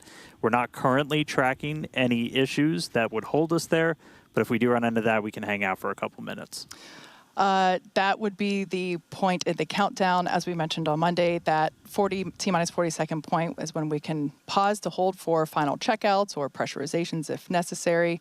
But once we pass that T-minus 40 second mark, a number of things are going to occur in rapid succession. The ground spin and ignition systems will come up to flight pressure. The ship goes to internal power. And after that, the quick disconnect or QD arm lockout. That's removed in preparation for retraction shortly after T0. Once we pass T-minus 40 seconds, as we saw on Monday, we had the ability to recycle the count under certain conditions back to that T-minus 40 second mark and hold there to assess what happened and if we're able to proceed to T0. And like we said, that we can hang out at T-minus 40 for several minutes before we start running into some limits, essentially. On our propellant on board. There are a couple of other things, like if we pass the T-minus 10 second point and the water starts to flow in that flame deflector and we scrub, that's automatic scrub for the day. Oh, there's our TVC, our thrust vector control checkout. It's got a little bit of a wiggle there on those inner Raptor engines, those 13 inner ones, which are going to be used for that boost back burn. and the landing burn. So cool to see those. Yeah, I love that shot. We don't have that on Falcon, and it's just so cool to see really the business end of the Super Heavy booster.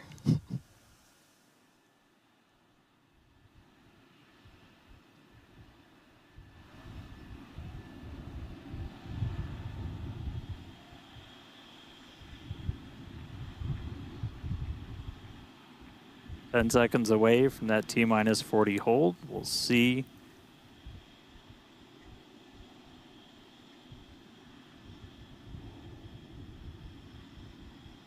All right, we are going to hold at T-minus 40.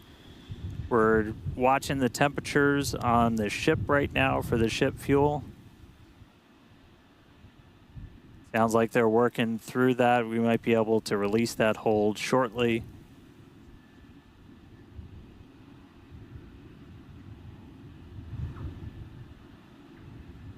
All right, sounds like we're going to be able to reset those holds, not tracking any other holds. And clock is rolling. And the clock is rolling once again. We're now T-minus 30 seconds till the liftoff of the 8th flight of Starship. Our flight director, Joe Schleicher, today is go for launch. Let's listen in as he takes us through the final seconds of the count.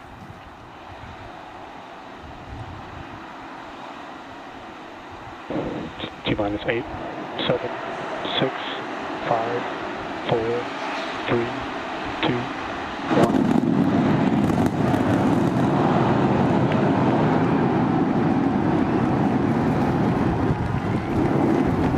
We got the ball. Vehicle pitching that range.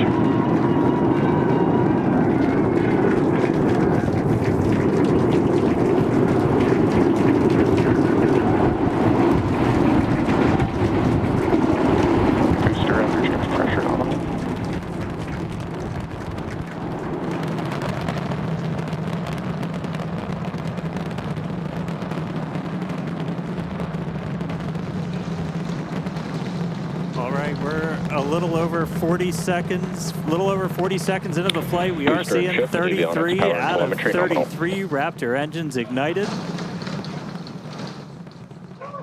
Boosters pushing us downrange over the Gulf. Next milestone coming up in just under 10 seconds is going to be max Q, that max aerodynamic pressure.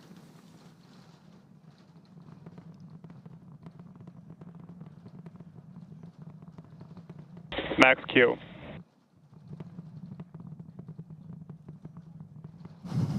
All right, so we're through max Q. That's the heaviest stresses it's kind of seeing on the way up. Wow, that was pretty incredible. I'm still recovering. That was amazing. Beautiful views of the vehicle on ascent, pitching downrange away from the launch tower. Next thing coming up is hot staging. So we're going to look for 6 engines to ignite on ship while we're still attached to the top of the booster. We'll see all but those 3 center engines shut down on booster.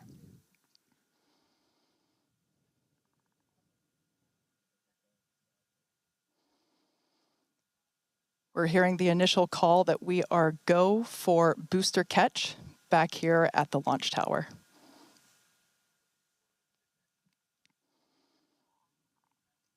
Coming up now on hot staging, the ship's engines will ignite while still attached to the Super Heavy booster, and also while Super Heavy booster will still be under power itself.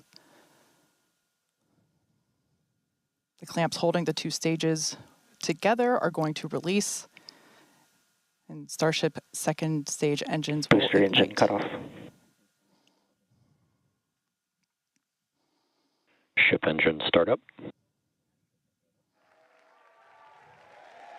Stage separation. Boost back burn startup. There we go. Ship engines, all 6 Raptors ignited. We're doing that boost back burn. Looks like we got 11 of the 13 that we command for that, so that's going to start sending the booster back. We are still go for booster return, even with 2 Raptors out during that boost back. We can do a full duration one. Roger, chamber push is nominal. Looks like we got a ship, 6 engines heading into space. And then we got a booster hopefully on our way back to Starbase. How's everything going in Hawthorne, Chris? Everything is looking good. The crowd eagerly followed that ascent and now watching the booster coming back. So as you can see on the left-hand side of your screen here, that is ship continuing. And that's a great view of ship continuing on its way to space. They're looking, that's inside the camera, inside the aft skirt, looking at the Raptor vacuum and the sea level engines. The sea level ones there in the center of your screen under our T+ clock. You can see our boost back burn. We're down to 3 engines on the boost back burn. And you can see ship on the right-hand side of that telemetry with 6 engines lit, continuing its ascent to orbit, already over 100 kilometers in altitude. The booster 87 kilometers in altitude and continuing its trek right now back to the landing site and catch site. There's a shutdown. And we just heard a good call out for boost back shutdown. The next thing we should see on our screen is the separation of the hot stage from the Super Heavy booster. We jettisoned that because we do not need it for the landing, but on future iterations of the Super Heavy, that hot stage ring will be incorporated into the booster and we will get it back. But for today, you can see it on the right-hand side of your screen there, just separating off of from the right-hand side of the booster. You can also see the booster doing its liquid oxygen dump there, which is exactly what we would expect for it to do as the booster gets itself configured for the landing here. Now, meanwhile, Starship will continue to coast after it reaches orbit for about 40 minutes or so up to an altitude of 214 kilometers, but it's still got a ways to go there, currently accelerating past 7,500 kilometers per hour there in velocity. And just look at those great views of the booster coming back. The Gulf coastline there just looks absolutely gorgeous. Starship is on a nominal trajectory. And there we hear nominal trajectories all around. And Dan and Kate, we're at 5 minutes, 15 seconds here into the flight. Everything looking good for the Super Heavy and for Starship today. What's it like there at Starbase as we get ready to catch? It was incredible, Chris, to be able to see the mock diamonds with my own eyes. That was amazing.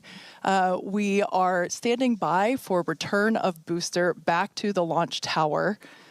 We have heard that we are go for the catch of the booster. Yeah, this coming from one of our long-range tracking cameras, we're able to see the hot stage separate and fly away.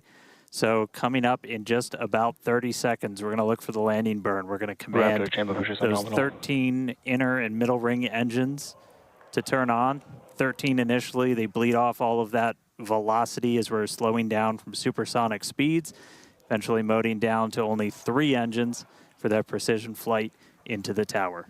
Right now, booster using its 4 hypersonic grid fins to help guide itself through this atmospheric entry back for its precision landing at the launch site. Once again, we're going to ignite first the center 13 engines. We should see that coming up here momentarily. Engines in startup. This is going to come down to 3 engines as the booster slows down for its landing. And we just heard the sonic boom.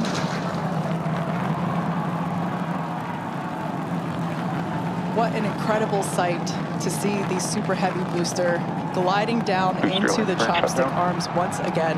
The booster.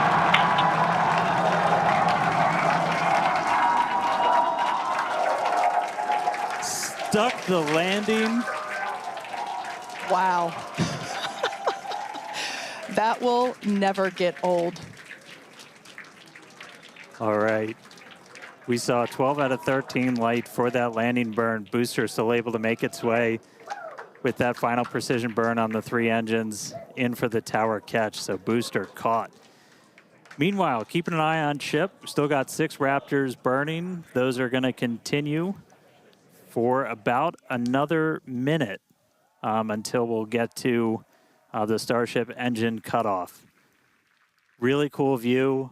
Again, a million shout outs to all of our avionics team who make these cameras possible for us. That's looking right down inside essentially the skirt area of ship, where you can see a pretty good view of all 6 Raptors, especially those 3 inner ones, one of which we're going to hopefully relight a little bit later.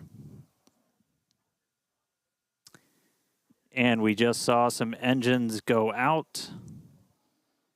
It looks like we are losing attitude control of the ship.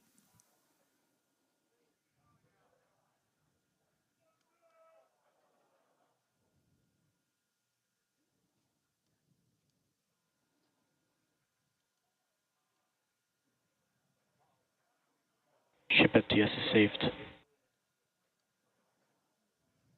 So we're still getting video down from the ship. You can see we've lost several engines and we've lost attitude control of the vehicle.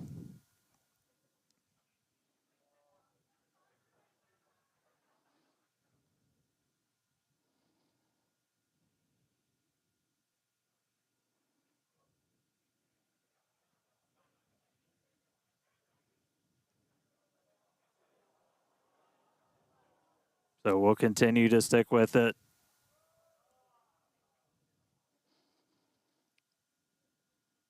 For those of you that just recently joined us, we had a successful liftoff of the 8th test flight of Starship, followed by a successful stage separation. We saw the booster, actually, you can see it just behind us here. The booster had a successful catch back at the tower. Unfortunately, it seems as though we lost the attitude control of the ship. We are standing by as we listen in with the teams on the nets to understand what information we're able to provide you. We will provide that as soon as we are able, but it's pretty incredible to take a moment and see the booster just behind us. Certainly a different view than last time. And at this point, we've essentially lost contact with the ship. We're no longer receiving telemetry at this moment. So we were only about 20 seconds away or so from the end of that ship ascent burn. We saw several of the engines start to cut out. Once you lose enough of those center engines, you're going to lose attitude control. And so we did see the ship start to go into a spin. And at this point, we have lost contact with the ship. So we're going to listen in for a little bit. I think it's pretty obvious we're not going to continue the rest of the mission today, but just give us a couple more minutes. We'll bring you more information as it comes in.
All right, so coming back with you real quick. So can confirm we did lose contact with the ship.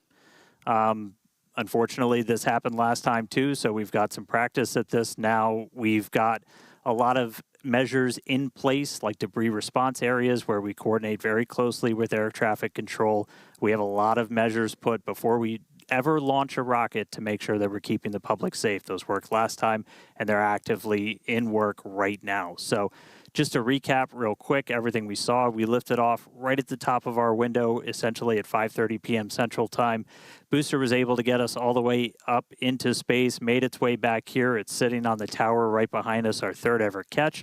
Starship ignited all 6 of its Raptor engines. It was just about 20 or 30 seconds away. We'll get exact times from the end of its ascent burn when we started to see some engines go out on ship. Eventually lost attitude control and then lost contact with the ship shortly after. So obviously a lot to go through, a lot to dig through. We're going to go right at it. The primary reason we do these flight tests is to learn.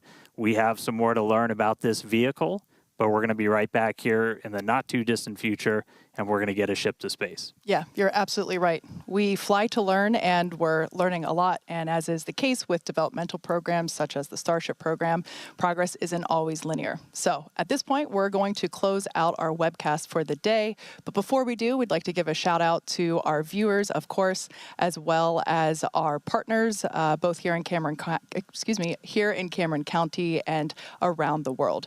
Now, once we know more about the mission today, we'll provide you with updates on SpaceX.com as well as at SpaceX on X. As always, thanks for watching, and we'll see you next time.